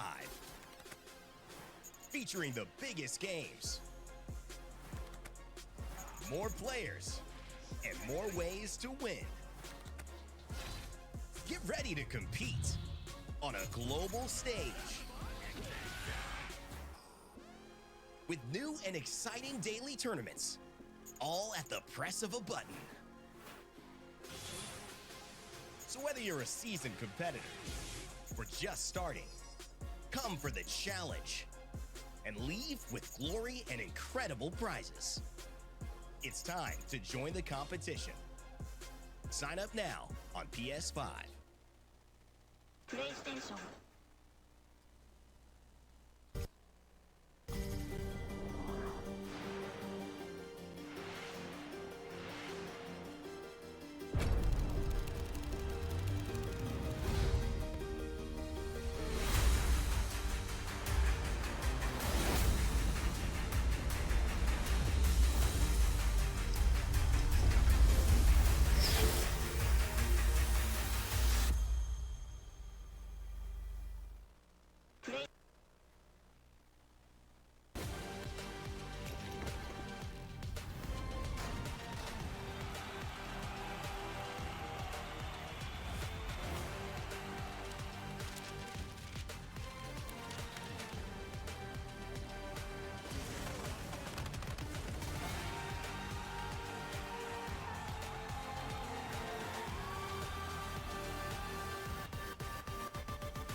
Hello, hello, hello, and welcome back to Hessen Crash 2025, baby. We are back with some Grand Blue Fantasy vs. Rising action. It is your boy Toast on the mic, joined by none other than Mr. Lazarus. How you doing, brother? No, I'm doing great. Thank you, Toast. You know, I'm super happy to be here again, of course, in Frankfurt, in Germany, especially for some Grand Blue Fantasy Rising, which also is an World Tour qualifier, I believe. We are event, which is really cool to see as well. Yeah.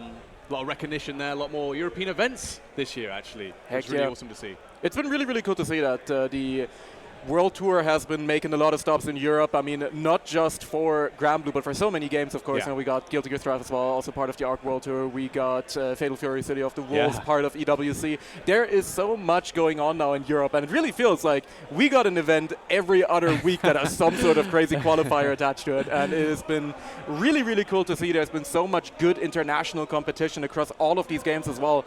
And it has just been a fantastic pleasure getting to watch all of these games. And we're going to be watching some good-ass Grand Blue here real soon as we're getting ready with our first set of challengers here sitting down at the table. I believe we're going to get some Nier here as well from Xing'ai Xiao, which is a character that has been sent to the containment zone by our Shadow Realm, for quite some time. Rightfully so, rightfully so. You know, that character was committing too many crimes for too long. But yeah, also they basically kind of reworked the character, and especially in the most recent patch, obviously we've got Gallia, which is great to see.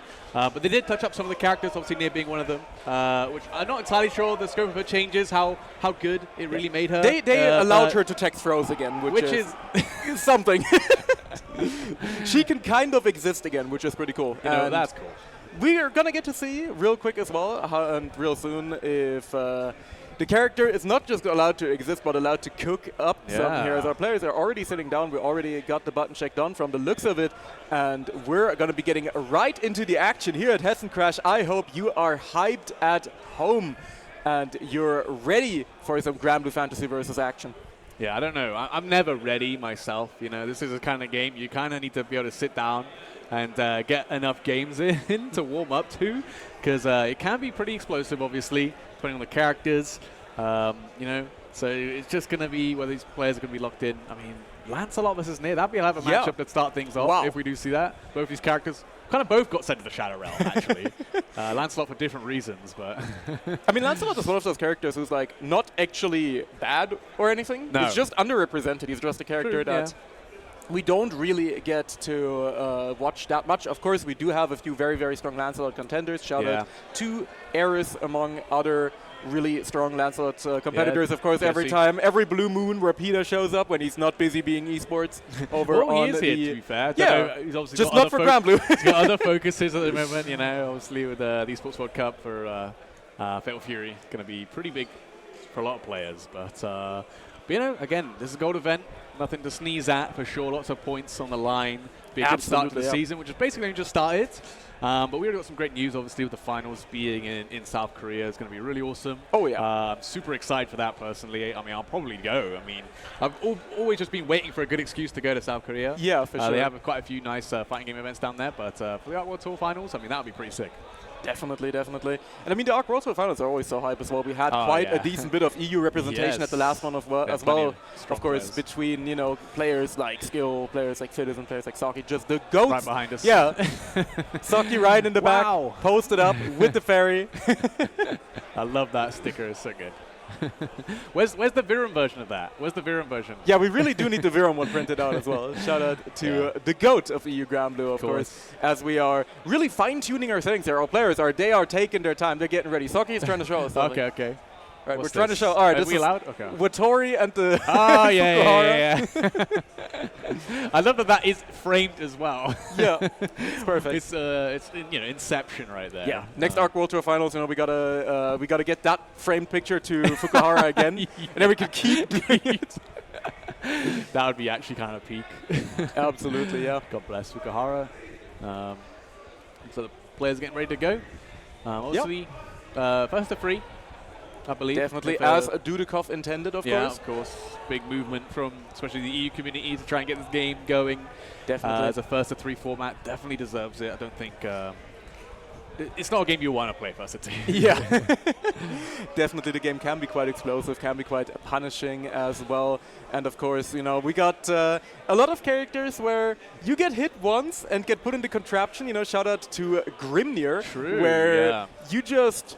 really lose these interactions quite quickly, and the first to 3 value has shown itself. And of course, once again, our man Cake over at Headstomper just 2 weeks back did a lot of work improving and going out of his way to demonstrate that full first to 3 is not just feasible, but pretty much the optimal way to do things here. Yeah. Has provided a lot of opportunities as well for fellow TOs to take a look at the resources that he has. So I'm really happy to see that first to 3 has been establishing itself like properly in EU, and this is really where... I don't know the last time we had a first to 2 tournament really in Europe. It's been a while, I think, because again the community is so banded together, make sure it doesn't happen, which is great. You know, it's great to see. For sure. And like I said, this game's just so much more fun. First to 3, you know, get to develop especially a lot of like habits and stuff like that. Get to scope them out, learn some of your opponent's habits, things like that. Of course, you know, every game could benefit from being first to 3.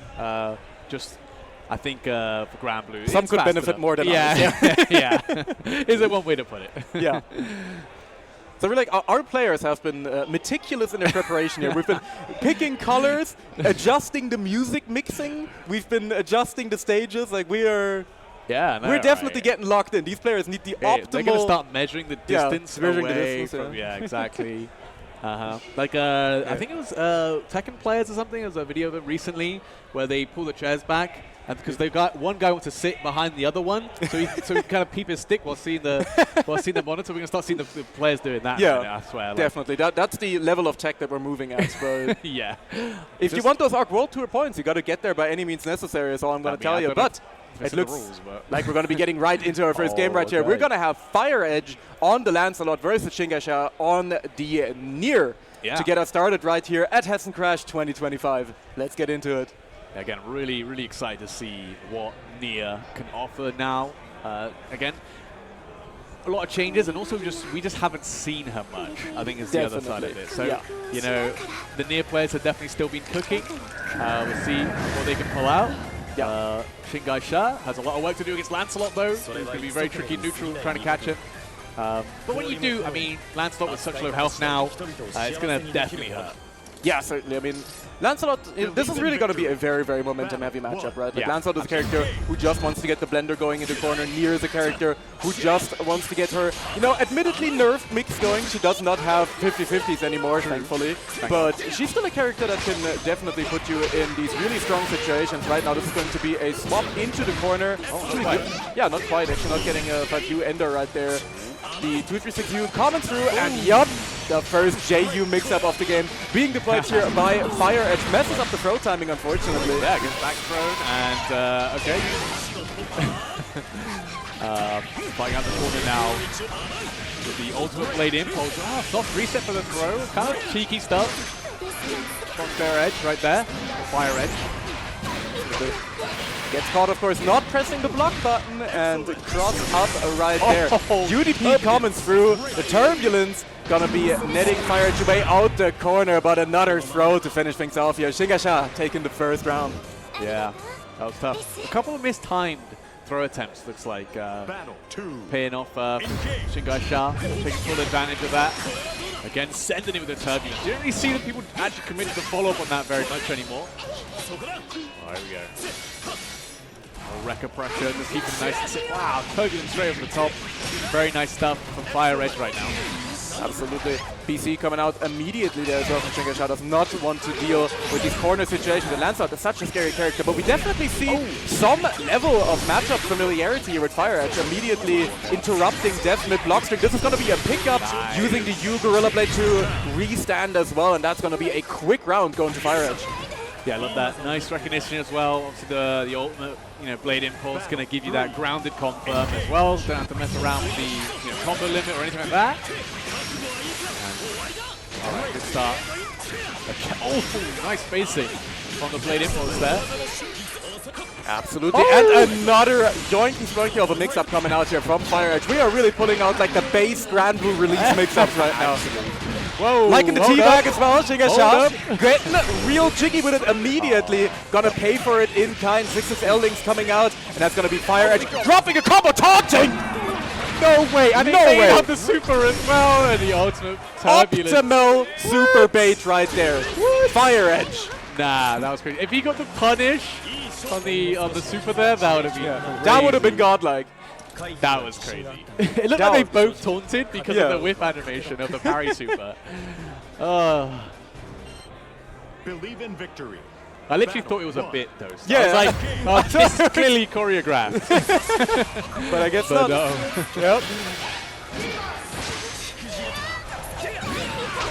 Nice fire heavy there, big extension of course. Nier still has some really, really solid buttons overall. Like, that 2M is still pretty brutal, the Far H is still pretty good. And she, you know, while she lost a lot of her shenanigans, and rightfully so, she still is, you know, she's closing in on being a decent character again. We're gonna give her like a patch or two, and we're gonna be good.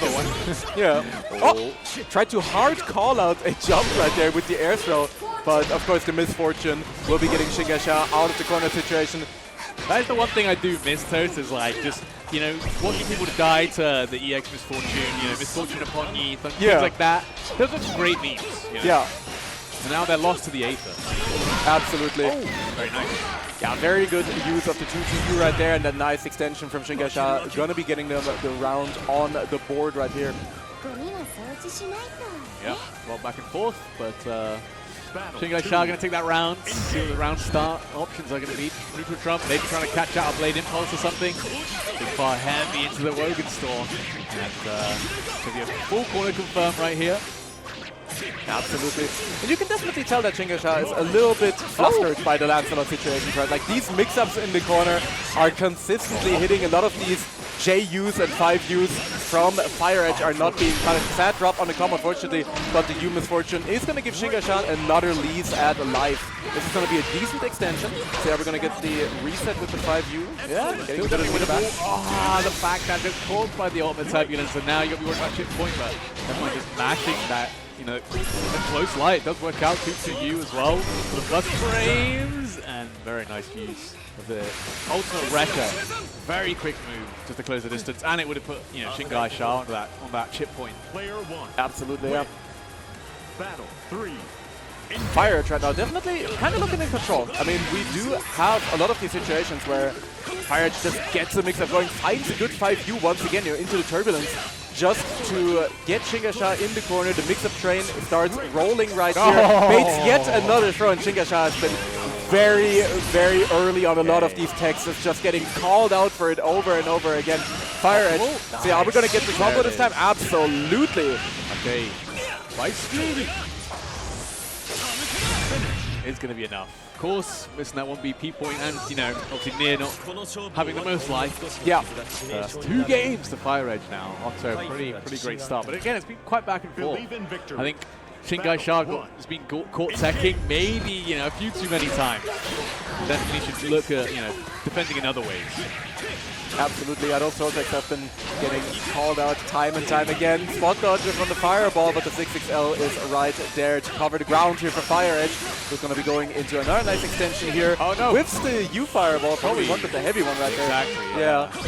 Oh, over the top again, the Turbulence done so much work, man. Yeah. And Lancelot is one of those characters where if you can't deal with the layer 1 of Turbulence, then it's rough. It's tough. Yeah, it is tough. I mean, it does have some really good anti-air options, but we just haven't seen them come out from Xxii, and that's going to be Fire Edge now. Onto that set point, just kind of running away. We talked about the set going to be heavily momentum-based, and it definitely feels like the momentum has been the side of Fire Edge. Definitely. Fire Edge just really good at capitalizing off the momentum that Lancelot can gain off of these hits. Minor spot mistake will be heavily punished once again, as Fire Edge is going to be going into a nice little setup right here, trying to bait out something like a U Misfortune, but does not have the meter for it anyway. This is going to be another big extension right there. I don't think we're going to be able to quite kill just yet, but this is going to be a next touch kill situation. SBA coming through, but even on the low near HP, I don't think it's going to be close. Yeah, there you go. Just about alive. I mean, there's not too much you got left there to do. Going to be put on the ship point, but there we go. Fire Edge going to close it out 3-0 for our first set of the day. Looking very strong, actually. Definitely, yeah, and it's really cool to see a Lancelot player, someone, Fire Edge, not someone who I was personally familiar with before, not familiar with their game, but now I am, but now I am afraid. I've seen the vision. Lancelot definitely a character, that I also really like. I actually used to play this character quite a lot back when Base Gramblue first came out, so I'm always very happy to see Lancelot showing up. I think it's always a really fun cool character. Very, very fun character. He's very and Xxii presenting the McDonald's Near. This is where she's been banished to. Just put the fries in the bag, Near. Put the mix-up in the bag. We're not holding that anymore. No, thank God. Thank goodness. Thank you, Fukuhara. No more of that nonsense. But, that was man, Lancelot is a really cool character. Once he starts going, like, as much as it might seem gimmicky and stuff, like the 5U and then the turbulent stuff, it looks really sick when you do find a shimmy with it, Definitely. And obviously his, I mean, it got toned down a little bit, but his ultimate Wogan Storm, the slow effect on it, it's really unique. And, we saw Fire Edge use that to his advantage quite a lot. Chat, if you're ever playing against Lancelot for whatever reason, maybe you're not from Europe or something, if he puts that on you, please do not take a throw. No. I beg you, take the throw. It will be fine. Do not get shimmied while you're slowed down. Lancelot you get to will watch your life explode in slow motion. In slow motion. It's not fun. It's not fun. Not for the faint of heart, for sure. It'll all come crashing down. Just mash tech or something. Please don't. Please don't take the throw. But gonna get our next game in right now. Of course, we have a lot of notable players here, of course, as well. A lot of the usual suspects. We, of course, have players like Saki, like Dudikov that are sitting right behind us. We have Fiddes in here as well. A lot of the, big EU names that you're expecting to see. Ssbu, of course, as well. Arufu. Pretty much most of the head stomper top 8 have returned once again. Well, it's going to be good to see. You're going to probably see these players very often, because especially when they're fairly local, go to as many gold events as you can, get as many points, and then you won't have to really travel that far to get those last few points to qualify, really, especially if you win, right? I mean, a couple gold wins are going to put you in a really good spot to at least be in the qualification table, Yeah. I mean, if we get ARC World Tour finals without the return of, Saki and Fiddy, I'm just going to be sad. Yeah, I would be very surprised. Can't be caught like that, that's for sure. Yeah, that'd be very sad. But we'll see. You know, for me, Skill obviously will be one of my favorite players coming in. I'm sure we'll see him at some point. I don't know if he's in this pool group, but yeah, obviously playing Sora is very sick player, and like probably one of the best. If anything. Though to be fair, I do have to disappoint you just a little bit. Skill has been playing quite a lot of Beatrix, especially in specific matchups. Okay. Actually, if you guys watched Headstomper, which is a bracket I highly recommend watching, especially the top 8, it was absolutely fantastic. He actually picked Beatrix against Miri playing Ggst. Okay, because the Sora's matchup is a bit wonky, can be a bit rough for Sora, so. That's definitely a bracket that I really recommend you guys watch as well, because if you like Ggst, I mean, as the copy-pasta goes, if you like Ggst, you can look at the masterclass of the character right there. Yep. Miri was cooking up, but right now we're gonna be watching Ssbu versus Haxon. This is gonna be a German team kill coming up. All right, there's gonna be probably a lot of those in Germany. Yeah, to be fair. Hopefully these guys already button checked. Never mind. Yeah, but isn't there a button check in the controls? Yeah. I wasn't. Yeah. That's all right. You know what? Sometimes it's bad to get the visual. You gotta make it sure. Yeah, you gotta make sure that you got your button set. You can't end up like me. Like when I was playing Fatal Fury earlier, I forgot to bind my heavy kick somehow, and I was in the match, and I was like, "Oh fuck!" I got like the best story for that. I think he's here as well, but there's a guy called Ggst Shingo who plays Street Fighter and Fatal Fury. To be fair, I think it was Hessen Crash like 2022 or something. He got up to play Street Fighter 5. I was doing some commentary for it, and you know he was playing that match. He did lose. It was like it looked like something was off, like whatever. He goes to the control settings to like bind his controls, and he had one button bound, and it was this medium punch. I don't know how that happened, but he literally had a single button, and I was like, oh. It just we were commentating like, oh, that's kind of weird. Why is he like? Yeah. I mean, at that point, I'm taking the game loss. I don't know, man. I'm going back. But yeah, right now we're going back into the game. Ssbu here. Another, you know, you get even more characters you don't really get to see much. Apparently, we got the Nier invasion today with Haxon also repping the Nier. It's also repping the Zoe, another character you don't get to see that much. Of course, you have some, you know, loyal Zoe fans, but not a character that you get to see all that much. But she's always a really fun treat to watch. Ssbu going to be routing into the SBA here, just get that damage on the board, get the Brave Point back. Yeah, nice big start as well. One bravery point left for Haxon to defend with right here, which is going to be very difficult. Doesn't have to Mia for the ultimate misfortune stuff, but you know you can't really rely on like the EX misfortune like you used to. So there you go. All right, back throw. And with SSBA available, you know comebacks can happen pretty reliably. Absolutely, right there. Okay, there's a big hit. Oh, big drop in the 668 though. Could have been huge on the SSBA and the big overhead. Absolutely. 6 amps. Battle 2. Yeah, Zoe definitely a cool character, but just a character that I feel like, even though she's gotten a lot of changes, you know, in the positive direction, I could say, just still not quite, you know, super strong. Yeah, to this day it messes me up when she does H-Laser, like H-Dragon, and it only does one laser instead of two. To this day it's weird to me, I can't look at it. It's so uncanny. Well, you know, she does have some really good, you know, pressure in the corner if she's got the resources available. But there we go. Nice far heavy, confirmed from Haxon to be able to get that side swap. Haxon getting the throw going right here. And of course, the thing about Zoe is that while her offense can be quite staggering as well, she doesn't have a meterless reversal, right? So a character like Nier actually gets to run her offense decently well. Right. That's a nice BC though. Yeah, Ssbu there not quite believing in the hit, did find the 2L, but of course off of the aerial slash is going to be getting a nice little throw. Haxon now in the corner. Ssbu out of Dragon Meter, but oh, what a confirm. There we go. That's all the Dragon Meter back. Oh my god, and the TK Thunder for the kill. Very nicely done. One of the really strong tools, honestly.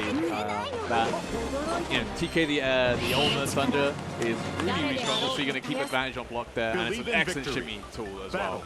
Yeah. Most certainly.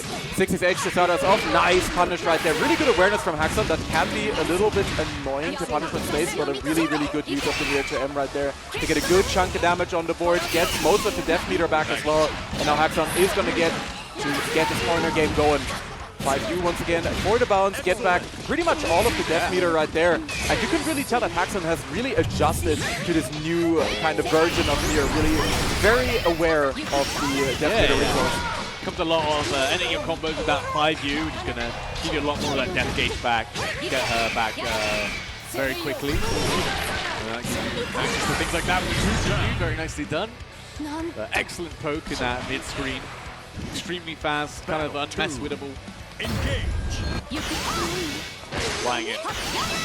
And once again, we are just flying in, no regard for human life right there. Bowser just sending it out.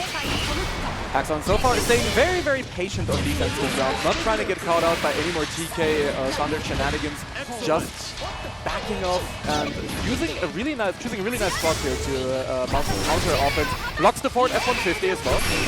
Oh, okay. And the ultimate Xxii spin once again. It is still a fantastic move. You guys haven't seen the spinning Xxii in a while, but it is still really, really good, especially in these projectile situations. Okay, good time on the BC. Not close light right there. The BC does hit death. Gonna be gone for a little while, but didn't spend too many stocks, so he's still in a scary situation. Bowser can find that hit in that SSB8 and try to fire the ultimate Thunder again. I think that is going to be enough. Absolutely, especially on one bravery point. Bowser there once again with really, really good routing, making use of all of these ultimate skill links that you get. Yeah. That's something that's really, really cool to see. Like, one of my favorite things about ultimate skills in this game is just the fact that they really reward this situational awareness, right, where you can just link into them in specific situations, often specific counter hits, and get all of these chunks of leader back. Yeah. It does make me a little sad when they nerfed it, so that you get less meter gain on the combo. They scale the combo harder now, basically. Yeah. With the starting ultimate skill. It was a little bit too degenerate. It was a bit too strong, but there were some really sick combos where you could get like 150 meter combos. It was really sick. Nice to M once again from Haxon. That button still pays your taxes, your rent, and gives you a little smooch at night, tucks you into bed, and the 5U common through right there is going to be netting all the death meter back for Haxon. Yep. BC with very nice. That's one, again, something that's very strong and kind of unique to Nier. Yeah. It's being able to do far heavy and maintain pressure while being completely safe against things like BC. It's one of the things I think Xxii, especially when he was playing the character, was absolutely amazing. The Xxii tech, man. The Xxii tech terrorized all of Europe for the launch months of this game, I can tell you guys that much. Definitely, yeah, I mean, this game is very system mechanic driven, right? Like, system mechanics in this game are incredibly strong. So any character that gets to avoid having to deal with them just has such a unique advantage, and that's something that Nier still has somewhat retained, despite, you know, first getting adjusted and toned down quite a lot. Yeah, absolutely. You again, great counter poking. But immediately not winning the situation afterwards, going to put you on the back foot. It's Nier, especially those final 2M though. Of course, that's another thing that Nier's really good at, right? When she does find that hit, doesn't matter where she is on the screen, she'll get a great conversion if she has the death available. And once again, Haxon's just playing it incredibly patient, not really just sending anything out, waiting for the projectile, reacting with the Xxii spin. And this is going to be a nice little extension. Doesn't quite have the spacing to kill here, but yeah, the forward F-150 does not care. Yeah. This will run through pretty much anything. This dog does 2 million damage. Absolutely. Nier looking like a family of 4 on the highway right now, as Alsor finds yet another round. Oh no. Okay. Turning into your combo right there, didn't really have much else to go with. Got death back now though, will be very afraid of that far heavy.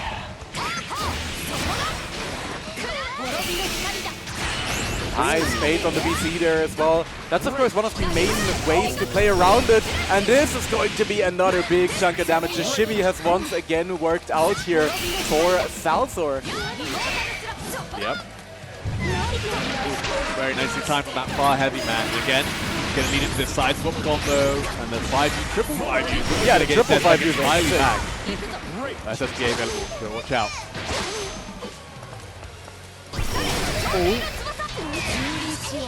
Okay, BC keeping the pressure up. There's a nice BC doesn't even hit death either. Yeah, but a nice jump in from Salsor finds its mark as it goes up 2-1 here over Haxon. Damn, alright. Of course, we do have the first to 3 value here as Dudikov intended, so there's still a comeback to be made here for Haxon, who has honestly been playing this really well, but just some of these interactions, some of these shimmies especially, and you know, the lack of anti-airs as well on a lot of these aerial spinning slash attempts here from Salsor has just been really mounting up a lot of value for him. Yeah, it's kind of one of those things that you've got to be really comfortable with the matchup to be prepared for it. And you know, Zoe again still a relatively rare character, so I wouldn't be surprised if Haxon hasn't really gotten as much match experience as he might want. Bait on the BC though. So I can't imagine it's going to be anything different here for Salsa, you know, with post reworking here. The thing is, right, is that even though she's changed, a lot of her counterplay still is the same, if that makes sense. So like, in many ways, you still have all the previous experience for when she was a Terra. That was true, that was true. But yeah, nice far light right here from Haxon. Keeping it safe, keeping it simple, and getting around on the board. Okay.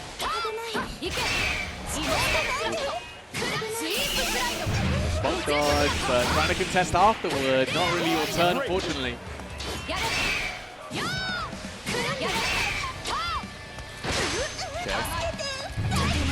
Nice fire heavy right there from Haxon. Gonna be able to side switch as well. That's something that Nier has also still retained. She's really, really good at just getting these side swaps into the corner without having to expend too many resources for it. So pretty much just always gonna put you in those corner situations. Her corner carry is also still very good, as we're gonna see right here.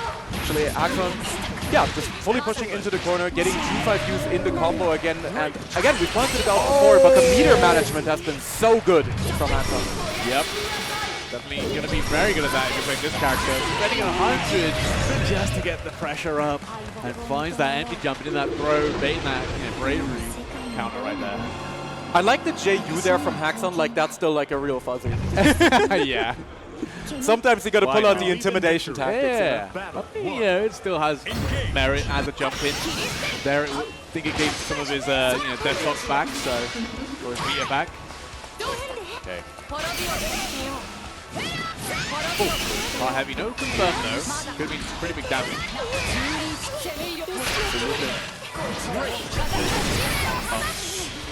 Once again, the forward F-150 running down both Nier and Jam right now. And Salsa just sitting at a really comfortable, just kind of max post range right here, keeping Haxon in the corner. Oh, we talked about this toast, but finally talked about this, guys. It's gonna hurt a lot, doesn't quite get the kill, but the chip damage here is gonna be pretty brutal to deal with. Nice dodge from Haxon. There's really no Dragon Meter either. BC to still Thunder though. And there we go, Salsa on set point after Haxon had a really great last game.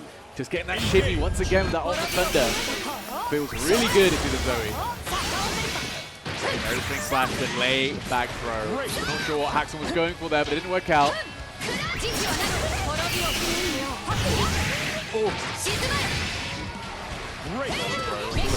Oh, and again, Last, hold me. It has just been rough right here for Mr. Haxon on the defense. Oh, it's not over though. I mean, it's going to be a really rough comeback. The forward F-150 going to put him on the chip point, trying to find it with the Thunder. BC, oh, wait a minute. 2-2 yeah, 2-2 can be a way to get things started right here. Haxon does still have a chance, but the chip damage right here is going to be brutal. Nice spot dodge so far, and none of it comes off the clashes! Oh my god! Nah, this is scripted. Anime! Unfortunate. And right as the Oomphy was coming out, the dragon found its mark as Salsor takes it here over Haxon in quite the nail biter of the set. I mean, never ever let Zoe players tell you that you Thunder isn't good. Never let them tell you. Do not be gaslit, chat. I can tell you that much. I think having any of those, ultimate TK special moves, for like specifically, tech situations is really strong. In this game where you can super delay tech, you can, crouch light tech and things like that as well, having something to just blow up those defensive options is so good. It's so good. I mean, definitely. It's a very similar thing for characters like Saurus, right? Where skill is really, really adept at using that 2-2U to also effectively be a shimmy. And just completely explode you for trying to tech on that one. And it's definitely something that you really do need to have in this game because, once again, system mechanics are very, very strong. You do have the option of mash teching out of a lot of throws, which, while you're still taking a little bit of damage, it's a very safe option to avoid a lot of the throw game in this game. And so having something to hard call out these options is really, really good, and just usually tends to make a character pretty solid. Yeah. And we've seen, you know, characters with those options kind of rise their way up, especially Saurus. In the hands of skill. You know, pre-nerf, it was even better, especially with characters like Zeta was a big one, Yeah. right? With the Spear of Avarice. Doing so much work on the TK. Yep, the Spear of Gap, baby. Yeah, Spear of Gap. And yeah, I think it still is strong, obviously. Obviously, toned down a bit more reasonable degree. But especially when you get to link it with another ultimate skill and you're pumping out damage comparable to like a super, it's a really satisfying thing as well. To open up someone like doing that. And like I said, for Zoe, in Zoe's case, it's the same as Sora's, right? Is you keep your advantage even on block. So it's like, even if they choose not to do anything, unless your opponent knows it's coming, reacts, and they have something invincible, generally that's what you need, like a DP, which you know, Nier doesn't have, obviously, without Meteor, obviously. But yeah, it can put people in really bad situations. Definitely. I mean, Heavy Misfortune, you know, is gone, so we don't need to worry about that Night Terror anymore. But Thank God, yeah, man. we're gonna have a pretty much long-standing community member match coming up right here. Two names that you guys will most certainly be familiar with if you have followed European Granblue for the last few years. We have ZK versus Bribri-san. We have Luxembourg versus France right here. He's not German, sadly, you know. He's, but I think he would take offense to not being French, I feel. Definitely someone who's been repping the French scene, who's been doing a lot of work as well. Even did some, you know, shaky cam hand streams for a lot of the stuff that we couldn't stream at Headstomper, and I believe for Brussels as well. Bribri-san, someone who is always putting in the work for the community and who's just been, kind of a pillar for quite a long time. Yeah, pretty damn good at the game too. Definitely helps. Definitely. The #1 Uno appreciator. This man was playing Uno like back when no one else was, when truly nobody cared about his character. Bribri-san was there. Since day one, he's been the Uno player. That's great. Even in base game. Who do you have to be to wake up one day and be like, I'm going to be the Uno player? Yeah. What possesses him? I don't know. I don't know what went wrong. But I think he is actually really fun in this game. But I mean, just look, I don't have to explain to you guys. Like, amongst, like, you know, all the other sick designs in Granblue, you pick Mr. the Pringles. little guy. Yeah, you pick the Mr. Pringles. Bro, it's crazy. But, you know, he is a really strong character, I think, in this game. Yeah, honestly, he's very decent, Yeah, and he's actually got some really unique, strong tools. We're talking a lot about if you can counter system mechanics, you're probably a decent character, and I feel like that is something that Uno is incredibly good at. You know, there's 5 views, really unique, gives them really good punishes on stuff like Xxii. You know, you can time it, you know, it's a bit of a gamble, but if you do land it, you're going to get a huge punish. Even just being able to parry stuff like, you know, ultimate skills that people will send from full screen that otherwise are difficult to punish. The 5U kind of is a great equalizer. And even generally, even back in the days where, you know, Nier was the #1 enemy of the state in this game, Uno was one of those characters that people really considered kind of a decent option against her, just because he's so good at kind of covering linear space and just breaking through your opponent's approach and counter zoning options that they deploy. Uno is just really, really good at keeping that pace in the way that he wants, and I feel like Bribri-san is someone who's really good at displaying that as well. He's really plays in a really kind of controlled manner, and he's gonna have to do a lot of controlling here because ZK is gonna be repping the slopper tricks, and arguably, like, even after she got slapped on the wrist in the latest balance patch, definitely one of the strongest characters in the game still. I mean, Fiddy plays her, so you know she's a broken top. That's how you know. That's how you know. Yeah. He tried to, you know, make it not happen for the longest time, it feels like. But he finally had to give. He cracked. He's like, I have to win. And you know what, Siegfried is still a good character, but he's just not doing it. They took away Uwe. They took away Uwe from the Uwe man, and now he's just a man. Like, what is the point? What even is the point? Fukuhara, I will never forgive you for taking away Uwe from me. There is like so much less Uwe that you get to press every game now. It's like, what is the point? Yeah, what is the point? What's the point? You pick another character at that point. Which is basically what most Siegfrieds that have been doing. You know, there are various strong characters that do sort of similar to what you used to. You know, obviously Percival is also very strong. Dragon Knight. Not the easiest character to pick up, but obviously, definitely, Fit is no stranger to that character. But at least for now, I'm hoping for the return someday. I know that Viram is out there praying every night before bed to have the return of the Fiddy Percy at some point, but I mean, we're going to see. The character has certainly been on the rise, of course, on the back of people like Totoro, putting in incredible performances with the character very consistently. That's right. Recently, S1 at what was it? Brussels. Brussels outfit. Yeah.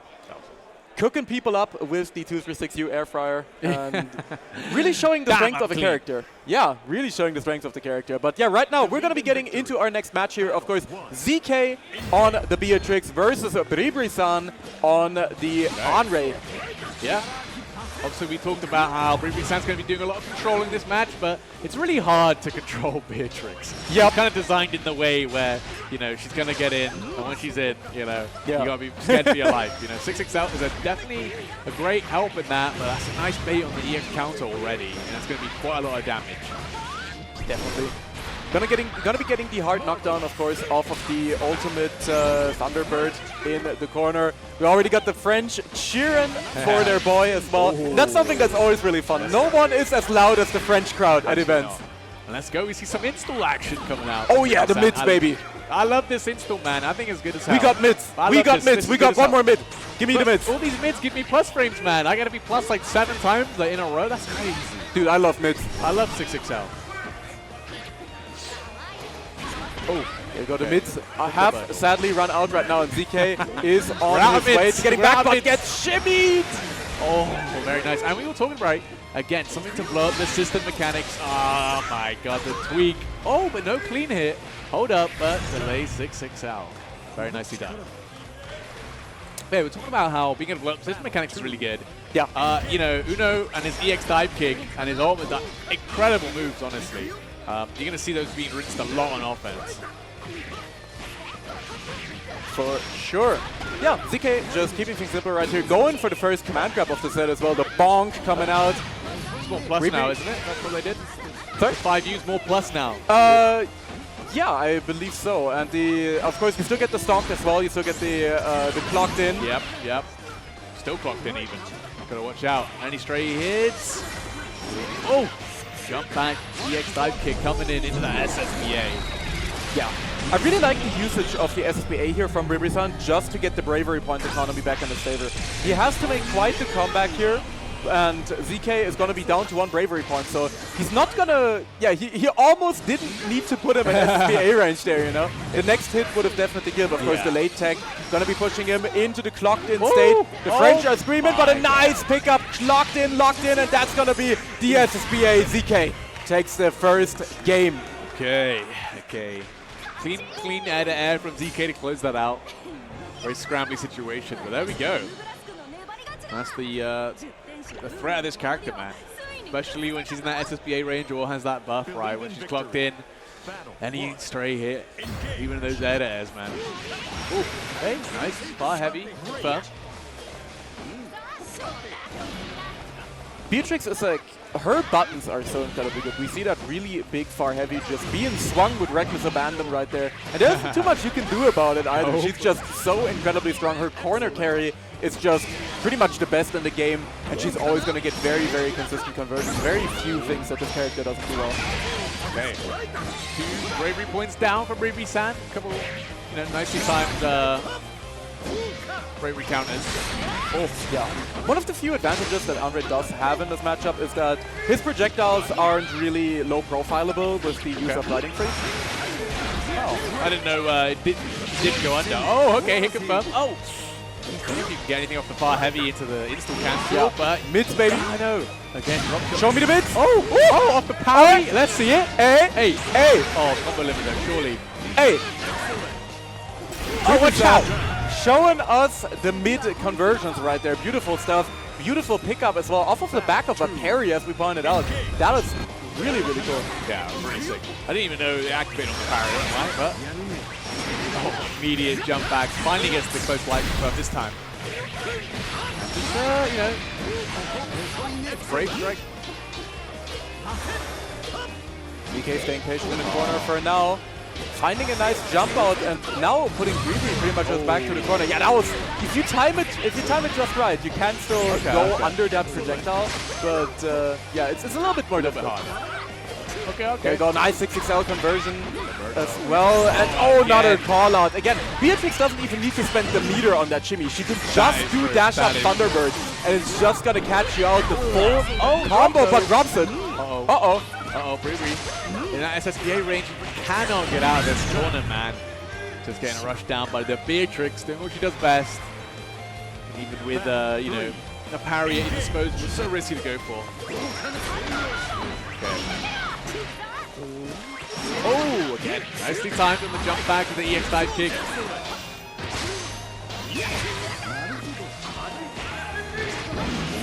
The French are popping off already in the background, man. I can tell you, no one beats the French crowds, man. They are locked in. They are always cheering for the boy. Nice call out there as well on the spot dodge. UDP coming through from ZK. That's going to be a nice hard knockdown.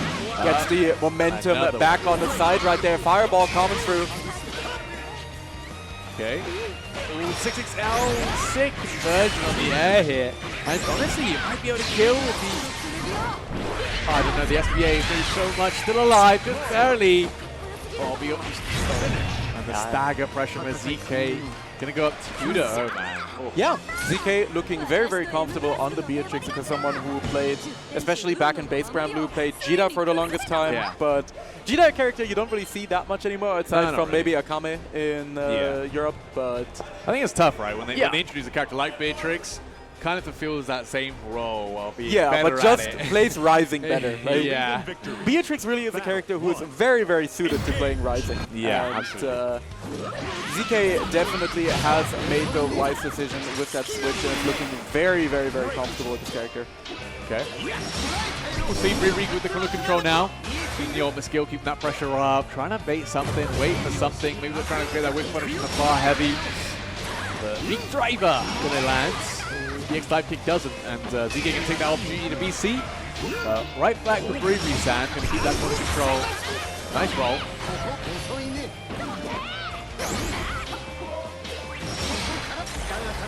They try to get cheeky with a sweep right there, of course. And a nice parry there on the Thunderbird. That's a good knockdown here for Briri-san. He's going to just be looking for one more decent extension. Yeah, doesn't quite get to continue the combo right there.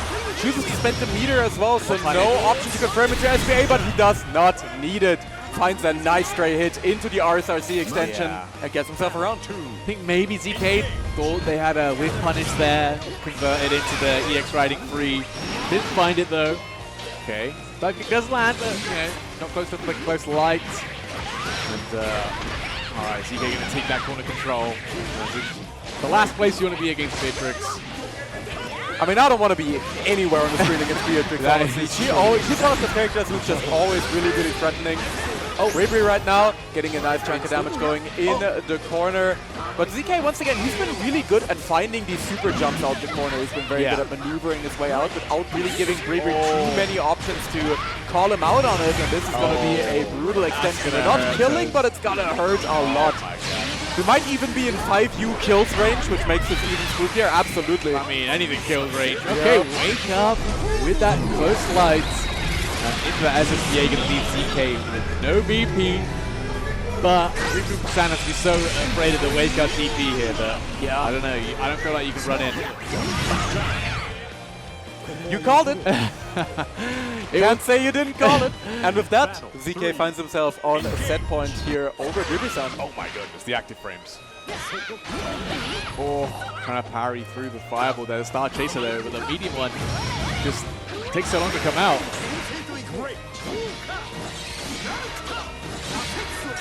Okay, ooh, 2U does land. And does find a shimmy. I think maybe ZK thought that Gbvsr was going to cross up for a second. Blocking out all the projectiles here in the corner as well. Uno can definitely threaten from quite far range. And this time, Briri finds his first big anti-air off the set. Should be able to kill here as well. And that's going to be Briri getting a game on the board. Very nice. All right. Definitely the French getting excited. I mean, you know, it's the French. They're always very loud, but it's especially Flash though, man. Yeah. I feel like if I had that guy cheering for me, I could never lose. Yeah. That's not fair. It's a power-up. It's broken, man. Way too much of a power-up, I'll tell you that much. He's locked in. All right. He's got a lot of work to do, though. Could see some first 3 value here. Okay, see the adjustment in the game plan, maybe. Resan from DK2. Another throw. I mean, I like it, you know, especially against a character whose main defensive options are parries. It's good to throw and weave in a lot of throws. Wow. Not a whip punish on the dive kick. But yeah, sadly be seen there as well on the punishable riding frame, but it's going to be another mid install. Gets it, unfortunately, so let's see if Gbvsr is going to be able to even get the value out of all the mids that he has stored up right now. Okay, here it is, though. Xxii into the mid dispenser. There we go. Oh, okay. Show me the mids. Bro, that's a low, the 6XM. Oh, better not be. Yeah, followed by the mid. ZK staying confident, staying undeterred. No mids shall prosper, and this is going to be ZK once again on set point. Yeah, man. Eternal Assault, that super does a lot of damage. That is, yeah, set point. Man, even with 7 mids at your disposal, you couldn't win. 7 entire mids, man, I tell ya. Okay, bro. Good start from Gbvsr. Sans got the corner control, but DB coming out and the 668 full confirm. Very nice pick up from ZK. Yeah, and the shimmy as well. Gbvsr trying to get a little bit too antsy there with a Brave counter. This is going to hurt a ton. ZK absolutely in the next touch kill situation. Are we going to get the 5U? Tries to go for the far line. Clean Tech's very clutch. Oh, the parry on the anti-air. Hold up. Hold up. SSBA is Uno value enough to kill, but it's going to go for the full cash out. All right, it's definitely doable with Gbvsr Sans, but once again, he's in a precarious situation. You heard a penance stare. Get ready for Pringle stare. One touch kills for both players and the throw. Gbvsr Sans makes the comeback. And the French are going crazy in the back. Okay. Oh. EX Thunderbird though, and that's big throw to kick things off and wake up EX parry. Gbvsr Sans feeling it. Ooh. No wall bounce. Back to the corner you go though. Nice throw here for ZK. So looking confident. This is a big starter. Didn't get the close heavy into close heavy, but this might still be enough to kill Beatrix. Does so much damage, and that should be the set, the Immortal Assault. ZK takes it over Gbvsr Sans. Very, very clean set from ZK there. Gbvsr Sans looks like he's going to make the comeback there after that really clutch round, but man, yeah, immediately just that close heavy, closing it out. Man, Definitely showing some of the first to 3 value already, though. I mean, that was quite the start of something there from Gbvsr. Got a hype clip out of it at least. And sometimes that matters more than winning the set, you know? Who cares if you're out of the bracket if you can at least aura farm on your opponent? Yeah. That is the more important thing in the end. Realistically, that's where I'm at, you know? Yeah. I don't try to win, I try to clip farm, content farm, you know? Exactly. But yeah, I mean, that's one thing that Uno's really cool character for as well. Yeah. Is being able to just 5U in the air, or JU I suppose, and you know, counter your opponent's anti-air attempts, which is like crazy. You have to like air throw him to successfully anti-air him sometimes, but yeah, especially when we haven't seen him do it a single time in the set, and he pulls it out. And then he does it right at the end. It was pretty brutal, but yeah, still ZK managing to make things work anyway, of course. One of the humble beginner brawl champions as well, you know. Back in the day, ZK was one of the first beginner brawl winners, where one of the other ones, by the way, is Saki. So that's another former beginner who has been putting in a lot of work. And it's always really cool for me to see all of these people who've been around since like the early days of base Grand Blue that are still really rocking and rising and that are really performing. And a lot of these players that I kind of, you know, as a humble commentator have gotten to watch grow. Yeah. I think that's always really, really cool. You know, people who I used to see in beginner tournaments now being ARC World Tour finalists. It really is crazy to think about. Crazy to think about. We all had to be beginners once, you know, of course. And I think Rising is a great game to learn, and it teaches you really well. Especially if you stick with it, you're rewarded as well for learning. You know, matchups especially are really important in this game. So just spending that time playing, grinding. You know, you got to be a top player. It's that easy. Well, it's that easy. Not. Just win. Not. Just win. Have you considered play? Get those hours in. But yeah, now we're gonna get another kind of a classic nationality matchup here in European Grand Blue. The French scene and the German scene both incredibly strong, and we're gonna have Larry versus B Gaming. So Larry, someone who we haven't really seen at offline events too much. Who's already we got some Lethal League fundies deployed. All right, Lethal League. Shout out to Ggst, the GOAT. showing us that Lethal League fundies will make you a good Grand Blue Fantasy versus Rising player. I can tell you that much. If you want to get good at fighting games, play Lethal League. And you can play as whoever this guy is. It's pretty sick. Lethal League's a great, it's a great gateway fighting game. Yeah. You know, it's something that you would play it, but you wouldn't even realize you're playing a fighting game until it's already too late. Yeah. You know? And again, you get to play this guy. He's kind of he's pretty sick. He's one of my favorite characters. Yeah, he's kind of got that shit on as well. Yeah, he got that shit on. Yeah. Man, my main is Switch though in Lethal League. I have no idea who that is. I don't know what he's the the characters robot are called. with the skateboard man. Okay, that's fair. That's fair. And he kickflips as a super. It's crazy. I'm only watching like Destiny play that game. Okay, I see. I see. No, the game's fun. Never played it. The game's fun as hell. I'm not good at fighting games, so I've never played it. Oh, okay. Yeah, makes sense. Nah. But yeah, actually, we're not going to get the Larry versus B Gaming matchup. Instead, we're going to get Vogel versus Destiny. So we're going to get a German team kill. We're going to get to see the Lethal League fundies that we were talking about live and in color right here. As we're going to get... Fundamentals and Matera. Is that something you can say? It's okay. The top 3 Matera champion will pay for a crown soon, you know. And yeah, Vogel, of course, going to be playing a punished, humble mid-tier character who is a shadow of his former self if the propaganda is to be believed. There's many characters you could be talking about right now. Yeah, but he's going to be repping the Belial, of course, one of the dedicated Belial character loyalists who, I mean, most of the time in the last 4 years when you've been playing Belial, you've just been, you've also been top tier abusing. This is the first time that he's arguably not top 5 anymore. Maybe he could still be top 5. We're not 100% sure. But the character is still really good, of course. He still has the 2M, he still has the far heavy, all of those incredible tools. And he's still a character who also does quite well into Matera. Yeah. We're going to see that in action right here. This is, of course, a matchup that I know both of these guys have played a lot. Vogel yesterday played a long set of casuals against Bonsai, who is, I would still say Bonsai is the best Matera player in Europe.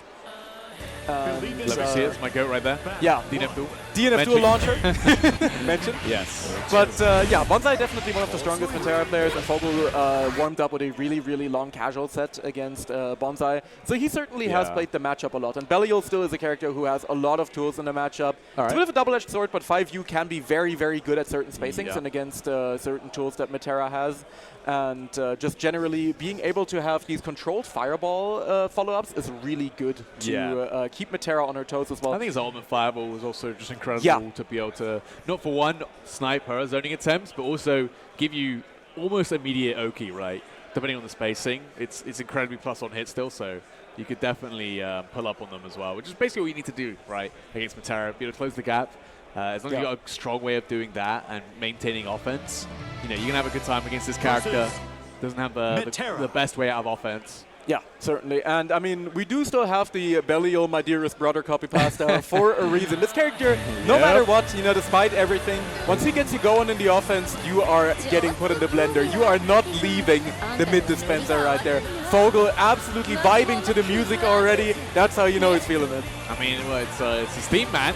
Yeah. Let's parade. Let's go. My song is on. It's a banger. I'm going to be playing that shit at my wedding, I tell you. That's crazy. That's crazy. I'm not joking. Yeah. I mean, I would think some of the lyrics are questionable, but don't worry about it. Don't worry. Just don't read too much into it. You can't listen. You can't hear the lyrics anyway. All good. And we're going to be getting right into the match. Vogel immediately almost getting the end follow-up there on the fireball to stop the approach. But Destiny right now finding the first 2 hits right here. Going to be dispensing a few butterflies and arrows as one does. Vogel very patient usually in the corner. That's something that I've really noticed when I watched him play against Bonsai. Is that unlike most other Belial players who are just absolute chips, myself included, Vogel is very willing to block things out in the corner, especially against Matera. Yeah. I was going to say, we're going to need a my dearest brother, I'm stuck in Matera pressure. Yeah. Copy pasta very shortly.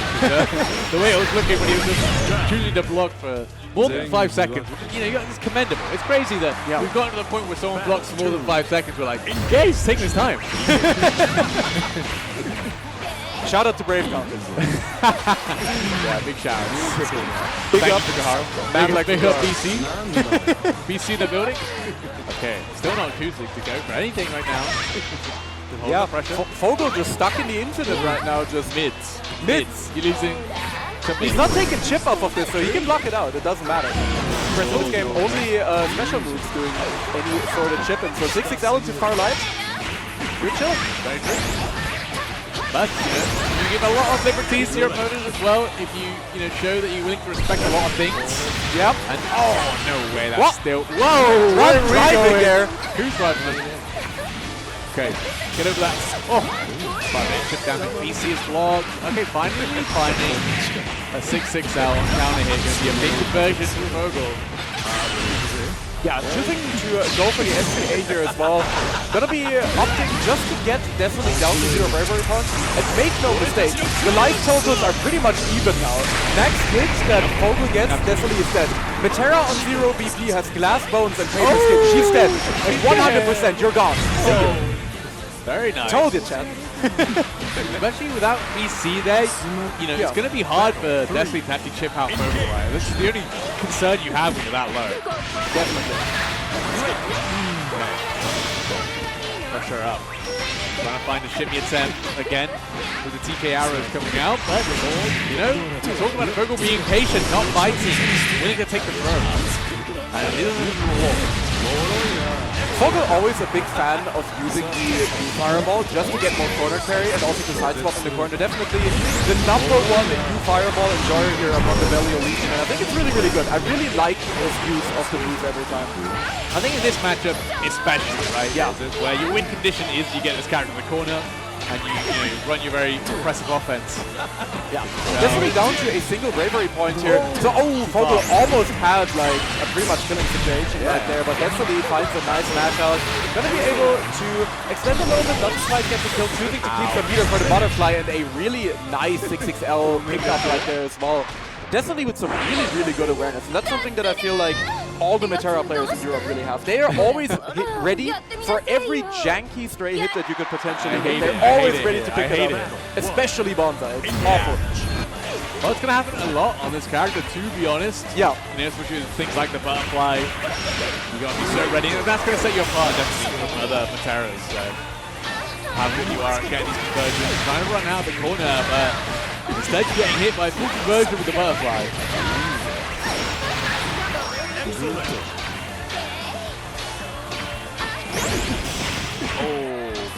Yeah, doesn't quite get the full conversion here, but still a good call out on the roll. That's gonna be a really good pickup here from Vogel. And again, that Ggst is so good because it will pretty much always put you near or in the corner, no matter where Valio hits it on the screen. Either he's gonna side switch and get you in the corner that way, or he's gonna carry you to the other one. Yeah. Really good, especially in this matchup, but trying to use it preemptively, trying to catch Destiny, mistiming the fireball or something, but now no bravery points on Ship Join, and that is an easy round close out for Destiny. Alright, Vogel's got a lot of work to do. He has some really nice ideas in the matchup, but just hasn't found himself on offense enough. Yeah. One thing that I'm really liking here from Vogel, because we get to watch the player counts, right? We have it right in front of us. Yeah, is that, like, Vogel has just been jamming to the music the entire time. That's how you know, like, he's locked in. He is locked in. Okay, they'll find that hit. And like you said, so it's going to get that on the fireball, going to get that goal carry. Get Destiny all the way to that corner. Yeah, once again. One thing that I'm kind of surprised by is that we haven't really seen Vogel just toss out far in here against Metera. Usually it's very good, especially at mid-range, and just kind of jump scaring her out of low for options. Okay. And yeah, but I guess Vogel is not really valuing it that much in this matchup. Definitely going to be extending here towards the corner, sets up the butterfly, and a beautiful anti-air right there is going to get him the second game in a row. 2-0 now for the Lethal League GOAT. Yeah. I feel like it was the first jump we've seen Vogel really try as well. Yeah. Still ready with the anti-air right there. Destiny not missing a beat. Gonna go back to character select. Vogel probably just taking a moment. And yeah, I felt like maybe could jump more, honestly, in those situations. Only seen him go for it like once, really. Obviously didn't work out, but he could have actually blocked, the 2H there, right? So Vogel really animated once again on the player account. Both of these guys are... Both of these guys having one hell of a time for sure. And it's already been a great match to watch, man. Like, I always really enjoy this matchup, actually, even though like it's kind of on paper you can say, yeah, it can be a bit rough for Metera. Yeah. I feel like all the Metera players have played it so much in Europe that they've gotten really, really good at it. So now every time you have Metera versus Belial, it's always like a really high-level fun match to watch. Yeah, I can definitely see that. Yeah. And, you know, definitely helps when the character has been knocked down a peg. Yeah, for sure. A little bit. Yeah. But yeah, like I said, Sarge nice little engage on the hop. One thing that Fogel is really, really good at, like one of the few weaknesses that Belial has as a character is that some of his anti-air conversions can be a little zany and very, very spacing specific. Because of the way proximity normals interact with his combo routing. Okay. And Fogel always has like a good pickup on hand for pretty much every single spacing. He's one of the most consistent Belial players that I've seen when it comes to that. Right now though, ain't helping him out as he's getting shot up in the corner. He is looking to the heavens for help, shaking his head, and Ggst is on set quarantine. Yeah. Running some strong Metera. Just being very reactive, so proactive with these hops forward as well. That TKR are going to get that delayed throw tech from Fogel and already in the corner in a bad situation. With some butterflies on him, that's going to be the one. The other one gets timed out just in time for that arrow. But still being so patient in the corner. Oh, nicely timed. There we go. It's to be rewarded. Nice extension here from Fogel. It's going to be going into the SDA. You're choosing to cash out early again. Just valuing the BP economy over something like keeping a D260 on hand. But definitely something that I can see versus Metera, because you're banking on your next hit killing here, basically. Because, you know, Ggst is now down to 0 BP. You're banking on just keeping him in the corner. You're trying to get all of the BCs out of him early, just so you can finish it, just finish it off in the corner. Butterfly block down, that's the no more meter from that, but the instant jump like, no, not gonna be enough.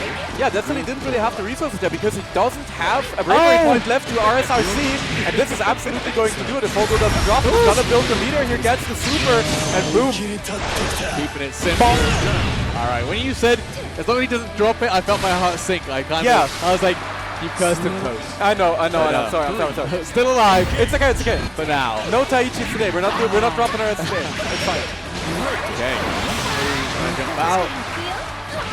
Goes nowhere. Okay. Butterfly's still going to hit that meaty timing. Oh my god, the cross up. Nice jump to Fogel. And finally lets it rip with an EXTP. It was the first time we've seen him use that. Yeah.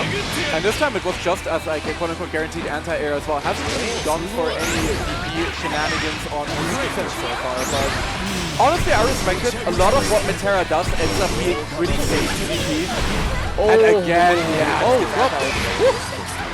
Okay, BC trying to find a shimmy, a great strike for something, still going to be plus. 1 BP for Destiny, see how they use it. Fireballs being deployed right here. Fogel just looking for that final hit, and the 6XL should do it. That's going to be Fogel taking a game. Immediately grabbing the water bottle he needs to take a sippy right here. My man is sweat.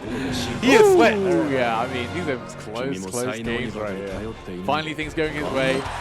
And, honestly, playing offense very, very clean right now. He's playing around that BC so well. I think the last 2 BCs that Destiny tried were blocked by Fogel, and of course now that they're minus, he gets to keep his turn. Adding some broad tricks with the medium DPs. Reacting to the EXTP is a lot better for Fogel right now. Yeah. I really like the little pickup as well there off of the heavy fireball catching Ggst's jumping attempts. Again, something that Fogel is very, very good and consistent at, is just always finding these very specific conversions with Belial. Finds the Grambling Classic. No, it doesn't work anymore! Okay, does find the scramble here though. And there we go! Fogel another round. Okay. Battle 2. Engage! Oh, jump again. Worked out. Gets a big whip punish on the fireball. Yeah, again, Belial still really, really good at getting these kind of mid-screen extensions that carry pretty far toward the corner. Ggst putting himself in the corner here, presumably on accident. UDP coming through and getting him out of the situation right here. Oh, that's big. Nice. And when you've already got the corner, this almost fireball doesn't need any corner carry. It's going to lead to big damage. Ggst as well. Another throw, one more to do it. Oh, gets sniped out the honor skill though. Firelight. Raging strike confirms. Ggst going to take the screen positioning here, no longer in the corner. But still in that life deficit. Yeah, Fogel there opting to go for the chip damage. Didn't quite go for the right follow-up, but first to 3 value is coming through as Vogel will be evening us up right here. 2-2 now up against Ssbu. All right, and honestly, his past 2 games, he's made so many good decisions, and Ssbu's now going to have to try and react. Oh, already a good start. We're going to get a little bit of light lead. Oh, run up to my beloved. Oh, tried to get real, like, Vogel is feeling himself a bit. He's getting cheeky. He's been using MVP as well. Just kind of saying, yo, Ssbu, you're asleep at the wheel. I can go for these personal resets. Crazy there. And yeah, using 5U as well. Ssbu looking at him in disgust. Yeah, how dare you guys did not get to see that on the player cam, but Ssbu looked over at Vogel after that 5U like, what is your problem? Wait, what? Bro, come on, chill. All right, Vogel set point now. Just running 7 rounds straight, like crazy. Oh, I guess it's 5 rounds. Might be 6. Oh, TK Arrow definitely going to get some momentum. Pew, pew, pew, pew. Farlight Infinite coming out. Vogel once again staying patient in the corner. Not getting caught up by the snake. Beautiful roll there from Vogel into a big extension right there. Doesn't quite build the meter to get the bravery point back, so maybe it's going to be regretting spending that one a little bit as the damage mounts up. Vogel still has some life to spare and gets caught out. Great Cyclic Cell for Ggst. Going to swipe out the startup with that ultimate. Asmodeus itself with his great position in the corner. Chip's going to add up as well. You got to go into something. And Vogel tries to roll out, doesn't work, but here we are. Final game, final round. Battle 3. Engage.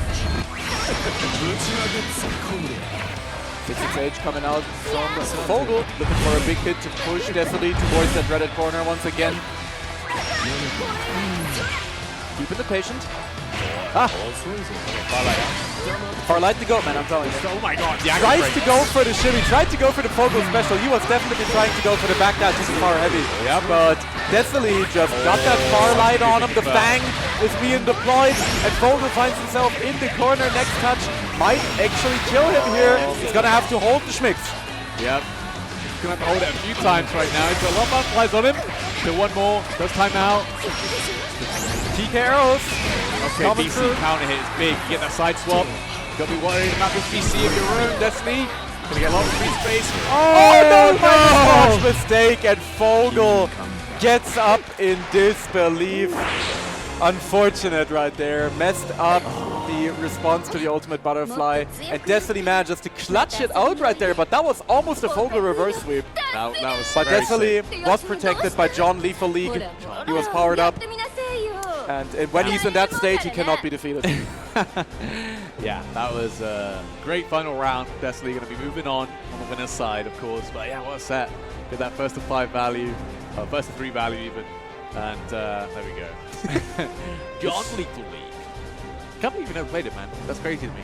Yeah, I guess I'll have to hop on after, you know. I can finally get good at fighting games. I can finally be able to beat Bellio players if I do that. Let's not get ahead of ourselves. Okay. Fair enough. We're gonna see it real soon. But yeah, we got another fun match coming up right here real soon. We already see Citizen giving pep talk to Vogel. He's telling him the tech. Yeah. Do you want the method? This is what you should. Can't be too mad about that. But obviously still in losers, so still has a chance to move on in the bracket. Just going to be a little bit harder now. About that, Grace. Definitely throwing a wrench in Vogel's plans right here. You know, we actually traveled to this event together, and really? Vogel was talking about how he thinks he can definitely make top 8, but now he's gonna have a little bit of a tougher journey on the loser side of the bracket. But I'm not counting him out. I have faith in him.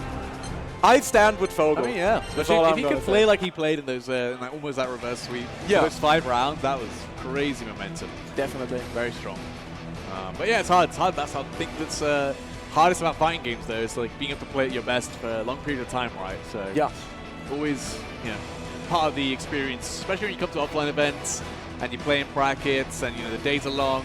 Yeah, it's very hot in here as well. You can blame that hot. too. This is actually good OS to have right now. This weekend in Germany is sweltering. Tomorrow it's going to be like 36 degrees. And I know there's going to be like Spanish and Portuguese people in chat going, "Oh, we have like 500 every day." It's hot here. Okay, we're pasty white boys. Look at us.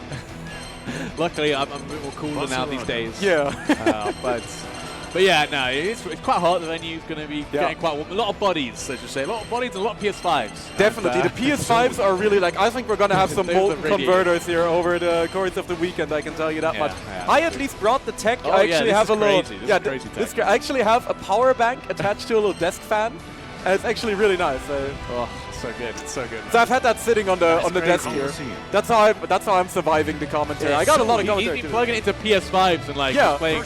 Yeah, I've been playing casuals and I've just been plugging the fan into it. That's crazy tech, guys. Yeah. That is crazy tech. I heard something in my ear though. Yeah, I heard a horrifying sound in my ear. Vasaraga. I think I heard the system announcer saying Vasaraga, a character who has gone from being someone who wasn't really seeing much representation at the start of Rising, definitely had like the worst Xxii in the game, to an absolute terror now, to just, you know, a name that strikes fear into the hearts of children everywhere, every single time it is brought up.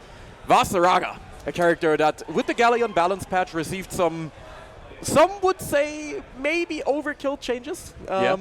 Definitely got some really, really strong buffs. The 5U armor token actually got changed to, instead of just being like one activation of armor, instead you get like a little timer. So as soon as you start using one of the special moves that would have consumed the pip beforehand, instead you get a little timer now. So you actually get to sneak in several armored moves within that time frame. And that just makes the character even spookier, and a lot of his combo routing also got improved. He gets to do like heavy into heavy shenanigans now, and it is like the counterplay to the armor stuff is still very similar, but it's way more difficult basically. You know, it's less straightforward. But yeah, Revenant.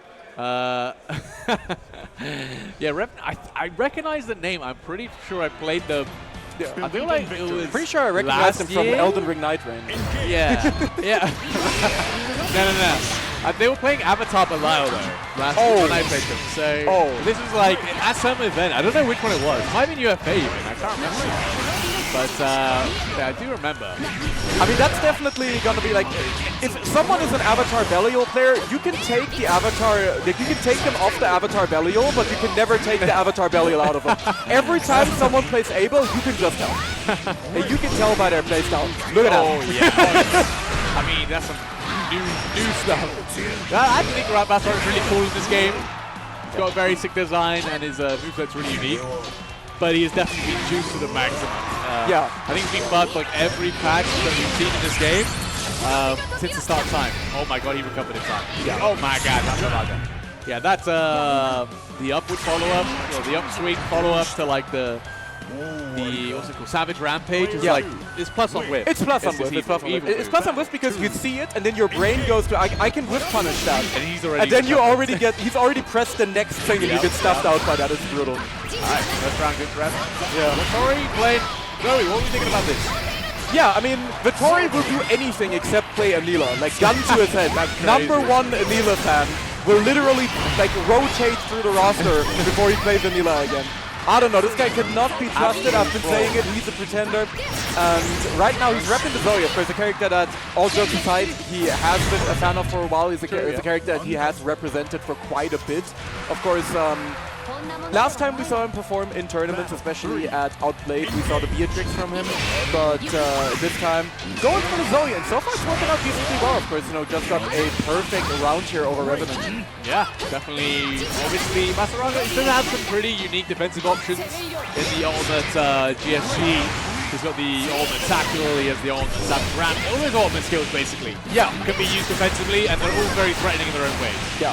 But, I'm feeling the Rodos on the wake up. Yep. Hey. Yep. Hell yeah. Hell yeah. Can I get a hell yeah? No. All right. Hell yeah. Hell yeah. 6XL coming in. Putting a lot of work for it. Vittori right here. Should we close it out with FBA? Easy stuff.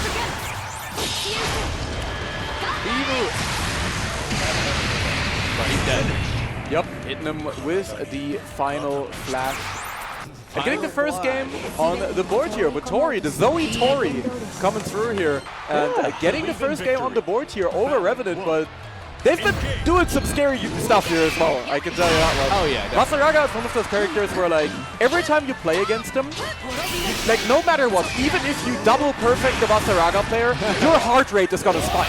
It doesn't matter. This character is so spooky, like his presence on the screen, it's just so scary. It's like being hunted down by like Michael Myers. It's incredibly scary. There's not many places on the screen that is safe against him apart from like full screen. Like even the mid range, he's got some great options with like ultimate instinction and things like that.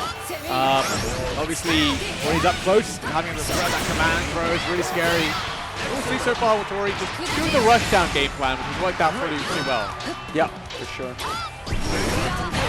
Oh, try to spot dodge maybe there. Can tell. Big bar, heavy hit confirm, and again. Tori just winning a lot of rounds on this right-hand side in the corner, of course. Definitely. Yeah, but Tori has been very, very consistent at just keeping up the pressure right here and just keeping Revenant locked in the corner. Of course, Vasaraga, as we talked about, has a lot of spooky U-skill wake-up options, but sometimes like Zoe can also just kind of beat around them, especially when you play at the peak ranges of Zoe's good pokes.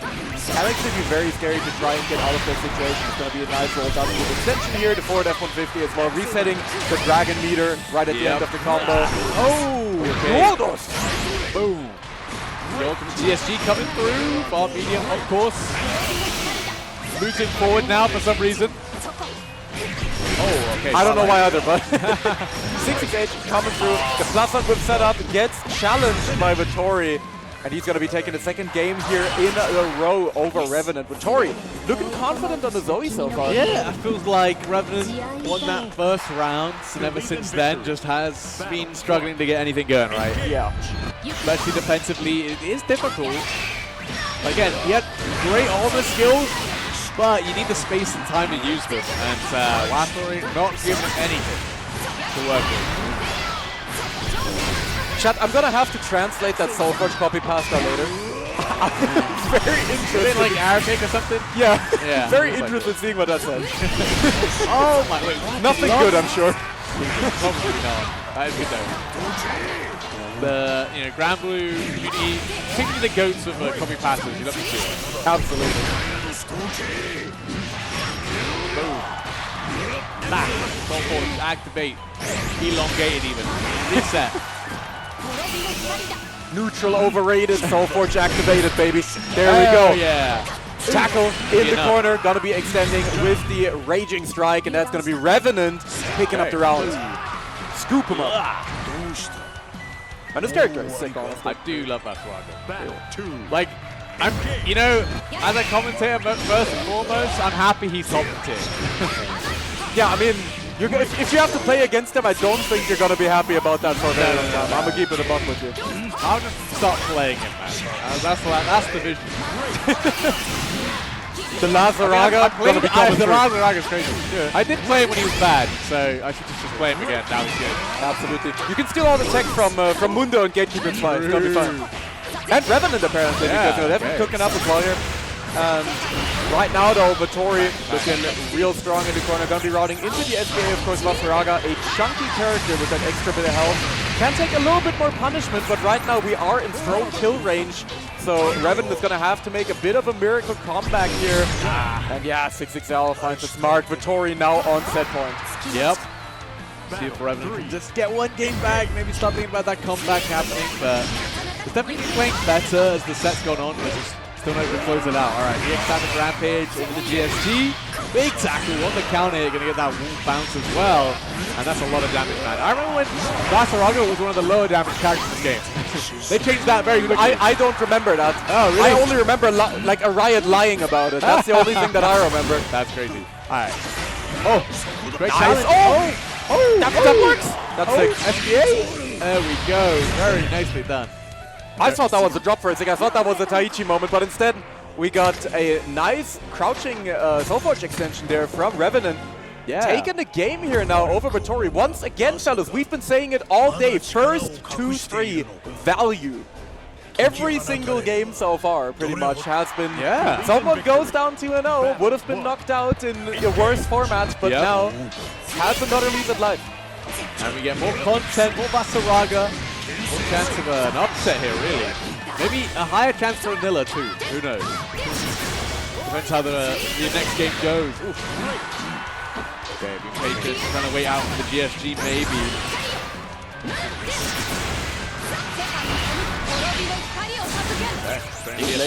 I like how that animates even when you hit people like in Narnia. Yeah, it's a sick super. Yep. Engineer Vittori out of Dragon Leader though, not going to be able to use any of the Dragon options for a while, but might not need it as once again Vittori is just putting on the hurt in the corner right here. Revenant getting caught out once again, and that should be it for the round. Vittori once again finding himself on set point. Yeah, very nicely played. Just getting that right side on the corner with Revenant on the back foot. Just really struggling. Maybe they can get land a big hit, get the momentum going, but once again, 6XL pressure coming through. Starting to hold it. We'll need that meter to be able to play defensively, but nice. Smart medium. Still find his mark. Still got that Soul Forge going. Try to stick it down. Ooh. Absolutely. Oh, that was almost a catastrophic 6H right there. Vittori's life definitely flashed before his eyes. Definitely. Gonna be a good extension. Still gets to keep a decent chunk of Dragon Meter, but once again the GSG gonna be getting Revenant out of the situation, but we are right back into it. The corner is calling once again. Vittori gonna be going for the Ford F-150 Ender this time again to just conserve a bit of that Dragon Meter to keep the pressure up. Oh! Try to get the old extinction going. The tackle's there, still has a bit of armor, but counter hit confirmation for Vittori, gonna close it out. 3-1. Very nicely played. Yeah, but still really cool to see Revenant on the stream right here, you know, repping some of that Vasaraga. Again, a character that we haven't really gotten to see all that much. No, of course, we have seen it, we have seen the character over on the NA side of things. Of course, shout out to, you know, players like Fuseled and like Blue Sky BSG. Yeah. Blue Sky guy, who's been putting in a ton of work with the character and definitely feels rewarded, I'm sure, with the latest balance patch here with Galleon and these recent balance changes. The grappler patch, I suppose. Yep. Although, you know, I feel like for me, Vasaraga is more than grappler. You know, he's not really about putting you in a position where he's threatening you. You know, no, he's just a terror, man. He's just a big man. Yeah, he's just a large man, and a large lad. Yeah. He does not like you, and it's very personal. That's the best way to describe it. For sure. Like, there are some characters in fighting games, like across all fighting games pretty much, where every time you play against them, it feels like the players hate you personally. Like, they got something against you. And Vasaraga is one of those characters for sure. Oh, yeah. I do remember. I remember it was like, I think it was the first time I met Araya. It was at Celtic Throwdown, like, must have been like 3 years ago or whatever. Yeah. And he was in my, I think I was just signed up to the Grand Blue bracket there. And I played, maybe it wasn't, no, I wasn't signed up to the Grand Blue. I played him in Strive, that was it. Yeah. And he was the nicest guy ever. He picks Potemkin, and he's just the most evil guy I ever had to fight ever. And I was very upset. It's always the same thing with these big body players, man. They always got some sort of hatred in their soul. But what a beautiful match to watch right there. And it looks like we're going to get another German representative pulling up with the next match coming up. It's looking like we're going to get our man Danix, one of the pillars of the community as well. Always repping Grand Blue in the DACH region, of course, you know, the German-speaking region. And, you know, always bringing the signed flag as well with everyone's name, which I always think is really cute. And someone who has been, he's just been putting in a lot of work for the Grand Blue community. It's always lovely to see him at these events. And, we're going to get the German-speaking team kill once again, apparently, between Order Shadow and Danix, if this is the match we're going to have on stream. Yeah. And, I don't know if you're familiar with Order Shadow, or is that a name you recognize? No, it's a name that I've heard and that I recognize, but just I can't remember for the life of me what they play, unfortunately. So but Danix, it's going to be the Zeta, though, I'm pretty sure. Yeah, of course. Should be the Zeta. Danix definitely a big Zeta fan, a big Zeta loyalist. The character isn't quite, you know, the gap laser anymore. You don't just get to randomly kill people from mid-screen anymore, but she's still very, very strong. I love that. You know, they take that away from her. All the Zeta players drop her. It's like, okay, we get. Yeah, because Bia came out, you know. Yeah, that's true as well. You get to have your other society member where you get to go even more Rago. So yeah, easy choice. Easy choice to be making. But Danix is a loyalist. He's been sticking with the character, and I would be shocked to see anything but the Zeta coming through from him. She's still a very fun character. Obviously, probably one of the harder characters as well, which is probably why we see less representation. But I think before that, we get our next match. I think we're going to go to a quick 10-minute break. Yep. just get rotation. The casters get the next pools going.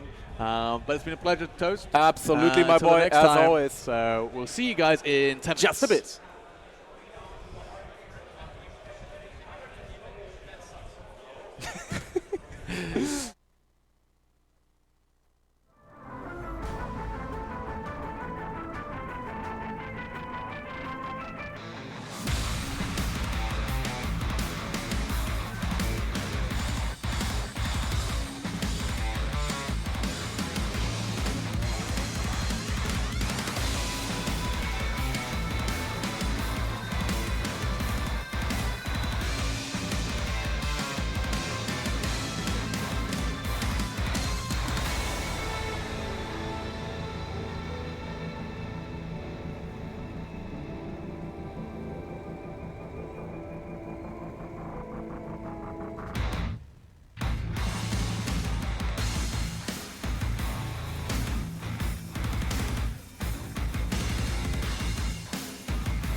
PlayStation tournaments are on PS5, featuring the biggest games, more players, and more ways to win. Get ready to compete on a global stage with new and exciting daily tournaments, all at the press of a button. So whether you're a seasoned competitor or just starting, come for the challenge and leave with glory and incredible prizes. It's time to join the competition. Sign up now on PS5. PlayStation.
What is up, everybody? My name is Lazarus, and obviously we're coming back today.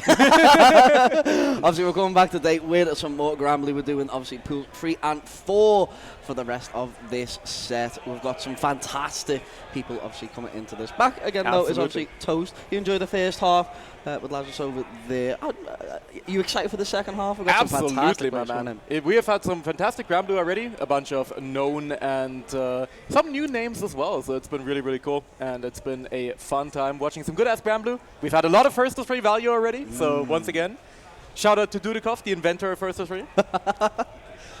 Never been done before. Never been done before. It's unheard of, actually, in most games. It's you can only do first to 1. Yeah, you can. Most of the time, you can only do first to 1. But now, ever since the invention of Dudikov, we have had first to 3, and it's been a lot. It's been a lot of value. It's been doing really well. We've seen a few almost reverse sweeps as well over the course of the stream, and we're going to be going into another German-speaking team kill right off the bat. We're going to have Danix on the Zeta versus Order Shadow on the Lucilius. That should be a fantastic one. Obviously, Danix been running the bracket as well. Been doing God's work at any TO event like this. Absolutely. Shout outs to them for obviously getting that sorted. And they're going to be running it down in set as well. They're going to show you. They're going to call you to the match, call you for your pool, sit you down in your setup and go, you're this me now, son. You're this me and my Zeta. Look at this man pop off. Absolutely. Getting a really strong start going right here with the Zeta, and really nice throw to end off the first round. Danix speedrunning it to get us started. Battle 2. Certainly did not give any time for that Lucy to get off and started. No way for that ball to kill off, but we do see a nice start to this round, though. A fantastic counter hit to be able to drop this one over. Mondo actually going to keep the station. I kind of like it. Get the dash buttons in. Playing it a little bit safe. Ssbu is definitely a character that has been seeing some nerfs. You know, you used to have that incredibly ignorant, you just get to 5 blade level, and you just get to instantly kill your opponent off of every touch. They nerfed blade level game quite significantly. You can't just be whiffing all your projectiles anymore just to get that blade level up. And it definitely hurts the character quite a bit. He's come down from being regarded as generally like at least top 5 to now just being kind of the middle of the pack. But he's still a character that can go. He still has good tools and some really good normals as well. There's the infamous Jesus kick right there at the far medium. He still has something going for himself as Order Shadow evens us up right here. Yeah, he is definitely still a fantastic character. Especially probably into this Zeta method as well. Obviously, you got some of them long normals, like you mentioned, like the Jesus kick, but obviously the U stance as well that you can use to sort of just space the stealth out. That'll probably allow you to build your bar as well, and obviously the teleports as well. Into the air across the ground. Do a really good job of just sort of closing that distance. Yeah, the teleport right there. They're doing a lot of work as well, trying to stuff out the air shenanigans from Danik. Zeta is a character who has a lot of aerosol-related shenanigans at her disposal. Brazilian's definitely using a good way to deal with it. Right now, still finding himself in the corner, but a good poke out from Order Shadow. Calls out the Rhapsody as well. And that's something that, like, if there's one weakness that Danik has as a player, he has a chronic Rhapsody addiction. He goes for that thing a lot. I have to go into my counter stance. I have to bounce into the air and pogo like a Shovel Knight main in Rivals 1. But it's always actually working out, getting themselves out of the corner. Like the space in there though, just dodging around. The longest way to DP as well, and going straight in with the charge into the corner. Danik's already into a fantastic position at the start of the trap, getting out with the hit grab, the big BC. Open overjump. And again, we see a Rhapsody come out. Danik's not quite getting the full extension, but yeah, again, I tell you, this man is an addict. He cannot stop Rhapsody. I hate blocking. I love Rhapsody. Simple as. Simple as. Absolutely fantastic. Ooh! Big on the BC spot, guys. That's going to give Order some Order over the match. Straight into Skybound. Oh, no messing about there. Oh, on the BC attempt as well. Another Rhapsody. Danik's in control. Yeah, Danik's looking pretty good right now. Order Shadow definitely not adapted to defensive habits in Danik yet, but I honestly think this is going to be another set where we're going to see a lot of vertically values, where we're going to get to see a lot of adjustment saves from Order Shadow on the defensive patterns from Danik, because, I mean, again, he's been consistent with what he's doing. It's definitely going to be... Well, I mean, the face-to-face now, it gives that time, it gives that type of adaptation. Like you were saying, it's going to give you more sort of room to work with as well, because it's not just adapting to yourself. Oh, sorry, not just adapting to them, it's also adapting yourself to that as well. Make yourself hard to read. Order does need to get that onto the cards, unfortunately. You are getting done in at the moment. Couldn't extend it any further, Danik, for that corner pressure. Now with the hit grab, though. Yeah, Order Shadow, of course, only a big level 2 doesn't have the potential for the full extension right here, and Danix just finds a heavy spear of Arvis to get the first game on the board here over Order Shadow. The second one over the first. This is flying by so fast. Believe in victory. That's the type of scrambling, you know, that's the type of scrambling we love though, when it's back and forth, when it's quick. The violence. When it's we're not playing at a snail's pace, I love it. The violence, Toast, yeah, I love it.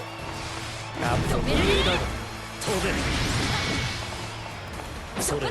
Trying to find that moment, dash buttons in. Nice answer back from Order, but another Rhapsody out. He's Danik's carried over into the corner. Find a really good setup. Another BC attempt from Order. Them struggling. Nice. BC's coming out right there. Danik's expending all those bravery points early just to keep Order Shadow in the corner, but this also means, of course, that he is one hit away from death, like one decent hit away from death right here. And he converts into Paradise Lost, would absolutely be able to do it. Danik once again get cheeky with it. He absolutely finds the mark, but oh, the U-Tessera doesn't quite get the follow-up. That could have been it, and Danik once again finds another round, and he's going to be putting himself in set point here over Order Shadow. Absolutely fantastic from Danik. It's unfortunate that the teleport hit in late as it did. A little bit awkward around. Obviously the spot dodge. Definitely in Order Shadow's head that had missed. Trying to poke out in though. Another Rhapsody just for the sake of it. And a nice empty low start to this combo for Danik as he keeps it going. Fantastic from the journey right here, though, but a great response coming out from Order with the DP, and a massive counter hit. Not going to be able to carry this far, though. Finds a nice throw right there. That was during the startup of, I believe, the close heavy right there, based on the voice line. So that was almost a disaster for Order Shadow, but managed to make things work. This is going to be a small extension for Danix. Once again, doesn't have that 25% meter that he needs to further extend the combo. He has got a little bit more butter than he actually does, and the 6-6 ending here from Order Shadow, the cheeky low, finds it smart. Staying alive right here in the set against Danix. It's actually been a really good button for Order. I've seen a couple times they come out and just sort of snipe onto the lows, confirm that there. It's been a really nice really nice drill for them. Fortunately, they're trapped in the corner at the moment. Nice DP once again, late on the spot dodge. Yeah, also the PC there as well from Danix. Order Shadow, you can see the adaptation here. You can see the defensive patterns from Danix being called out. And Order Shadow now just kind of pushes the offense forward. Once again, calls out the BC attempt. And it's going to be not quite getting killed right here. Again, doesn't have enough blade level to get the full throw right there. Should have routed it a little bit better. Still, Danix just RPSing like his life depends on it right there. Another Rhapsody comes out. Send the Beyblade out though, send. Ooh, Margot? Battle 1. Engage. Real quick, just over on him, but again, we're seeing the first scenario. We're seeing Order Shadow make an adaptation on Danix right here. You would have just kind of ran him over, right, if this were first to do. So Order Shadow now definitely looking a lot more confident, looking a lot more comfortable with the situation right here. Danix finds another Rhapsody once again out of the corner. And again, another Rhapsody. So she's got to make a tally. We need to make a tally for this. We need to be like, how many? It's going to be at least like 10 now. Come on. They can be glad that we ain't got strong 0 this year. Otherwise, I'd be taking this week every time and I'd be dead by the end of this set. That would have been it. It would have been over for us all. Yeah. I mean, you know, sipping on the strong 0 in this heat probably would knock us out, I can tell you that much. Maybe it's for the better. It would have been down too easy. Way too easy. Lost Paradise though, coming out on the side of the Order. Really nice to game into that as well! Oh my days! No young man reactions there from the pool runner. Danix. Not Crumble, but getting fouled out maybe? Yeah, again, I really do think that it's just down to Order Shadow adapting to Danix's defensive patterns quite a bit right here. Right now does find himself in the corner because Basilius is a character without a leader's reversal, so he does have to hold some of the offensive shenanigans here. And Zeta is a character who definitely puts on a lot of pressure in that corner. Danix in a fantastic position, and I like finally reading that DP. It's been a massive one for Order to use every time. Yeah, we're obviously seeing the attempt to go for the high-lows, DP straight out of it. Read it this time around, though. Danix once again on set point to move on in this pool. A surprisingly close game. Yeah, I mean, Danix definitely could have also found the kill there off of the DP punch just because that UDP from Basilius is unfathomably minus. Like, it is really minus, more so than you'd expect. So you can usually get some real big punishes on it, only got the far line. But still looking good. Danix in the corner, they're going to be cooking up right here. Order Shadow though, finding a good match, going to be able to extend towards the mid-screen, going for the link as well, gets the hard knockdown. Liking that though, Danix just waiting. Big spend on the meter, that's going to be 75% gone with tinkering with the edge of this combo. Unfortunately, it will reach its limit, but a really nice 2U just to get a little bit of mix-up into just a simple throw into the end. Danix securing it right there. Yeah, sometimes the little throw is all you need, and that's going to be Danix securing the set. But once again, I really feel like there was a start of a really good adaptation from Order Shadow. Definitely got, maybe run over a little bit in the first 2 games, but really started to bring things back after that. And now Danix will be advancing here, of course. It's always it's always nice to see him in these brackets because, he's someone who does so much work for the community and who's always repping, especially the German-speaking community. He's always, #1 cheerleader for us as well, so I'm always happy to have him around, and watching him win on stream is really nice. Well, my thought always goes back to obviously UFA, and obviously always seeing just the Danix dancing with the German Yeah, the entirety of what is the German FGC Alpha Grand Blue for UFA. And obviously, Gbvsr fighting as well. Yeah. Absolutely huge. Obviously, traveling everywhere just to support the fellas, just to support the gals. Yeah. And doing a great job at it. And obviously running the pools as well. Ggst, I don't think, though. Still a young man, Danix. We all know. Definitely. But yeah, great job, though. For sure. See, we're going to have coming up next here. It's already been a great pool section so far. I mean, this has been match after match of just pure, unadulterated violence a lot. I mean, I don't know if you saw the Destiny versus Fogel match, but I caught a little bit of it. We had a little bit of downtime, and it was quite something. I seen the crowd for it. I was like, something is going on over there. I need a mind's eye to go over and look. Absolutely. But yeah, well, obviously we'll have a check of the bracket as well. And obviously we've got is it Xxii over onto this side as well? As sadly, Xxii could not make it to the tournament. He got he got caught up in a real unfortunate incident. He didn't get past like the passports control shenanigans. So yeah, big shout out to Xxii. I know you're watching at home, bro. We miss you here. It's a shame, but we will see you at crossover, and that's gonna be great. We need some more. I've got top shooter as well in this bracket. Hey yo. Oh, it's gonna be if top shooter can beat Momo. I don't want to actually jinx anything. I don't want to be. All I want to say on the matter is the top shooter at Outplayed 2025 knocked skill into losers in pools. That's all I'm gonna say. That's all you need to know about the top shooter himself. Also, he's him. Oh, we could get Lazarus. We might. I mean, he might not beat Bonsai. Obviously, Bonsai as good as they are. Yeah. That could be Bonsai Mick though over to that side as well, because Mick's ran through that bracket. Obviously, it was meant to be Xxii there.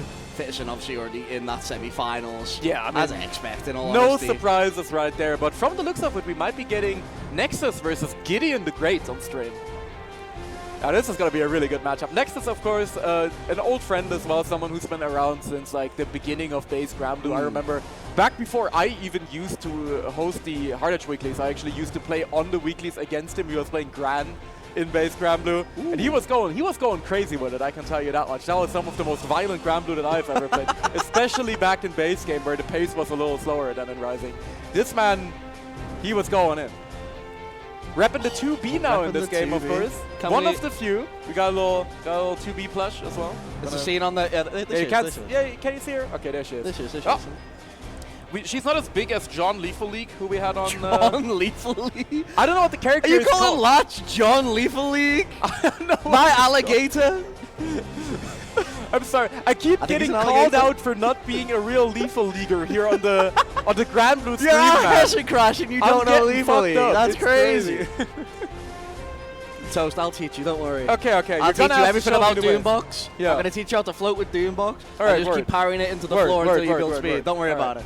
You'd be like dunk dunk dunk dunk dunk like that. But yeah, it'd be so easy. Anyway, we got 2B.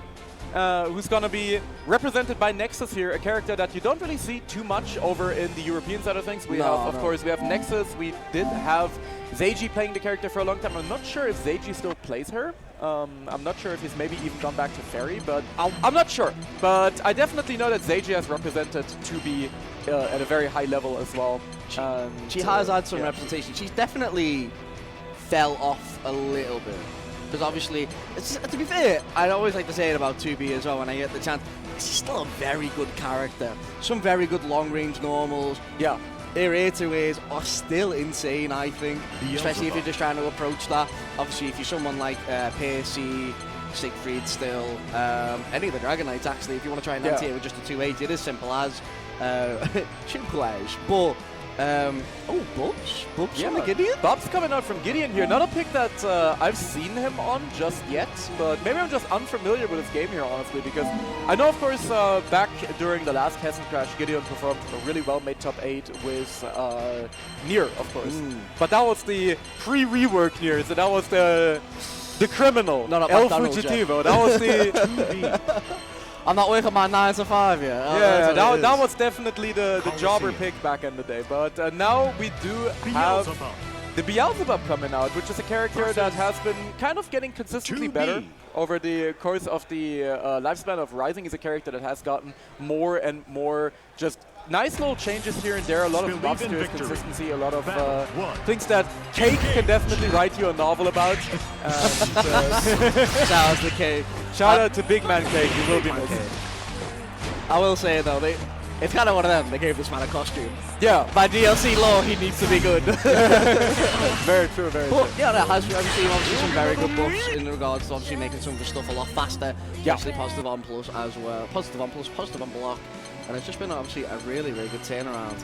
I thought we were going to go into the shop then and start buying. We have oh my god, he's switching to English. Oh man. We switched to Get English. This guy out. Get this guy out here, man. Gideon always does this. He did it at last Hessen Crash as well. Really? Yeah. I don't know why Nexus is letting him get away with that. I would kick him off the setup right now. I'd call it TO. I can tell you that much. If you're doing, like, mercifully our sounds just cut out for the game. Maybe that's just me. But on my end, I don't hear the game sound anymore. I don't have to hear the English way, so that's good. You don't have to hear English bubs? Yeah, I don't have to hear the fucking... I don't even remember what he said. It's like, pitiful gnat or something. He's really edgy. See, I can't even, like, English Lowain. English Lowain is pretty funny, though. I can get away with it. It's kind of nice. English Lowain I can respect. That's the one I can see. But English Bubber is a little... Yeah. I think English 2B is fine as well, but I feel like that's just because I played Nier in 2D. Yeah, that's fair.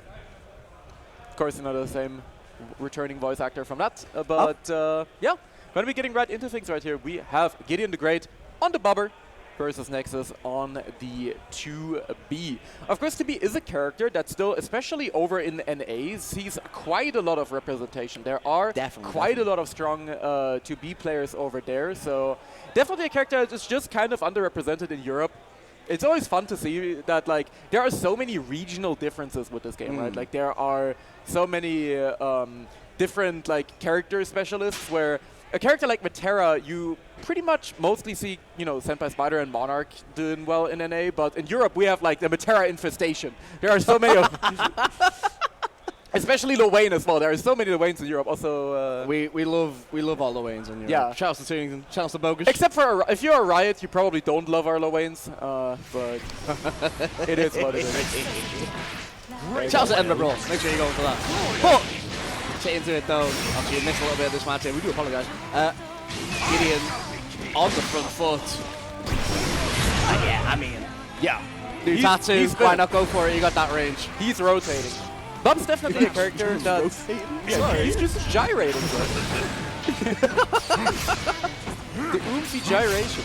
But yeah, Bub's definitely a character who is very good at controlling space. To be... Can't really make that much use of a lot of her kind of extended range against this character just because Bubs is so good at zoning with Chaos Caliber and the Black Side. Can be very annoying to be. It very much turns it into a massive counter situation against 2B. Yeah. Obviously Nexus now doing a fantastic job of just getting Gideon over to the corner. But then this is about it, you're into block now. You know, you have to wait for Gideon to react. You know, you're going to have to find that moment. Maybe with a float, but no, just big. Ooh, never mind. The AU hit, dive kick miss. I'm going to take full advantage of it, Nexus. Battle 3. The English Bubs Sounded like Freddy Fazbear right there. What's going on? They're adding him to Dead by Daylight as well next match, I'm telling you. Gonna be the Bubber in Dead by Daylight. There we go. Nice. Mash out from Nexus. Goes for a small extension right there. BC on BC Violence as well. Gonna be trending out the 2-1-4M, but a really nice reaction from Gideon the Great is gonna be rolling through that option. Beautiful anti-air. Wow. What a reaction there from Nexus. That was sick. EX Hammer just to keep the extension going. Good Nexus is sick, man. Like, he is good at, like, he just gets, like, really good at every game that he touches quite quickly. He's also a really strong City of the Wolves player, like we were playing earlier. He's just so good, and it's always fun to watch him. That was crazy. Yeah. I was enamored by Nexus's run. Yeah. Over into the corner there. Gideon changing, though. Uh-oh! Oh, boy. I can already smell Tuning in the chat, like readying the copy pasta, readying the spam. Lowain is being deployed. This is why I'm here. This is why I'm here in Frankfurt. Bam! What bam? It's gonna be great. Nexus. Nexus, yeah. Believe in victory. There we go. Gideon switching to Lane, switching to El Fugitivo. We are getting into things. Kenno, I'm sure you're happy about the situation. Coming at you. I'm very, very happy. A lot of dash 5 H's being used. Big on that counter. Really nice parry to us to get out of that situation, though. But big DC, you don't need to be stuck there. And just using the boys to get pressured into the corner. Bounce off the wall. We've got Super just in time, but we're not going to go for it, though. Go for the reset. Go for the mix. He's saving the bar. Normal counter coming out. Don't want the exit, and I like the response going straight to the triangle. No messing about here, but let's guess on your reactions. Let's see if we've got you here. Not using the push into the corner, just trying to get something out of it. Maybe a bit of a reset as well, setting the rockets down, getting some meals in. Absolutely. Oh, Nexus missing the micro dash, sadly. Not quite getting the full extension, but just finds another crouching hit right there. And that's a really scary thing about Ssbu. If you get hit by that heavy auto combo, crouching, she can get like insane damage on you. And of course, the bone wheel. We know it. We hate it. It was the fact that it was the bone wheel put you into so much pressure. You have to BC on that. It's a late BC, so now you get counter hits of the BC. It gives you enough time to not just confirm it with the dash H, but then the dash M. That felt evil. And that's what I like them. I'm always saying this, but like, if Bone Wheel was on any other character, they would be top 0. They would. It is so messed up. Imagine if like the Bubber had Bone Wheel. I would just leave. Party time, people. Yeah. It's party time indeed. As the HPA finds his mark here. Gideon the Great immediately evens us up right here. Nexus not looking as comfortable in the Lane matchup as he did against the Bubber. It's funny as well, because obviously when TB obviously first come out into Grand Blue itself, this is more favoured into obviously Gideon, like 2B's favour. It did so much to sort of take away a lot of the waves options.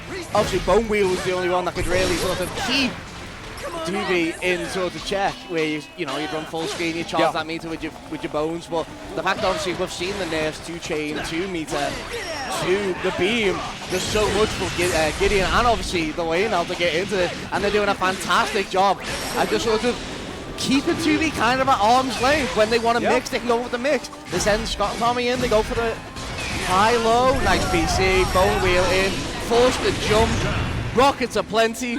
Tried to deploy the balls right there, but no ballin' for today.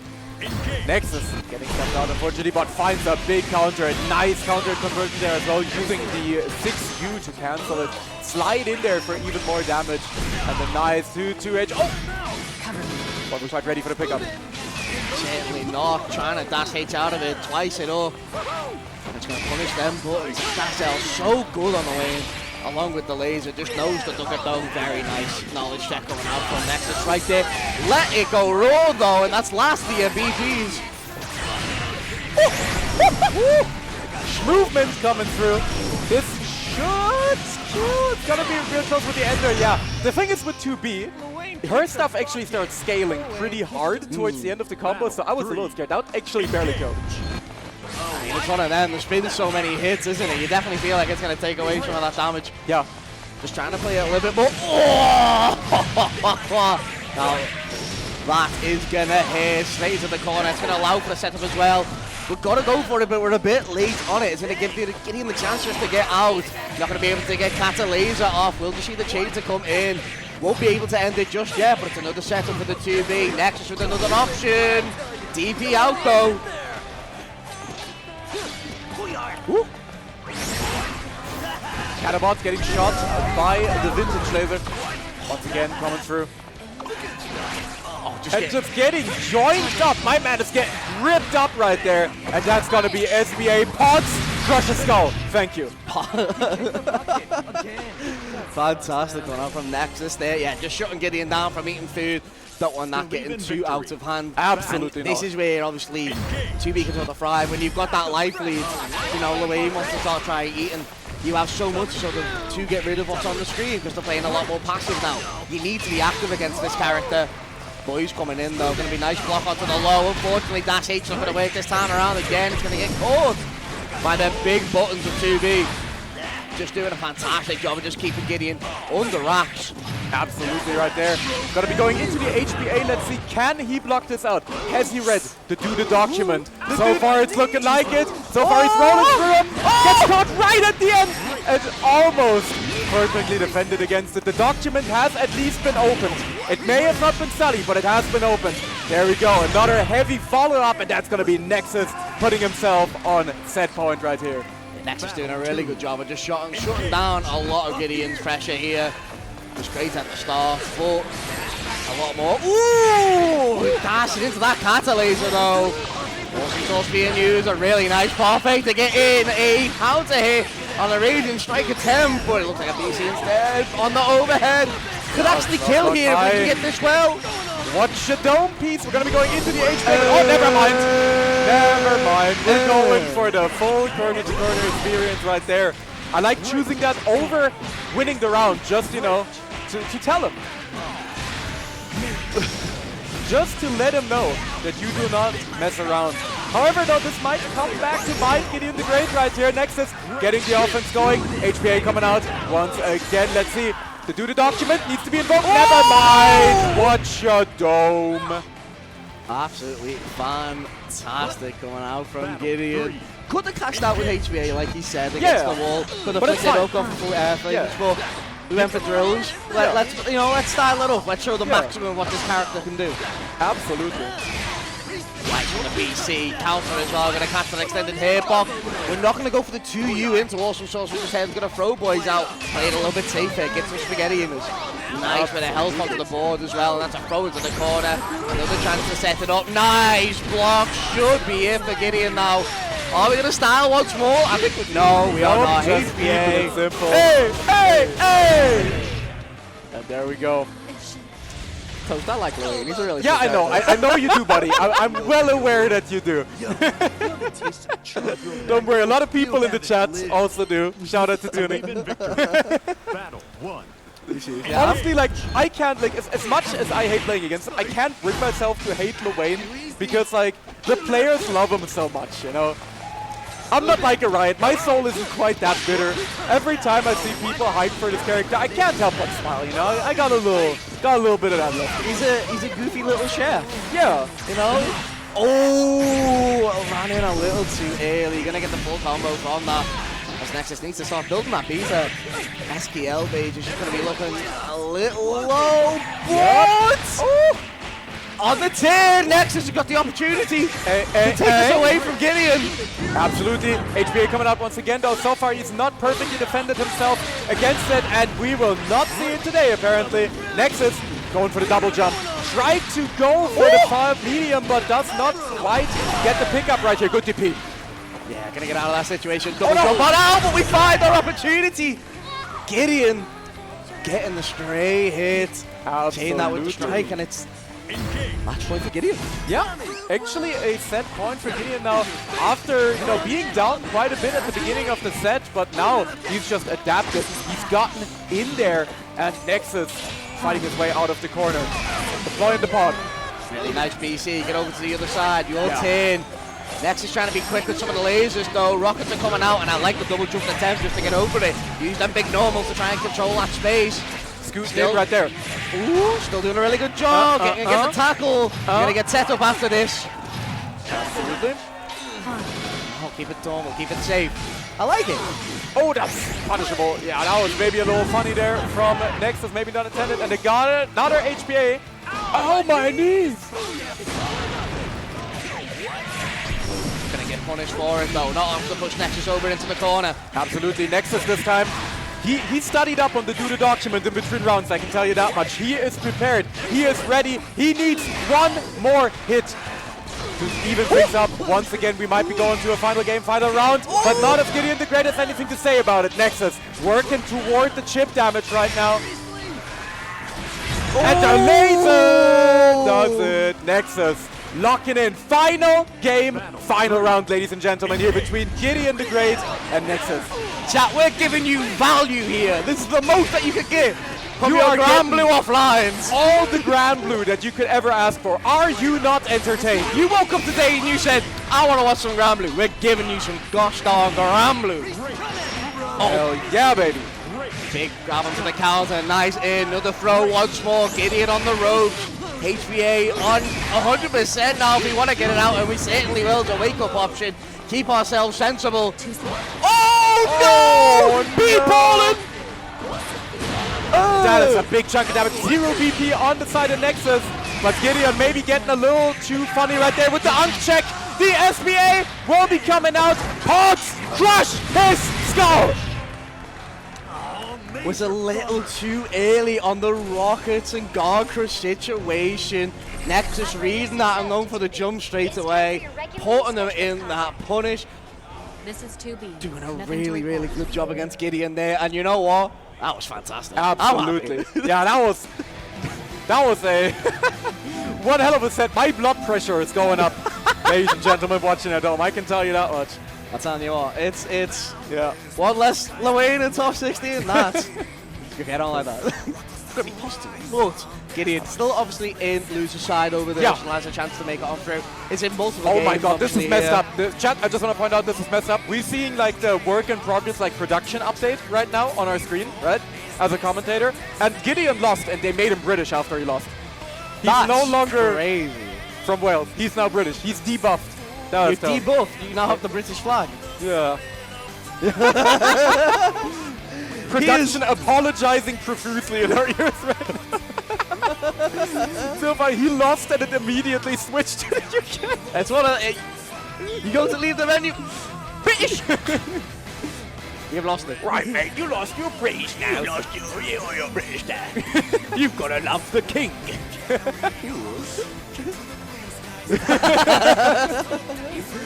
We'll be moving on to another German kill though. It's going to be Mick versus Bonsai. Ah, this is a real Unk matchup coming through. No reaction strike will be reacted to. This will be like these two guys together probably out they probably out-age the entire Strive bracket. Oh, we still have. Can we get the balance? Oh, we got a Vikla one as well. We got the Vicky and the Blicky. There we go. Are they going to I balance? have to hold them in place. I think they're going to fall. We can get a balance. Oh. Nope. Yeah, they're falling. Never mind. But yeah, we're going to have a Bonsai versus Mick. Another really good, strong German matchup right here. Bonsai, of course, one of the strongest players in Europe, as we're still messing around with the Creatura lineup in the background. But Bonsai, the Metera just terror, the night terror of people in Europe. Anyone playing in the first slot in the Hard Edge weeklies has nightmares of this guy. I can tell you that much. Every single week where he's allowed to play, we have to keep him out. Like, we have to keep him on a leash and chain to contain him every other week. Otherwise, he would just be there all the time. I mean, every time he wins. I don't think I've seen him lose in the last few months. It is messed up. No, I'm not gonna. I'm gonna say he did lose Unwanted against Tunington. Yeah. But it's the win. It doesn't count. But no, it doesn't count. But he's the returning champion. Yeah. From Hessen last year, over Gideon's Nia, back to try and reclaim that trophy.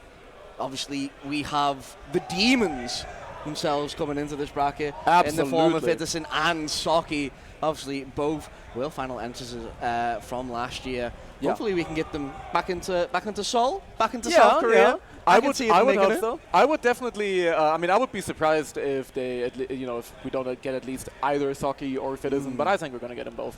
I'm gonna be real. I've always been. We all know. I've always been. A Fitizen Glazer. Even though he's washed in this game, it's fine. We all know. He's still trying to play base Graham. I mean, he picked Beatrix now. He knows. He has adapted to the ways. He's seen Fukuhara's vision. It came to him in a dream. And now he's actually on the Beatrix. And he's been cooking up for sure. I've not gotten to see him perform offline in a bit because he was not at Headstomper, didn't get to attend there. So this is going to be the first, Fitizen appearance in a little bit. And I hope these guys turned the game back to the correct language setting. I think we are still in English. All right. Mods, switch back to language right now. Never mind, they're starting. Right, so into it though, and it's Bonsai, the normal shenanigans, just keeping that normal U-Butterfly holding down that neutral for them when they really need it. Arrow rain, and then it's just pressure on pressure. It's another 2B, so it's a nice one to see that in tournament. Yeah, actually interesting to see Mick go with the 2B here, because the thing is, Mick actually, he's like been soul searching a bit with this game. He was always incredibly excited for Vikala. Like Mick used to play this game even, like both of these guys are base Granblue veterans. They both played since pretty much the beginning of base Granblue. They've been around for as long as you can be in this community, right? And ever since the release of the first game, Mick was always asking for Vikala. He really loves Vikala as a character. He really likes her in like the gacha game, right? And she got added, but she kind of sucks. So she's just kind of bad. Like, I'm going to be honest with you. And if you're playing a game that is as ruthless as Rising, where system mechanics are just strong, you can't really afford to pick a low tier. It just is what it is. Like, a Riot may try as he might, even he is playing Narmaya now, and I can definitely see Mick, you know, going for the 2B now. He did play a lot of 2B when the character came out. He also has played a lot of Versusia, so that might also be an option here, but for now we are sticking with the 2B. And I think that it's definitely a character that Mick excels with. He likes that he doesn't have to press 6XL. By his own admission, that's why he said he likes her. So. Well, doing a really good job against Bonsai now, though, is sort of kept at the peripherals of some of these far L's and far M's. Yeah, and there's a fun dynamic in this matchup with these two characters, which is interesting, is that 2B's 214M, the little grappling hook that she shoots out, is fully projectile on one. Like, it'll zoom through projectiles and it'll like drag you into the opponent. But it does take quite a while to start up, so you're always taking, like, both players are always at like a constant threat, right? Because what if the 2B uses 214M? But what if the Metera snuffs it out? It's quite slow, so there's always this dynamic around this move at play in the neutral in this matchup, and I think it's always very interesting to watch. Wait, on top of that, obviously, in of itself, that situation brings a lot of counterplay as well. Obviously, if you see a butterfly come out, you can use it straight away, punish butterfly from afar. If it's too quick, like an EX arrow, high or low, you know, maybe just a little bit too late using it, because then you're going to get blocked. Or even if you BC it, you BC it, you're plus in that situation. You can go on and then combo yourself. You put 2B in some sort of a negative area, and it can really hurt you sometimes if you don't know, obviously, when just to send that out. So that's all on Mick right there. And it does make it a bit of cat and mouse in regards to, obviously, who's doing what? What's coming out? Are you paying attention like that? How well are you going to do? Right now, this is another interesting situation in this matchup, right? Whenever the 2-2H is deployed, the low grounds that 2B can reactivate at any point, it makes it very, very difficult. Yeah, it makes it very, very difficult for Metera, because as soon as you take to the air and you try to do any sort of aerial arrow shenanigans, 2B can reactivate them on reaction and you'll get exploded. Yeah, so that's something that, you know, did get changed about 2B, is that in the current version of the game, they don't just disappear when you block something. No, it's still there, which is terrifying. Yeah. Especially even when you get that combo and you think the wake up option here, it needs to be a meaty. It needs to be quick. I can't give 2B that chance. Balls! The balls have been deployed. We are balling. We got the Glock in the Rari, and we're going to be extending into the full combo. That's going to be Mick picking up another round right here. I can't believe Mick used balls 3D for the Nintendo 64. Yeah. That's crazy. Just gonna work like that as well? He is that age. He is that age. We're all old men here. There's no youngsters. The X arrows though, as we just trying to on the edge of their mediums, catching out into the air though. Should be able to drag this over to the corner. An attempt on the grab. It's not gonna get punished though as we get another set. Bonsai ready with the blocks. Absolutely. And one thing that's also just quite nice to be in this matchup is that her heavy auto combos kind of naturally deter Metera from her favorite activity, which is jumping out the corner. Yeah, it just makes it, because they cover so much ground, you can both cover kind of grounded pressure and the aerial space at the same time. And that's something that's really, really good for to be in this matchup, and I do think that she does decently well into the character. No matter that though, because Bonsai, if there's anyone who's used to playing against wacky matchups and making them look incredibly favored, it is Bonsai. This man has grinded out every interaction in this game. He used to go out of his way to, like, despite all of his rage, play against like Belial and Seox players in base game, where there was no BC to save you from the contraption once you're in there. Like, that game did not mess around with the bad matches for Zonas. That's the same thing. Just watch that DP happen as well. Mix with the call. Oh no! Pixel of life! Do we? Oh, big counter hit. Yeah, that's a good one to get things started right here. Oh, gets the shimmy, but no punish. And what a nice reaction there from Bonsai, just shooting him in the dome piece as Bonsai puts himself on set point here over Mick. Of course, Bonsai is someone, definitely, I think he is very, very much in contention for like taking the tournament or placing very, very high. Someone who is a consistent monster at every tournament he shows up. He's not someone who travels to too many offlines, so you don't have the pleasure of seeing him offline too much, but every Hessen crash, he just shows up and ruins people's day. I love him. That's my boy. Well, hopefully, obviously, we can see them more across the tournament as well. Obviously, got mixed up just around the corner for another Arcus and Whale tour, but at the moment, Hessen Crash is giving us a fantastic match between these two right now. Bonsai getting caught on the left, right. It's nearly an awkward one. Well, it looks like a BC attempt gone wrong. But the flies are out, though. I don't think they're going to reach their target before they do fall. Make no mistake, by the way. This is Bonsai at his most dangerous. There is nothing more dangerous than Bonsai on like no HP left on chip point. He gets some sort of like rat power up every single time, and it's just, you want to kill him so bad, right? Like you want to force the chip damage, and Bonsai knows, and he always maneuvers around that. He did get caught out by the DP there at the end, but like I was scared for Big Fly right there, more than I was scared for Bonsai. Usually you air dash to get in over the chain, a big punish. Yeah, and a mix up onto the low though. Nice. Bonsai's gonna keep on going here. Nice bit of damage into the end. Skybound off to end it. We certainly will. Go into the animation. So much damage. Absolutely. That's the thing, right? You're thinking like, oh, these zoners, they don't do that much damage, but then Metera hits you, you're like, oh, never mind. And that's gonna be Bonsai going for the TK back arrow to finish things off. And taking it 3-0 over Mick, who can now finally return to the promised land of playing Nen Impact. On the laptop Nen in the bag. it up. By active tag. It calls me. Dude, I am nenning out as we speak. Mind taking off that blindfold? Alright, I am turning the game back to English, to Japanese myself if people don't do it right now. I can tell you that one. I'm walking over there. I'm getting up. We need to tell the next people who go up. Yeah. I will say, every time I looked up at a Bonsai's thing, I was like, I don't see the rat gif. Where's the rat gif? I'm used to seeing it to you. Like, You're too little rat, that's used just like... That's how you know.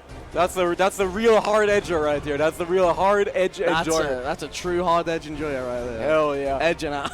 Edging it up right now. But we got Dudikov on the stream pulling up to face off against Tai, someone who had a breakout performance at last year's crossover, actually making top 3 alongside Saki and Citizen, and really doing a lot of work. This, you know, of course he was playing near got shot, so he definitely fell into a bit of a character crisis after, but he seems to have found his stride again. He seems to have returned because he's now playing Ferry and he's doing really, really well. Ferry, a character who was completely under the radar for like the entire first year of Rising until, you know, I believe like Ggst and Flowerman started cooking up diabolical stuff with the character, and we've just seen a lot of results, especially over in Japan, with Ferry actually winning a really, really major tournament recently. Evo Japan as well, wasn't it? Yeah, Ferry winning Evo Japan. I wasn't sure it was... yeah, doing a fantastic job. Yeah. Obviously, they've changed around obviously how the fuzzy works on the jump light now. Yeah, does hurt her a bit, but...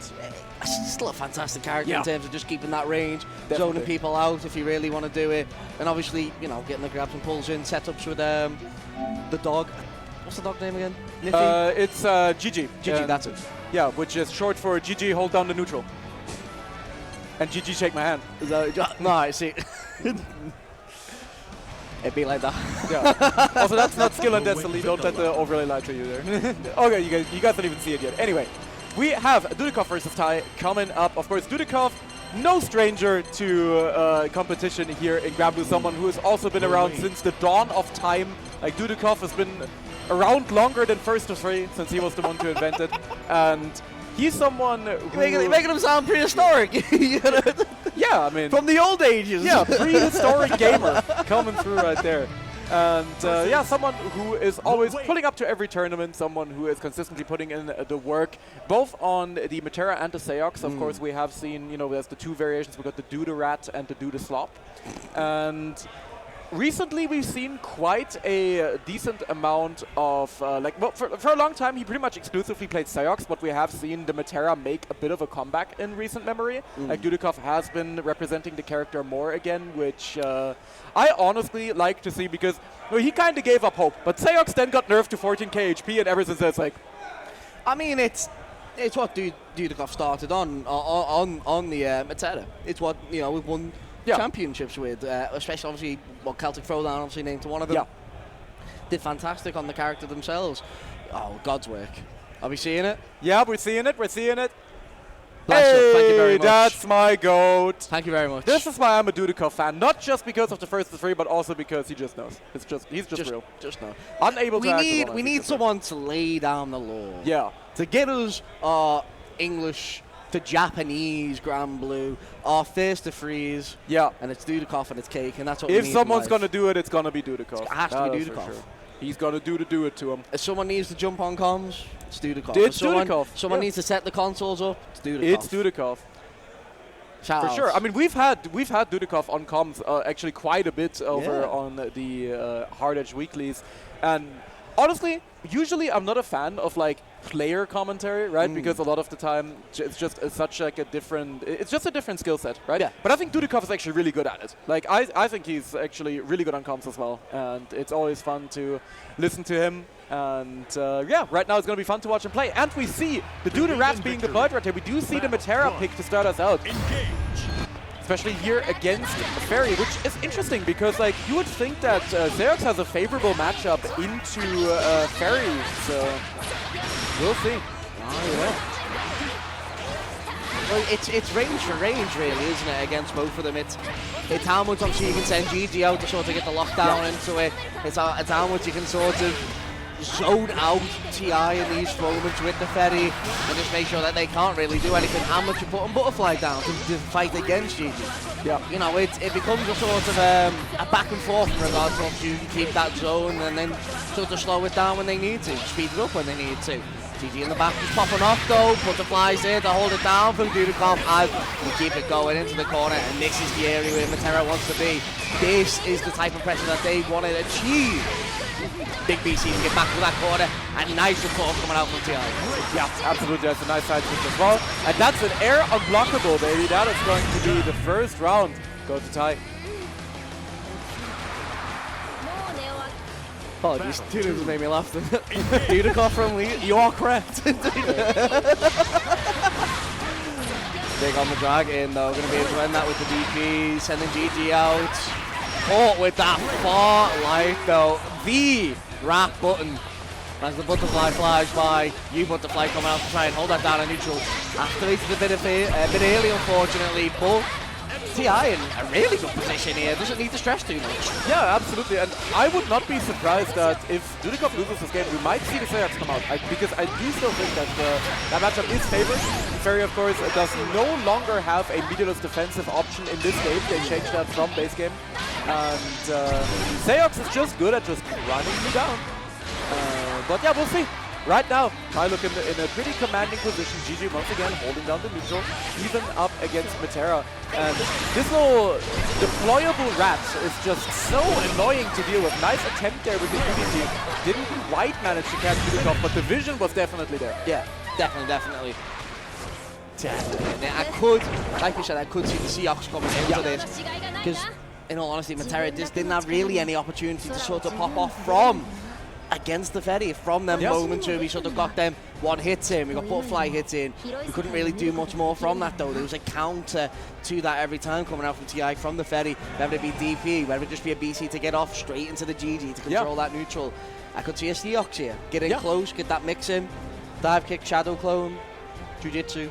Yeah, and one of the main things as well about Xerox about Metera in this matchup is that she doesn't really get to leverage a lot of the advantages that she usually has that are unique to her, right? Like, when you have a character that can kind of contest this long range that not a lot of other characters can do, it's like, it just makes Metera's unique advantages less meaningful. And, uh-oh, someone's disqualified.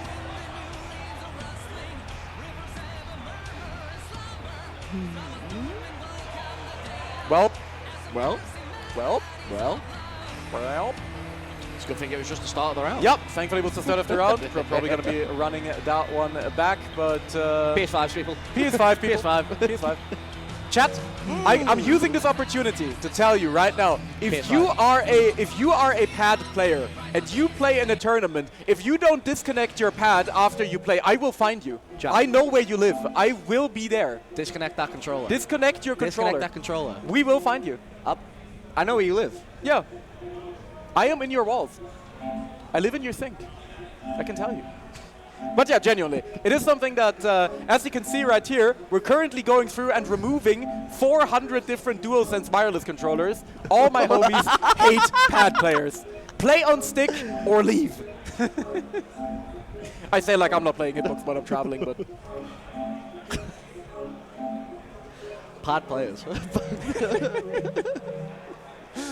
No, play whatever you want, but, you know, disconnect. We should be going straight back into it. I think we are just disconnecting. We are just going through disconnecting all the 500 pad player offenders here, and then we're going to be getting right into things. Of course, no one here was, like, neither Dudikov nor Tai was seemingly to blame for that one, so we are just going to be going straight back into things. We're not going to be doing any sort of, like, rounds or whatever the heck. We're just... We played the PS4 version of this game. We're playing the PS4 version on the PS5. Yeah, it's got less input lag. Yeah, that's. I believe the versions are quite close nowadays. On release, the PS5 version had considerably more input delay. Yeah. I believe they fixed it a little bit, but I think the preferred standard is still the PS4 on PS5. I just know it's the same for like Strive. Like Strive, it's like you play the PS4 on the PS5,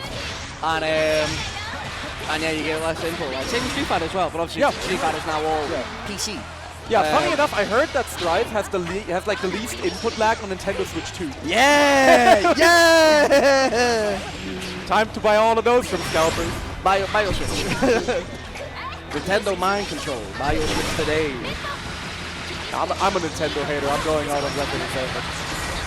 Fair enough.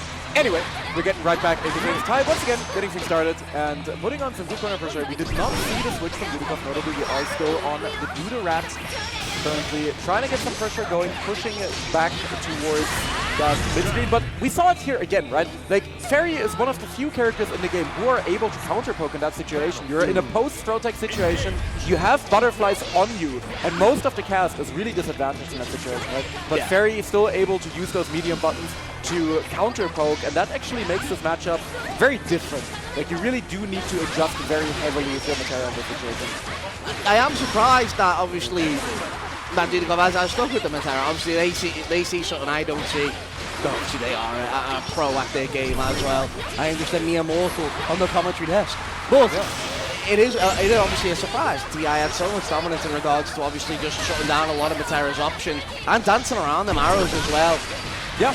And again, whip going in, it's going to be a grapple onto it. GG just hold down, and this is what I'm talking about. So obviously with Dudikov, we'll see something I don't see. But once again, you do have the pocket pick there. It's not an impossible task, and like we say, face to free. You got them options now. It's not Duda over yet, but we will see. The run up DP on that one is diabolical, as Tai will be taking the second game right here. And man, that was hurt. We are going to character select. We are going character select. We are going in there. Let's see. Are we going to stick to the Duda-Rat, or will the Duda-Slop make an appearance? TI asked the crowd, but the crowd is silent for him. The crowd is silent, bro. We are not cheering for Fairy players. Get out of here. Damn. That was mean. No, I have a lot of pent-up PTSD and hatred for this character, because in base game, both Seiji and Jundo used to beat my ass all the time. And I was trying to counter-pick, and I still got beat up every single time. And there we go. There's the sales pick. So yeah, this is like, you know, a very storied matchup with me. You know, Fairy definitely did something to me. I can tell you that much. The trauma still hits. Yeah, the trauma still lurks. I can tell you that much. Man's kata. I used to have a kata player at locals. When I put a bot down, they just swap it away, and I'd be like, let me have my fun. And you'd be like 5M, 5M, 5M, 2M, 5M. No options for you, Luane. I'm like, damn. That's a good button, sir. If only if I have Bone Wheel. Yeah. Now I have Bone Wheel. Love a little Bone Wheel, but right now we are going to be deploying the Duda-Slop to the battlefield, tactically airdropped in, and that's going to be definitely a big change of pace in this matchup. We've gone from two characters who are trying to control kind of the mid to full screen range to a character who just wants to be in your face all the time. Dudikov immediately faking out the empty hand right there, trying to call out maybe a preemptive DP here from Tai. Finds his way in here, of course, off of the first use of the heavy gate of demons. An option that isn't quite as brutal as it used to be, but it's still a very, very good tool for the character. It does the job. It gets the job. It gets the job done. It gets the job. But it does obviously what Seahawks needs it to do. Like you say, it's not as good as it used to be, but it still puts the opponent under enough pressure to really go for something afterwards. Obviously, you don't agree just now with it. Nice the dive core though. Just checking on that. Not giving them too much to work off Dudikov.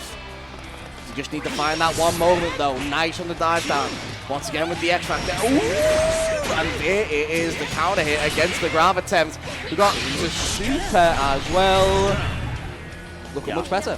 Absolutely, looking a lot better, looking a lot more confident, and I'm again honestly surprised that Dudikov didn't go with the Seox option right at the start. But yeah, Tai correctly calling out the parry there, but getting a punish as well. Because the thing is, the parry from Seox actually has quite a little recovery. It can be very difficult to punish, especially as a character who doesn't have the fastest up close options. Can be a little sketchy. Certainly can be as well. You can't dodge parry, you can't. I was like, you cannot. It's not Luane. This character works. Luane has been dead in a ditch with that parry since base game release. Seox came out, and he's always been undodgeable every single time. Every character who's had a parry since has been undodgeable. This says a lot about Luane. So I've got 50 meter. I'm going to DP straight after if you spot dodge that. That is real and true. Right now, though, Tai has a set point over Dudikov, and is just looking very confident even in this kind of tricky matchup right now. Dudikov getting things started right here, gets the wall bounce, and I'm still not used to that wall bouncing from Narnia. That option used to be a hard call out back in my day. Back in my day. Big throw to the forwards. No break point on the side of TI though, so it's going to be a harsh one if they do get the next hit in. Which Dudikov does extend over to the corner with a rising chain. No! But we do get it with the throw. It's a Duda drop, but it doesn't matter. Still manages to close out the game. And once again, versus value is going to be presenting itself here for Mr. Dudikov, who is now, though, for the rest of the set, locked into the Seox. Does not have any more opportunities to switch this up, but it just feels like he's a lot more confident. Well, you got the game, you know what I mean? Yeah. It's better than what you've done with Matera. It's obviously giving you a result now in regards to that. We dropped, oh no, we dropped another. Oh, sorry. But obviously it's doing more. It's doing more for you. It's doing more in regards to obviously well, in regards to getting you around. Yep. You're able to obviously approach better, you don't have to get zoned out as much. You're not trying to zone out with the Matera. Yeah. But obviously it is very hard to get in, but when you've got something like a U-flip. Absolutely, the U-gate of Demons just running GG over and getting Dudikov a really good momentum shift here. Tai finding himself in the corner now. Dudikov is trying to get the strike throw game going. Of course, Seox still a character who has incredible strike throw because his walk speed is so fast that his shimmies are some of the best in the game. But what a conversion there from Tai off of the UDP. Doesn't quite get to fully extend, but another UDP with the reaction, and Tai once again on set point. Yeah, it was a bit of a muck-up at the end of that combo. They weren't able to properly extend it. But the fact that we got the instant reaction from Dudikov meant Tai could just slow himself down a bit, get that DP in there. That's just a quick anti, worked out in the end. We do see the chain though coming on through for Dudikov as we get this bounce into the corner. Breakpoint used. TI on the last one now though, so it's going to hurt once more if they get hit. They need to be careful. Not on deck as well, but we do have a lot of meters. We need to use it. Right, just striking the chain here. We're going to go straight into the corner. GG is out just to hold it down. Absolutely. Gets scooped out as well. Xxii thankfully not active anymore, otherwise this would have been an even worse situation here for Dudikov. Tai now just working on a last little sliver of health. The ultimate empty hand. Gotta be coming through, but no such joy for Dudikov. Another empty hand baits out the DP, and that is a full punish. Gets the full 6XL run in. Doesn't have too many resources to spare here. Can he close it out? Not quite. Combo limit will be coming through, but Xerx has nothing to route into there, nothing Dudikov could have done better. So this is kind of rough still. The GG will still be holding down the neutral. It's a heat-seeking rat. It will actually come for you when you use the ultimate skill right there. And now Tai on chip point. Dudikov just has to find something like a U-Wrecker, but Chip is mounting up for him. A small ultimate get a demon, and he gets punished! This chair gets knocked over, and Tai pops off. That was sick. The patience from Tai, just doing enough just to keep that pressure on Dudikov to react. Tai falling to the floor, pondering. That was insane. Pop-off was real. Bro, bro started meditating. He's just sitting on the floor, man. Pick up the damn chair, you ruffian. That was so unfortunate in the corner for Dudikov, though. The fact that we had that extension, if we have a braid point, it would have been able to obviously extend it with the chain, just pop it up, maybe go for super if you could have just come in time. Unfortunately, I'm talking hypotheticals here. We need to look into reality. And there's Tai walking through with a 3-1 against Dudikov into top 16 now, winner's side, doing a fantastic job. And really stuck it to Dudikov. Yeah. You know, sorted with the Matera early. The option was there to change. We never got the option. Yeah, there's John Lethal League has returned. No, but there's Latch. Is he gonna pin on? He's got a Matera pin. He's got a Matera pin. There you go. We got the lineup of Creaturas. This is how you know you're at an EU tournament, is that everyone always pings their little Creatura to add to the mix. Oh, we got another one? Yeah, we got another one. Don't know who that is. Spicer Wolf? Yeah, I think that's the... Is that Spicer Wolf? I think that's Spicer Wolf. Yeah. Okay, there we go. Everyone's always bringing their little Creatura to add to the pile here. I should have brought my side duck. Damn. I got a little side duck that sits on my desk. I should have brought that. We got a full roster back here. This is looking like a Mugen game. Yeah, we really do have. This really does look like Salty Bet on a Friday night, but here we are on this beautiful Saturday here in warm Frankfurt. You guys cannot fathom how warm it is in here, but we're holding on and we're still enjoying ourselves because we are getting to watch some beautiful Grand Blue, and it has been such a wonderful time. I always love Hessen Crash, man. Like, no joke, no shilling so they let me back on commentary. I really love this event. I've attended it every time since 2022, and it has just been really fun every time. It always feels like, you know, the German family meeting is what I always say. Oh, it's absolutely fantastic. Like same, obviously, when it was at Hessen in that theatre. Yeah. My favourite memory is doing Xxii, 12 o'clock at night. Dead with Panzerpad and obviously running through that bracket there, and it was absolutely fantastic. Yeah. Obviously doing it last year as well on Strive with the likes of Jonesy. Shout out to Jonesy. Yeah, big up Jonesy. But it's always a fantastic event. The 3P, I need to make it a 4P next year. Absolutely. And I'm going to come back. And if it's not a staff member, if it's not a spectator, I'll be coming here to win. Hell yeah. No one clipped that. Hashtag Keno Sweep. Y'all think you've seen real Lil Gaming yet? Y'all think just because you get to watch some Release Bogus, some Tunington, you know about real Lil? This is real Lil. This is not your grandma's Lil. I'm gonna do 2-2M and then 2-2M and then 2-2M. That's it. That's all I'm gonna do.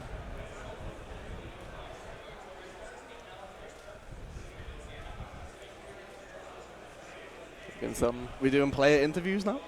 Yeah, maybe. Apparently, we're getting another Creatura to add to the line. We're gonna Creatura? Who? I know who that is, but it's on the tip of my mind and I can't think of it. Let me just.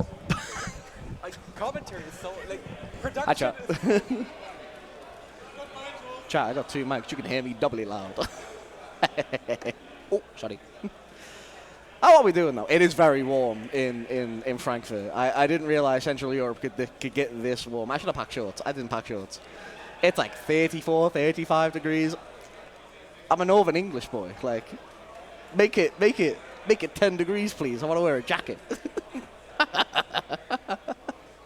I hope obviously you're all having a lovely time on stream. I hope everyone obviously in the venue as well is having a great time as well. We've got some fantastic catering over to our right. We've got some great sweeties behind us as well. Obviously Frankfurt area itself is also very nice where we are. Oh, hello. There we go. Oh, we got. Where did the Kaguya-sama come from? Where's Saki? That's Saki. That is Saki. That is Saki. That is Saki. So I'm glad Saki here's joined us a on commentary. here's a little bit of cool EU lore, a little tidbit for you guys. Especially, I think Khalil is restreaming as well. Big shout out to him. Man like Khalil. We know you're streaming. Yeah. I think it's doing a little watch party as well. So here's a little bit of EU lore. So this is actually Saki. The guy that you see playing on stage is just a flesh homunculus who is puppeted by the real Saki, who is here. He's holding very still because he doesn't want you guys to know. But that is actually the real Saki. You open the chest, you put this inside. Yeah. And then this turns into Saki, and that's what that is. That's what Saki is. He just shows up. He just pops out. But like that's all I'm gonna say. So I'm not gonna drop any more, secrets of the trade here. But that is something to keep in mind. We can't tell them about Citizen Stand. Yeah, you can't tell them. You can't know about that. Citizen Stand only ever comes out when he has to do run up SSBA to release bogus. that is when the stand takes over. That's hella mean.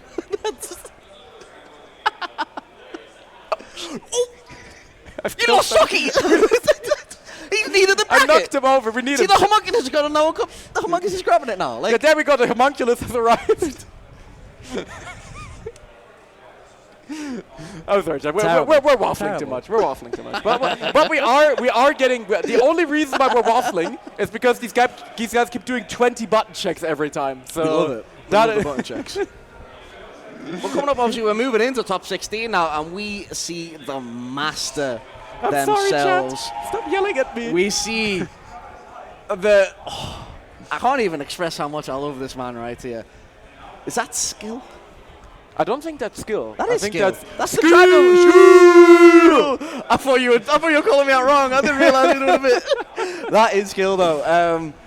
Obviously, Dragon Ball Extraordinaire, Soul Calibur, Insanest. Absolutely. A menace over on Guilty Gear Strive, and now has looked at this game, this great game that we play, Grand Blue Fantasy Versus, and went, the old man! Give me the old man! Give me the I old wish to run up to people, and I miss to do ping ping pow like that. So easy.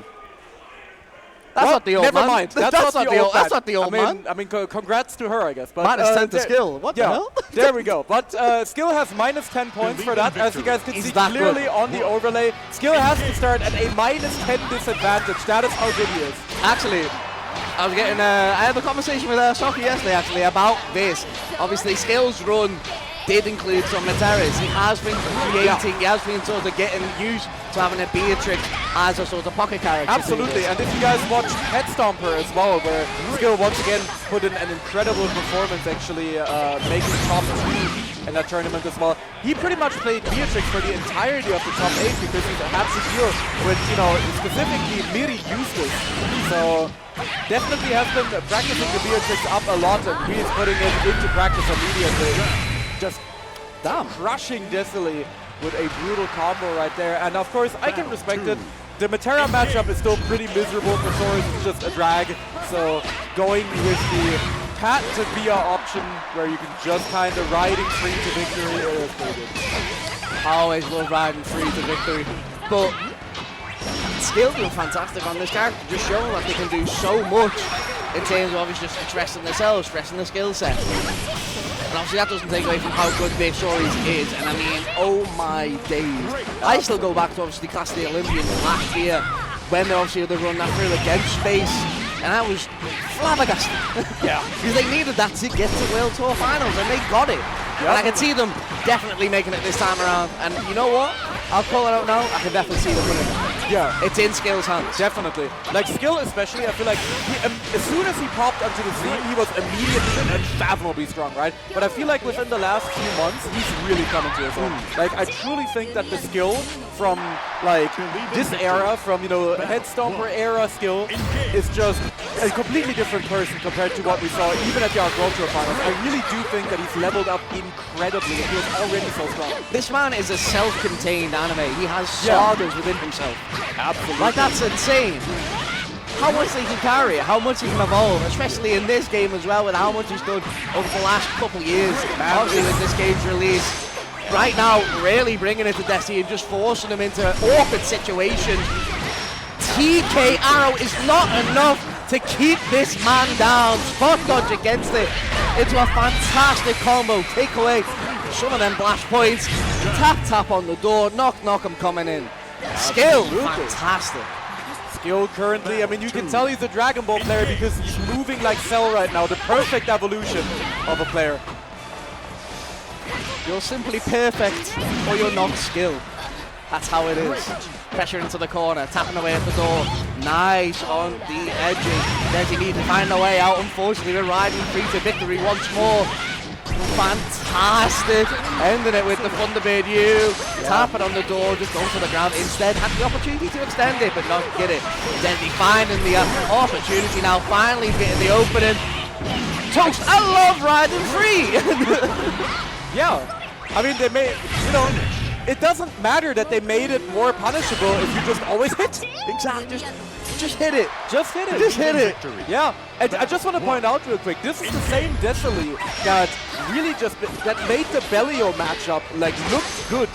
And he is just getting run over by Skill right now. He's just not really been able to get anything started. Skill is just always so aware. He's just so incredibly good at turning momentum in his favor. And like, if he's already this good at doing that on Saurus, giving him a character like Beatrix, who's still like top 2, is just messed up.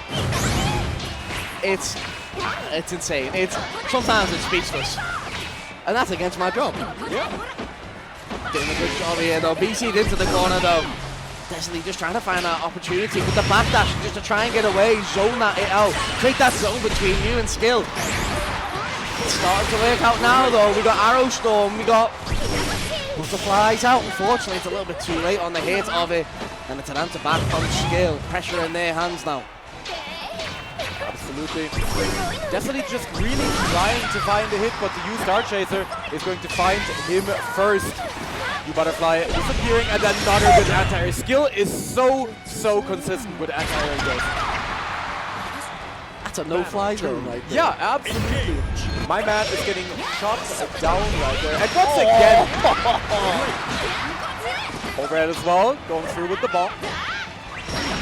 Oh my days, there's just no opportunity to get out of this corner. Fantastic spot up. We're ready with the tech already. My man said run up DP, word.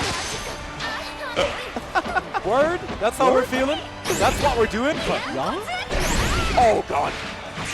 This is going to kill, I'm afraid. Still does not drop those. I just cursed him, but I don't think he's going to do it. That's going to be an SBA and a swift 3-0 here from Ssbu.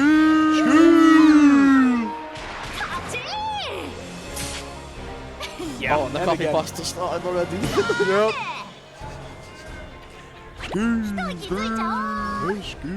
Shout out to the cake, by the way. Yeah. Shout out to the cake. Dude, it doesn't look right without his like deformed PNG face over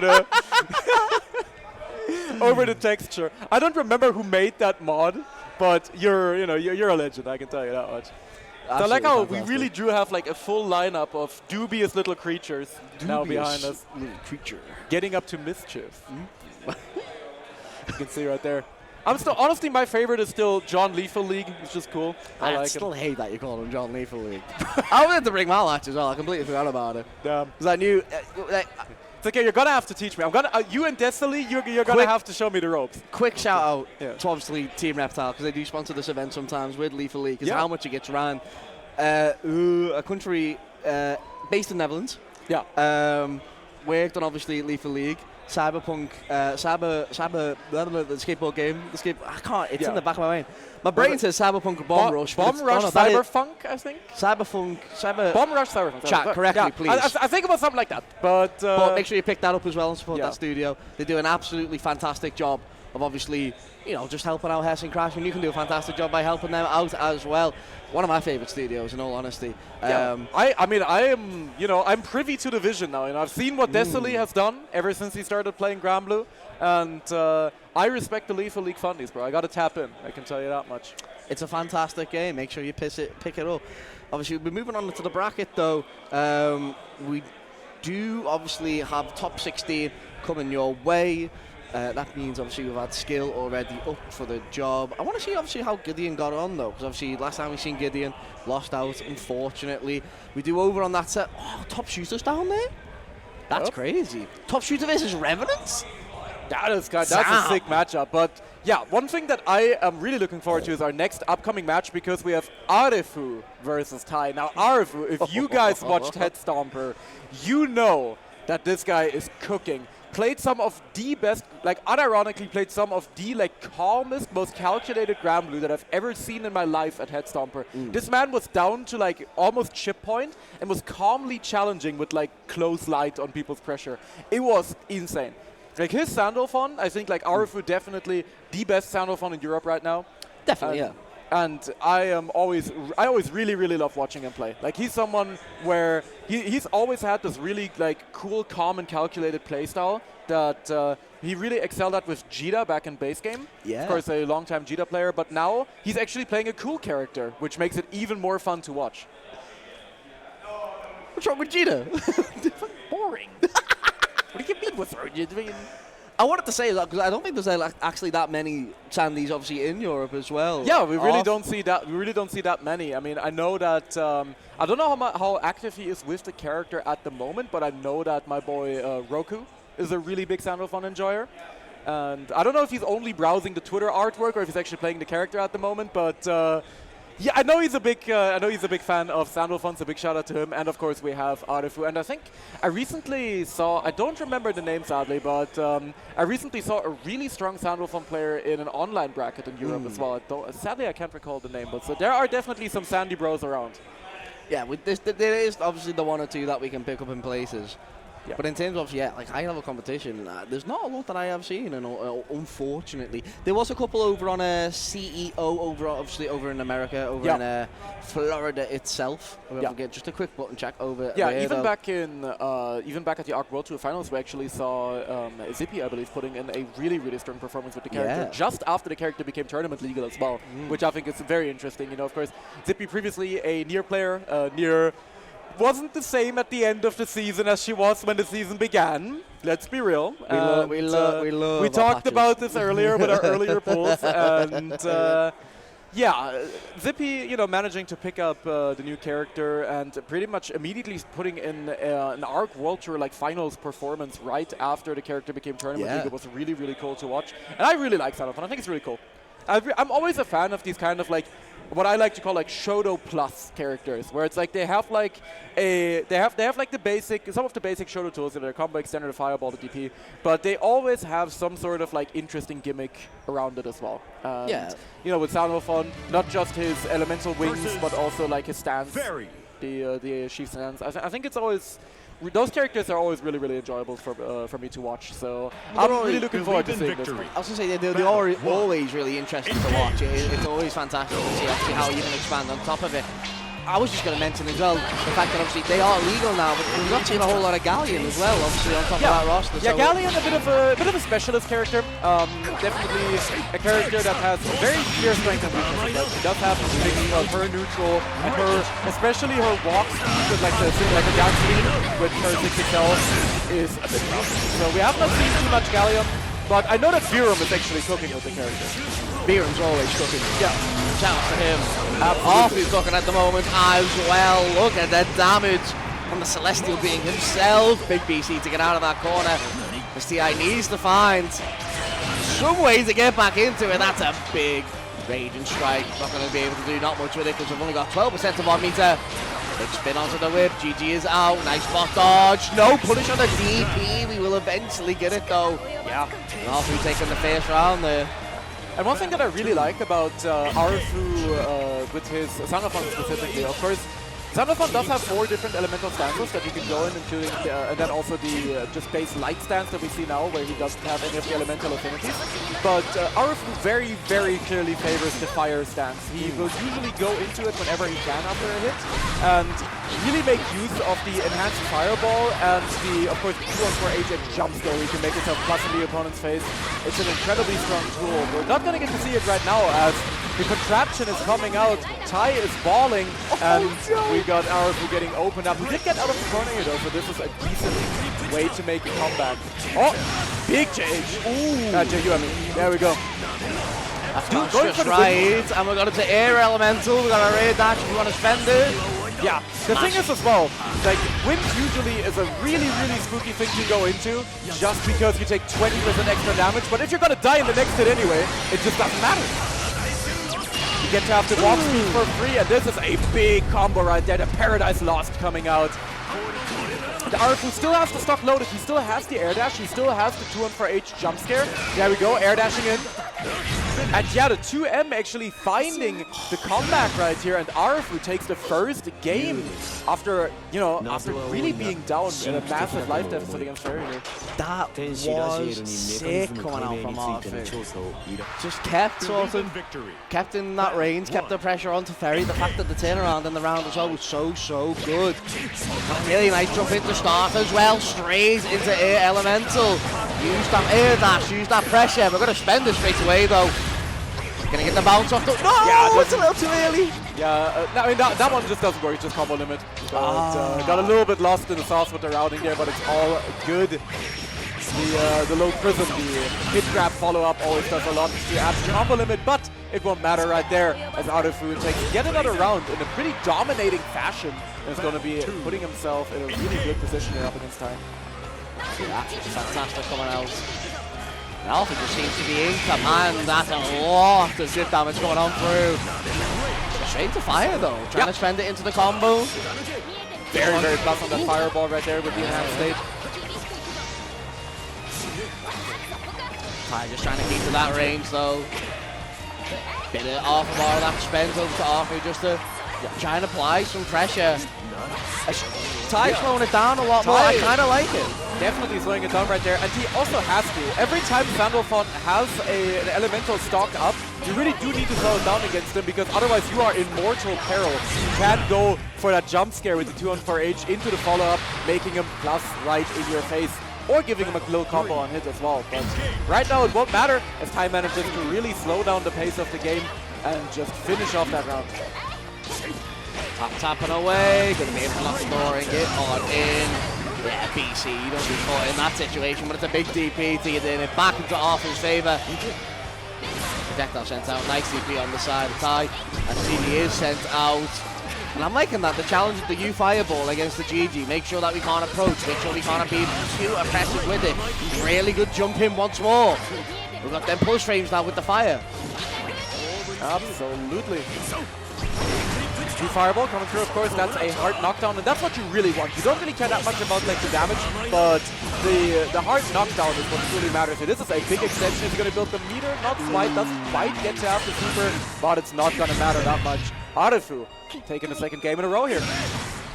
Fantastic from Arfu. Yeah, just doing everything right. I like the answers to answers. I like the fact that we are setting this up with Ty in terms of getting GG out, sending out whip, and it's like, look, I can't let you do that. I need to send a projectile out to close you down. I need to send, I need to lariat in to make sure that you can't approach and that I'm in your face. I like some of the air-to-air options as well. Arfu's just doing a fantastic job of just sort of shutting down a lot of Ty's pressure, shutting down a lot of some of the approaches from the Ferry. Yeah, one thing that I really do like about Arfu Sandalphon in particular is that Sandalphon is already a character that has quite stable routing if you want to go for his basic stuff, but there is a lot of room to optimize. There's a lot of really spacing-specific stuff that you can go for if you're really locked in, and Arfu always optimizes every hit he gets with his character. I think it's really cool. He's always very aware of what he can do with with whatever stance he's in, and he's always very aware of the spacing, so I think he's always really fun to watch. Woo! Big UDP, Beppo coming through. Or as I like to call him, up dog. There we go, hard knockdown. I like that chance for Arfu though, fantastic with the sweep. Let's gonna start with the tie. We're just gonna go simple with the bead ball and double dunk using the points. Let's not overcomplicate that there. Battle 2. Engage. Absolutely. Ty definitely fighting back. I mean, it may be 2-0 right now, but it's not like it hasn't been close the entire time, right? Like, Ty has been fighting back. He has fouled a lot of these times where I feel like every time he's managed to slow down the pace of the neutral, that's when he's really excelled. That's when he's really gotten to control the game. Right now, of course, we do have Arfu going into win stance. We do have a really ominous warning there from the PS5, but we're just going to ignore that. We don't care. We're just going to keep balling. DP coming through. PS5 giving me a warning. I don't need PS5 to warn me. I'm going to run in neutral. Oh, never mind, we're going to get onto it. Oh, no. Yeah. Send Ggst out to keep the combo going. Don't even need it. It's going to end right there. 2-1. The tie right now. It's once again, Kenno, what have we been talking about the entire day? The value, baby. This is why, once again, this is why you run first to 3. I'm just a fan of value. That's all I am. It's just you can't pass up on a good deal. You know, the art of the deal. You gotta the deal. You gotta get in there. You gotta get the first to 3 value, and you gotta make sure that the players get an optimal environment, right? Especially when it's high stakes like this, when we're really going for it with these ARC World Tour points, when you're looking for this gold event. And there's 100 points on the line, and it's obviously some of the EU haven't got up that table just yet. We need to get some points on the board. Nice with that U-Fireball, not messing about. Just keeping that pressure there. Big with the DP though, and like I said, once again, the instant response, maybe a bit too early on our side, but he'll be able to get around easy. Open the door, unfortunately not confirmed with it. Really like nice reaction there on the Xxii. Gets to combo off of it as well because of the GG that was already down. Really good awareness from Tai. Getting another round on the board, and I mean the Tai sweep might be possible. We might be seeing the beginning of a tier chat. Are we riding the momentum from beating Dudikoff? Are we in the zone now? Do we know what to do against this 6-winged man, this Elementalist? Yeah, and I mean, I do think that Arzu has been very, very liberal with his use of wind stance. So you gotta keep in mind you take 20% increased damage on top of what you're taking from bravery points missing. So you really are playing with fire. I mean, look at this. Pressure in once more. Not a lot of life on the side of RFU, so we have to be careful. We don't want this to go to a 2-2 situation. That's when it gets dire. That's when it gets deadly. Keep that. Oh! Charges it, calls him out, and Tai evens us up right here. We are going to a final game. Value. Value. But Tai did a fantastic job. Back to character select? Yeah, back to character select, but I think our fruit's just taking a second to ponder. I don't think we're going to be saying anything other than the Sandals one here. Yeah. He's been practicing pretty much exclusively the character. I've not seen him play anything else in bracket in the last few months, so I would be very shocked to see any sort of character switches here. Yeah, it as good as it has been from obviously RFU and obviously both Tai as well in regards to them last 2 sets, there is still a chance for any of these to obviously go through. Momentum's obviously in Tai's favour now. Pushing forward, we've got more understanding and more adaptation, more downloading to obviously some of these situations that we have tried to set up against RFU, and obviously the answers to some of the U-Fireballs, maybe the stance changes as well, being closer, sort of nitpicking on it, if you know what I mean. Yeah. But yeah, let's see. I definitely think that RFU should probably return to a standard game plan of just using that fire stance. That's what he's comfortable with. I always feel like with these wind stances, it felt like he's just kind of tossing out the air dash, maybe not with as much caution as he should. So we're just going back to fire. We're going back to what we know, and I do like that from RFU. There's going to be a big extension all the way, even mid-screen, going into the low prison, going to be extending all the way toward the corner. I love that combo. It's a very nice combo. It's got so much corner carry potential though. It's insane with what you can do with it. Speaking of which though, send the Ggst out. In terms of carry, look at this. Insane. Opting to go for dash H though, and a big punish on the DP. Tai only needing one more. You can feel it. You can see the head nod. He knows this is his. He knows it's there to drop. Ggst out, keeping that pressure. Could be a massive upset to your Toast.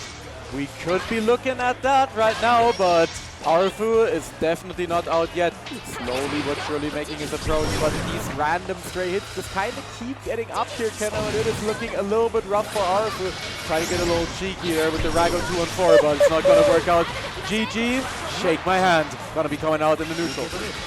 And the thing is, it's these stray hits that are putting time into that lead. It's these stray hits that are just putting more and more pressure in order for you to sort of do something a little bit more risky. Go for something that they need, but it's gonna pay back in. Oh, in no damage if you're not careful with it. Low onto the tech, catch at the low. Pressure in the corner now. Sai finds a way out with a BC, but it's an instant jump in on the side of Arafu. Double dunk it. We've got super at the end of that as well. It's going to be ultimate skybound art. Right into the Paradise Hostel. And it's going to be crushing Sai with that. And we are going to be going into that good old double Luigi situation. Chat, we're giving you every game. We are giving you Granblue. You came for Granblue, you are getting Granblue. You want Granblue? Let me give you Granblue. Are we putting an end to the dream? Are we silencing this German crowd? Are the French going to be doing it? Big on the BC, nice block. It's still in RV's favor. I like the change to flame there. Mate, get on the push wave. Oh my god, I can't keep up with this. My man is doing some chaos hop pressure on him. It's crazy. Arafu, BC, coming through the 60 cell, that should do it. The pickup into the Joe's heavy, and that's going to be Arafu. Crushing the dream for Ty right now, but he still has an opportunity. Arafu smiling and he's having a laugh. And I want to share a little anecdote real quick with you guys. So today when I was going to the venue, I was going with the wonderful Swiss crowd. You know, shout out to Ney, Bowley, and the fellas. Gonna be, of course, we're sitting right behind us, right there. But I saw Arafu outside of the hotel, and I shit you not, this French guy was sitting there with a coffee and a ciggy right outside the hotel. The most French person of all time, the Parisian breakfast. This man was repping his ancestry right there, I tell you that much. Like, no food, just a ciggy and the coffee. Oh, we got another one for the shelf? Oh, got another one? Does it fit? Oh, it's fitting. We're fitting. Oh, it's on the end. Ah, okay. I feel like in that though, there has to be a sort of like has to be like a chaos domain or something. Yeah. You walk into it, you hear French music, you're like, oh, I'm gonna go. You walk in, you hear the Ratatouille theme. You walked into the Arafu domain expansion, you know, hitting you with the infinite cigarettes. You're walking down the street in Frankfurt, you just say Yori Tenka. You're like, damn, I'm in France now. Damn.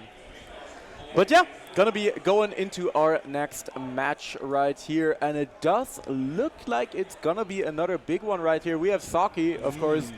I mean, real Saki is still here. Real Saki's here. You can still see real Saki behind us. But the homunculus is on remote control right now. Yeah, the remote control homunculus is currently sitting down to play, as Vittori will be facing up against him. And I honestly, like, my call out right here is that we're probably gonna get the Beatrix from Vittori here. I do think that he's gonna mess around with Zoe for like a game, but I think that against Saki, you really do have to put up all the stops. You have to pick the top tier. There's no other way. It's one of them, isn't it? The kata on the side of Saki is just way too strong. Yeah. You need something to match that in terms of just character power in game, so that you can try and keep it up with it outside of the game.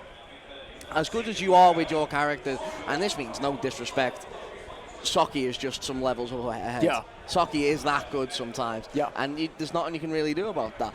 Just no discredit to Vittori, though, to be obviously this far into the bracket and to be this far that they got last year versus fighting and obviously other tournaments that they've been at as well. A fantastic character overall in obviously the scene themselves. I love them.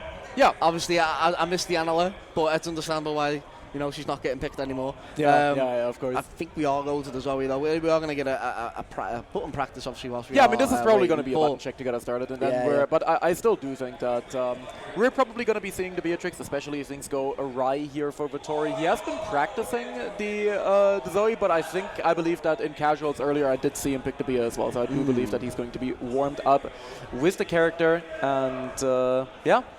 Doing a little button check. Saki just doing whatever. Well, this not even checking. This is the thing, obviously, with Saki as well. Obviously, he was a part of that era where, you know, did play Nier, did so good with Nier. Obviously, we go into the next patch, needs to find a character. And I feel like the kata pickup from Saki from them fantastic. So quick. Yeah. It was so quick. It worked well. And then side games are like, all right, here's another buff. Yeah, and it's like, enjoy.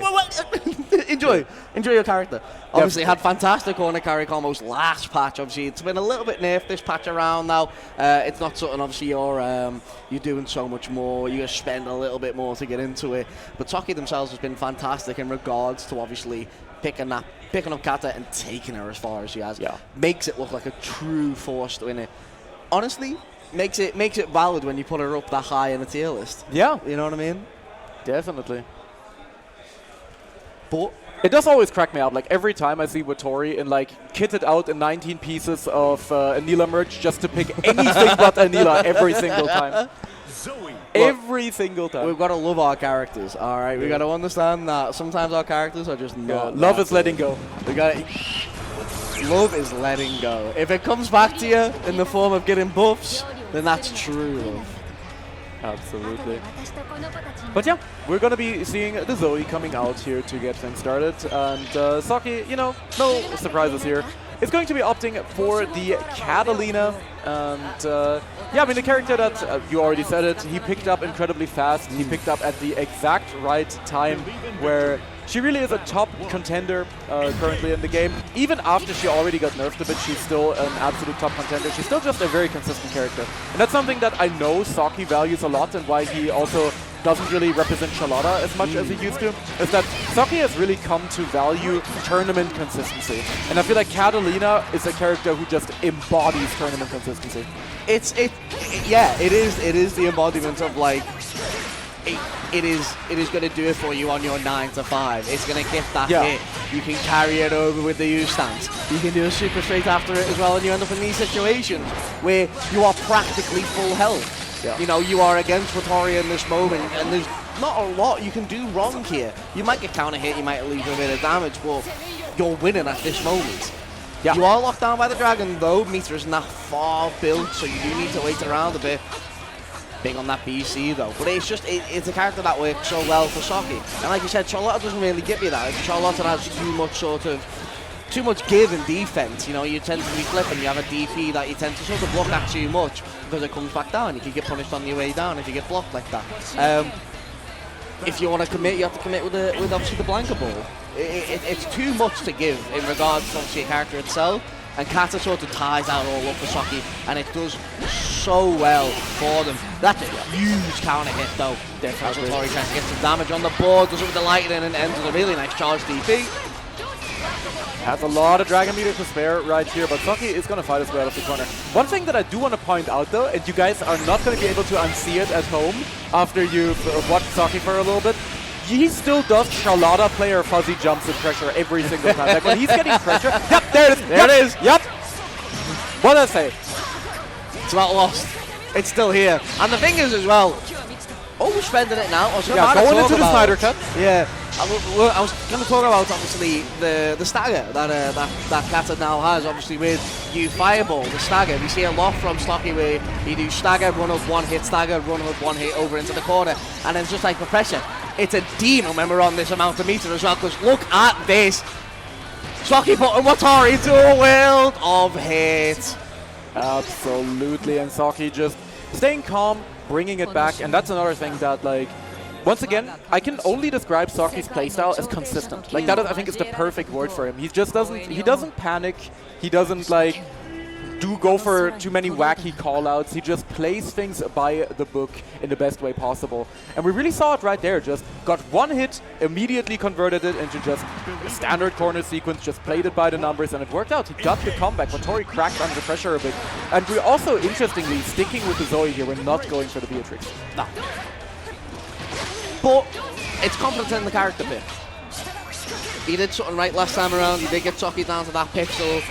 Maybe got a little bit nervous just against the wall. You know, Xxi's a tough character to come up against. But it did work on that last round. Did get that health. We just need that final hit now. And I think Watori can find that final hit. It's going to be a hard one though. Nice with the 6XL straight into the corner. I don't think we're going to build the meter just in time, but we should be able to get a lot of that Dragon Meter charge in. Now 100%. Now we've got the hit. Go into the super. Alrighty. Absolutely. Hitting him with the final flash, atomizing this man. And there we go. Watori takes the round. Atomizing this man? Like a cartoon, just left with the shoes, a pile of dust. Yeah, you just got her armored shoes just smoking. My shoes be smoking.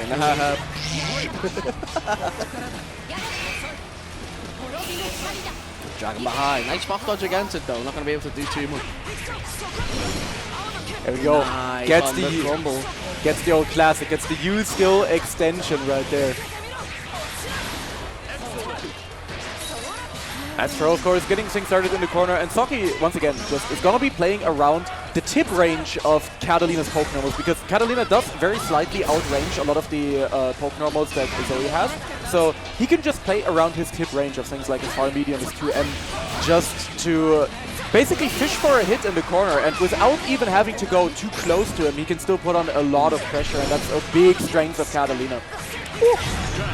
6XL coming into end there. Ssbu just doing so well. Tori obviously trying to go ban for ban here, trying to match it up.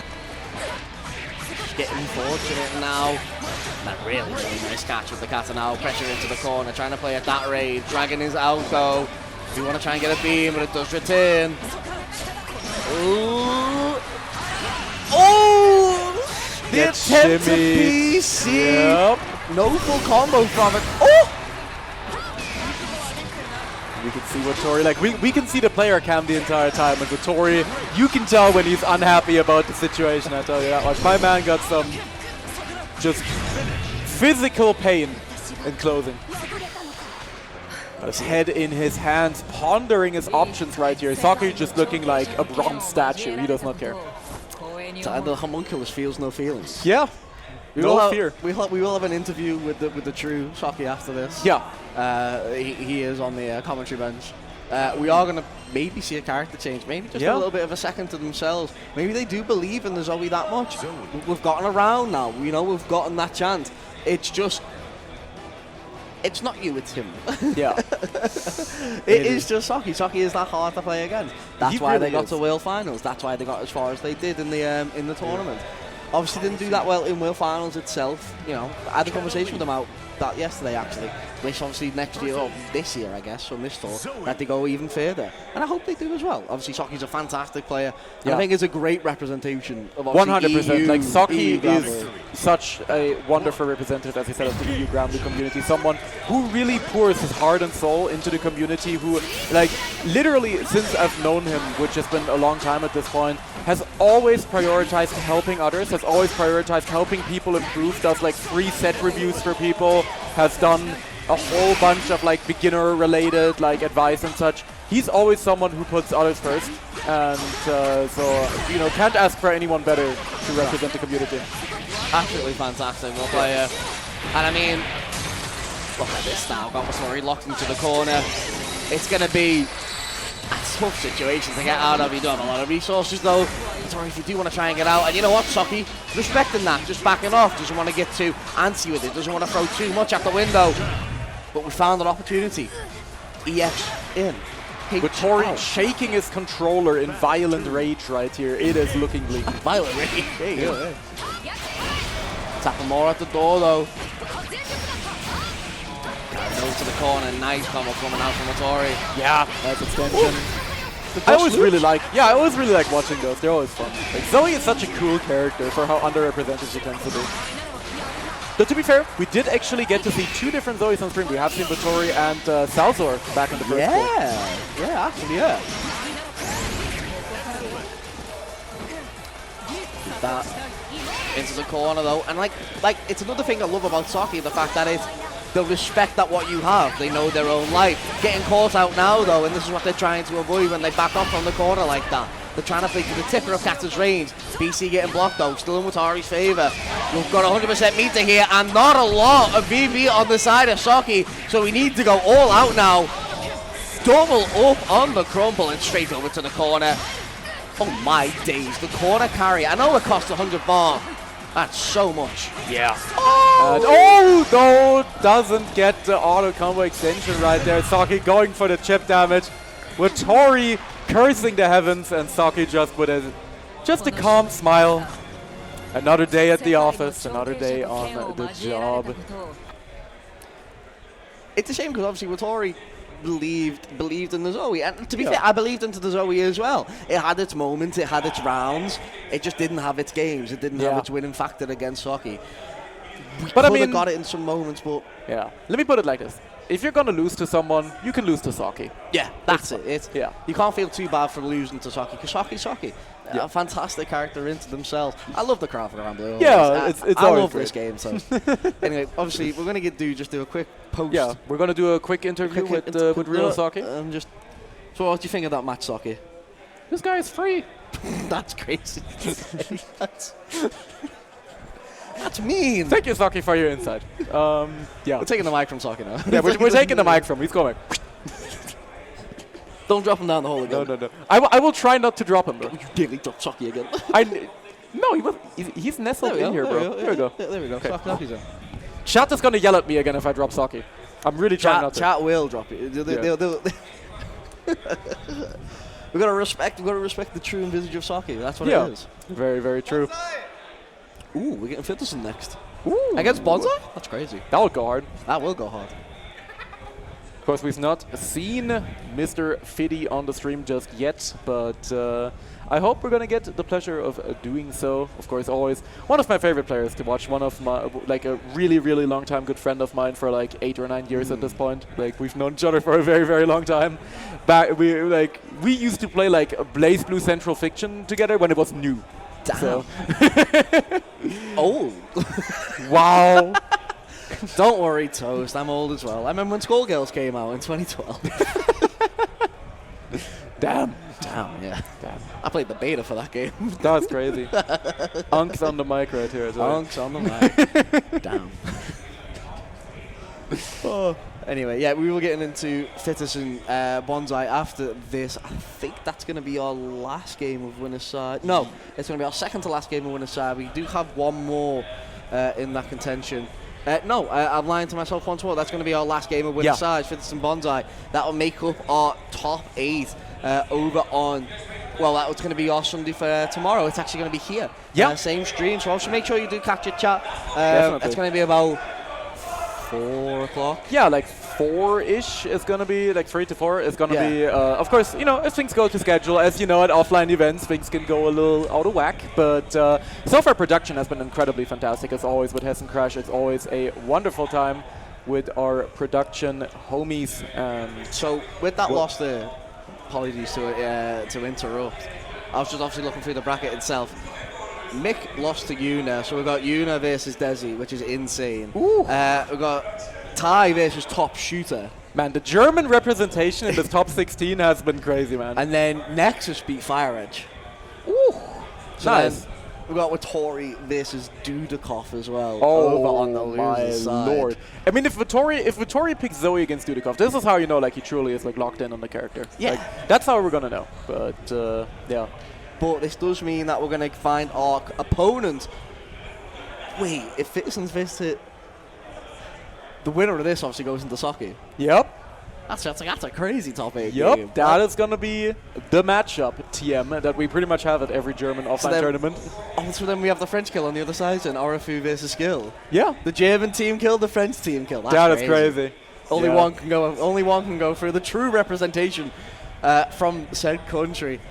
It's a fantastic bracket. It's been a fantastic set. It's been a fantastic day. And as you can tell, Toast, fantastic is my favorite word. Honestly, it's a delight. Yeah, it's because of the fan that I put here on the desk. It is. What a lifesaver. Yeah. Again, it is sweltering in here. Like, we're getting cooked. We're, of course, in an enclosed space here. And it's very, very hot outside. It's a very hot summer here, even for, you know, by German standards. So I had the genius idea. I showed this last pool as well. I have a little power bank here, and I attached a little fan. And I've had that going the entire pool section. Otherwise, I would have passed out by now, I can tell you that much. I needed that for Exxon. I was in the corner sweating with Jesus. I was just like, you hit him with RC, I think. The fan? Yeah, production, come over here. Come here. Go. Production needs the fan. We're gonna move the production desk right over here so they can get the fan as well. Might be a little much work, but yeah. Currently, we are seeing Fiddy take a seat and really looking forward to watching him play. We're most certainly going to see the Beatrix, I believe, from Citizen. He has been pretty much locked in on the Beatrix pick for the last few months and has been really doing well with the character, as expected. Yeah. Give Fiddy a top tier and he'll give you results. It is what it is. Bit simple in all honesty, yeah. I mean, there's no way to sort of dance around it. Obviously, rocked it when it first came out. I remember it was probably one of the main characters I heard about, and obviously when I was trying to get into Granblue myself, obviously onto comms as well, and they were just like, it's Citizen or none, and I'm just like, damn. Yep. But yeah. we go into Chat. this now. Stay hydrated, so I'm gonna say. Stay We actually hydrated, got. This is one of the reasons, like, alone to I come can't to show my Hessen drink on Crash. stream. Like, no joke. You guys have to come to Hessen Crash alone, just for the Japanese catering. Like, we got like a super nice Japanese catering. They make beautiful meals here. Like, we got the like gyudon curry, everything, and we got the yuzu lemonade. That stuff is good. I tell you that much. So if you are considering going to Hessen Crash and you need like one more push for next year, that'll be it. Let that be it. Let me make the decision for you, chat. Just don't consider it. Just go. Just go. Just go. Come to Hessen Crash. It's in Frankfurt. We are no Like, longer asking. We're not. We're no longer asking. We will turn up to your home and we will drag you to Hessen Crash. Yep. It's gonna happen. Like, this guy scares me sometimes, I tell you. Like. It's getting late. It's getting late in the day, fellas. We have already had about 4 hours worth of Granblue pools. And yeah, I mean, we are closing in on the end here, of course, of the top 16, getting ready for our top 8 tomorrow, which again is going to be fantastic. It's going to be fully streamed. It's going to be fully first to free, as Dudikov intended, and it's going to be a great time. But right now, yeah, we're getting ready for our final match. Bonsai is what I can only describe as frolicking toward the stage. Gallivanting over to the setup. Oh, yes. Like a jovial horse. He's just Oh dear, I'm so cheerful I must get to my setup. I'm saying that, but he's German, so I can't speak German, so. Yeah. But yeah, we have Bonsai versus Citizen. Once again, going to be a really, really strong German team kill right here. And yeah, I mean, this is a matchup that Bonsai has been forced upon him to play quite a bit. Not a matchup that Metera really enjoys to go at, of course, here up against the Beatrix. And Beatrix piloted by none other than Lord Evochamp himself. So it's going to be rough. It's going to be a brutal one. But if anyone can make this happen, it's going to be Bonsai. Like, if there's one Metera player in Europe, if not in the world, who can make this happen, it's going to be Bonsai. It has to be Bonsai. I have full faith in Bonsai. Like, this man has been gapping people in horrific matchups ever since Base Granblue came out. It is simply just one of them where it's like, they're just too good. Like I said, when we go into that top 8, and obviously if it is Citizen that does go through, it makes for such a good matchup, because that is top 2 in Germany, top 2 in Europe even, obviously with skill alongside them as well, almost like the big 3 of Granblue. It's so can't find a word for it. I was going to say dignifying, but it's not dignifying, but it's so mega. You know what I mean? Yeah, it's big, it's massive, it's cinematic. Yeah, it's cinematic. You guys got to tap fantastic. in to the EU Granblue cinematic universe. And obviously, that's nothing to say against, obviously, you know, people like Space, people like Watori, the people within this bracket today. Obviously, they're you know, they're out here also obviously doing numbers, doing fantastic. Space as well, obviously running down the points last year, obviously trying to get that qualification and doing a fantastic job. But these 3 are they just feel so good.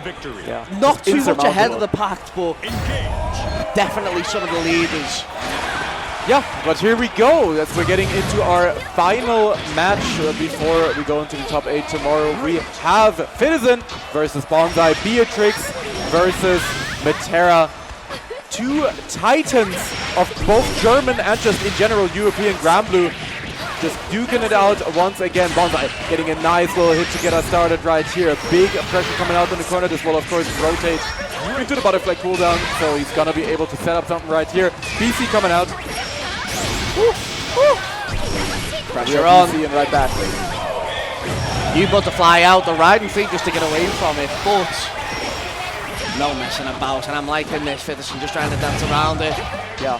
Beatrix, famously, as a wise man on Dust Loop once stated, needs some extra help from her opponent to reach her full potential. And Fitterson has now reached that potential thanks to Bonsai. That's a counter hit to get us started. Unfortunate, wouldn't want to be here. That's going to be a full extension into 0 BP next touch kills. It really is, especially with that slowdown. It should be active as well when we get back around. There's going to be a slow cooldown here. They're going to get the next hit on the low. Fitterson on that. That is all that this Beatrix champion needs. You just need one random stray hit into clock and you just win. It's insane. Yeah. Pressure into the corner though, Bonsai with the BC, trying to create that area once more. Butterflies the threat, and we're just going to dash past them. We need to be active here with Bonsai. We need to be active against Fitterson. Otherwise that riding free is going to be coming on through. Full combo for it. Saving the meter though. Ooh. Pressure out, Butterflies to control the neutral. BC to get out, and it's in Fitterson's favour, and a big old grab. Bonk! Bonk! I'm honestly surprised to see the 5U come out this early here from Fitterson. It's honestly quite the call out because Bonsai is known for rotating every defensive option except blocking. And honestly, most of the time, he's always active doing something. So doing command grabs on Bonsai is like genuinely very scary and like early in a set like this. Are you telling me that Bonsai at heart is a away player? I wouldn't go that far, but he certainly has some like evil lurking in his soul. I can tell you that. But I mean, he's playing Matera. He's playing Matera. But he definitely, he's definitely someone who's very, very active on defense. Be it, with mashing out of pressure, with jumping out of pressure, with going for a lot of these 5U situations as well. As once again, Fitterson will just find another random clock hit into like 60%. Shake my hand. It's simple as, really. Chat, if this happens to you, are you shaking your opponent's hand if this happens to you? I'm not. I am now. But Bonsai getting that straight hit. That's definitely a dire situation for the Matera player, but Fitterson just dropping it in that moment. Unfortunate. Dash on in, catch it on the low. Bonsai on the roll right now. It's got Fitterson locked into this corner, and there's more butterflies getting sent out. It's a block BC. Unfortunately, not much more we can really do with it. Ooh, that's insane. How do you take the corner like that? Absolutely, once again, going in for those riding frees. And that move is so good in this matchup because outside of low arrow, you can low profile like all sorts of shenanigans that Matera likes to throw out. So it's incredibly threatening. Like Matera always has to live in fear in this matchup, and it's really hard for her to punish things like the U riding freeze we saw right there. Because it spaces out a bit and her far buttons also. Uh-oh! Well, see ya!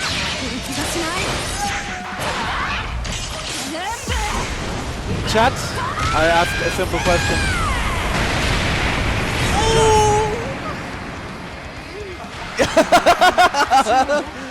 The raised fist from Fitterson. He knows what he did. He knows what he did. Oh my days, the ear-to-ear working like that in their favor. You guys gotta always remember that Fitterson at heart, more so than anything else, like some people may know him as a Percival player, some people might know him as like, a Siegfried player, but at heart, he's a Makoto player. He is used to committing daylight robbery. This man's like soul lies with Makoto, so this is truly like his return to form. Like on Beatrix, committing daylight robbery, this is where he's in his element actually. What a terrible show. But 2-0 up, Fitterson finds it against Bonsai there. There was a moment where it definitely could have fell for the other German. Definitely could have been that moment. You can see the contemplation there just before we do get into our next game. Insane from Fitterson though. Again, now 1 game away from making that top 8, finishing our top 16 with a side, and we're thunderbird in it. We're riding free. We're doing everything in this corner to get these rounds, get these wins for ourselves. But that was a fantastic arrow coming out from Bonsai, TKing it right there. Instant DP, the get off me. No riding free for you, Fitterson. I'm trying to lock you down. We take a ride home after that one, but Citizen going for another nice full extension. Beatrix, you know, just like she has pretty much everything, she also has really, really good RSRC conversion. She gets some really strong corner carry off of pretty much every hit she can get. And now Citizen putting himself on set point here over Bonsai, looking to go into the top 8 on the winner side of it. Fantastic job, nice with the up arrow. We're on that edge now for Citizen. It's there for him, fried and free. He's not going to get punished too hard there. Butterflies around though, but we're just going to Thunderbird right past him. A nice roll into the corner. Actually, a smart move to make yourself safe, because you have just got a youth Thunderbird to get out of that situation. What an air to air. Absolutely. Bonsai finds a good little punish right there on the riding tree, but Citizen still working on a good chunk of health. And as we've seen before, being on low health as Beatrix only means that you get to kill your opponent faster. Yeah. Again, Bonsai is not going to be able to kill here. If Citizen gets one hit, he pretty much explodes. Chip damage here is going to be very, very brutal to deal with, though. Yep, Shrewd string into the chip damage right there. Not much that Citizen could have done about that whatsoever. That's the thing. Matera is just really good at putting you in these kind of guaranteed chip situations where it's rough. It's really tough to deal with. Honestly, you see Bonsai trying to prioritize that sometimes. I don't know, Fly Zone coming out from Citizen with a fantastic anti-air, and look where it's led to. Into the corner, already down 50% health, a nice block, it's forced the BC out. Loves just some sweep on the feet with the U arrows coming through. Woo! Score with the riding free toes. I think this could be it. We're riding through the combo limit there. Because of the air hit, combo limit would have kicked, so Citizen was trying to play it safe, but this is going to do it anyway, as Citizen takes it 3-0 over Bonsai. Absolutely fantastic. All in a day's work. Standard for the man himself. Absolutely. Doesn't mean Bonsai's out though, does move down to loser's side. Obviously where we can see some of the... Citizen yelling Beatrix. He knows what he's done. He knows what he did. We do obviously have... Ty beat top shooter. 3-2. 3-2. That is crazy. That's crazy. That is a good performance. And again... That is... Yeah. Yeah, and as we're getting some instructions from our beautiful, beautiful production, who's been doing a great job the entire time, we are going to be at the end of our Grand Blue stream right now. We're going to be going on a bit of an extended break until 8, where we're going to be coming back at you with Super Smash Bros. Ultimate. But until then, Kenno, it has been a wonderful time, my man, and I hope you guys enjoyed. Big Grand Blue at home and in the venue, and we will be catching you tomorrow with the top 8. Goodbye.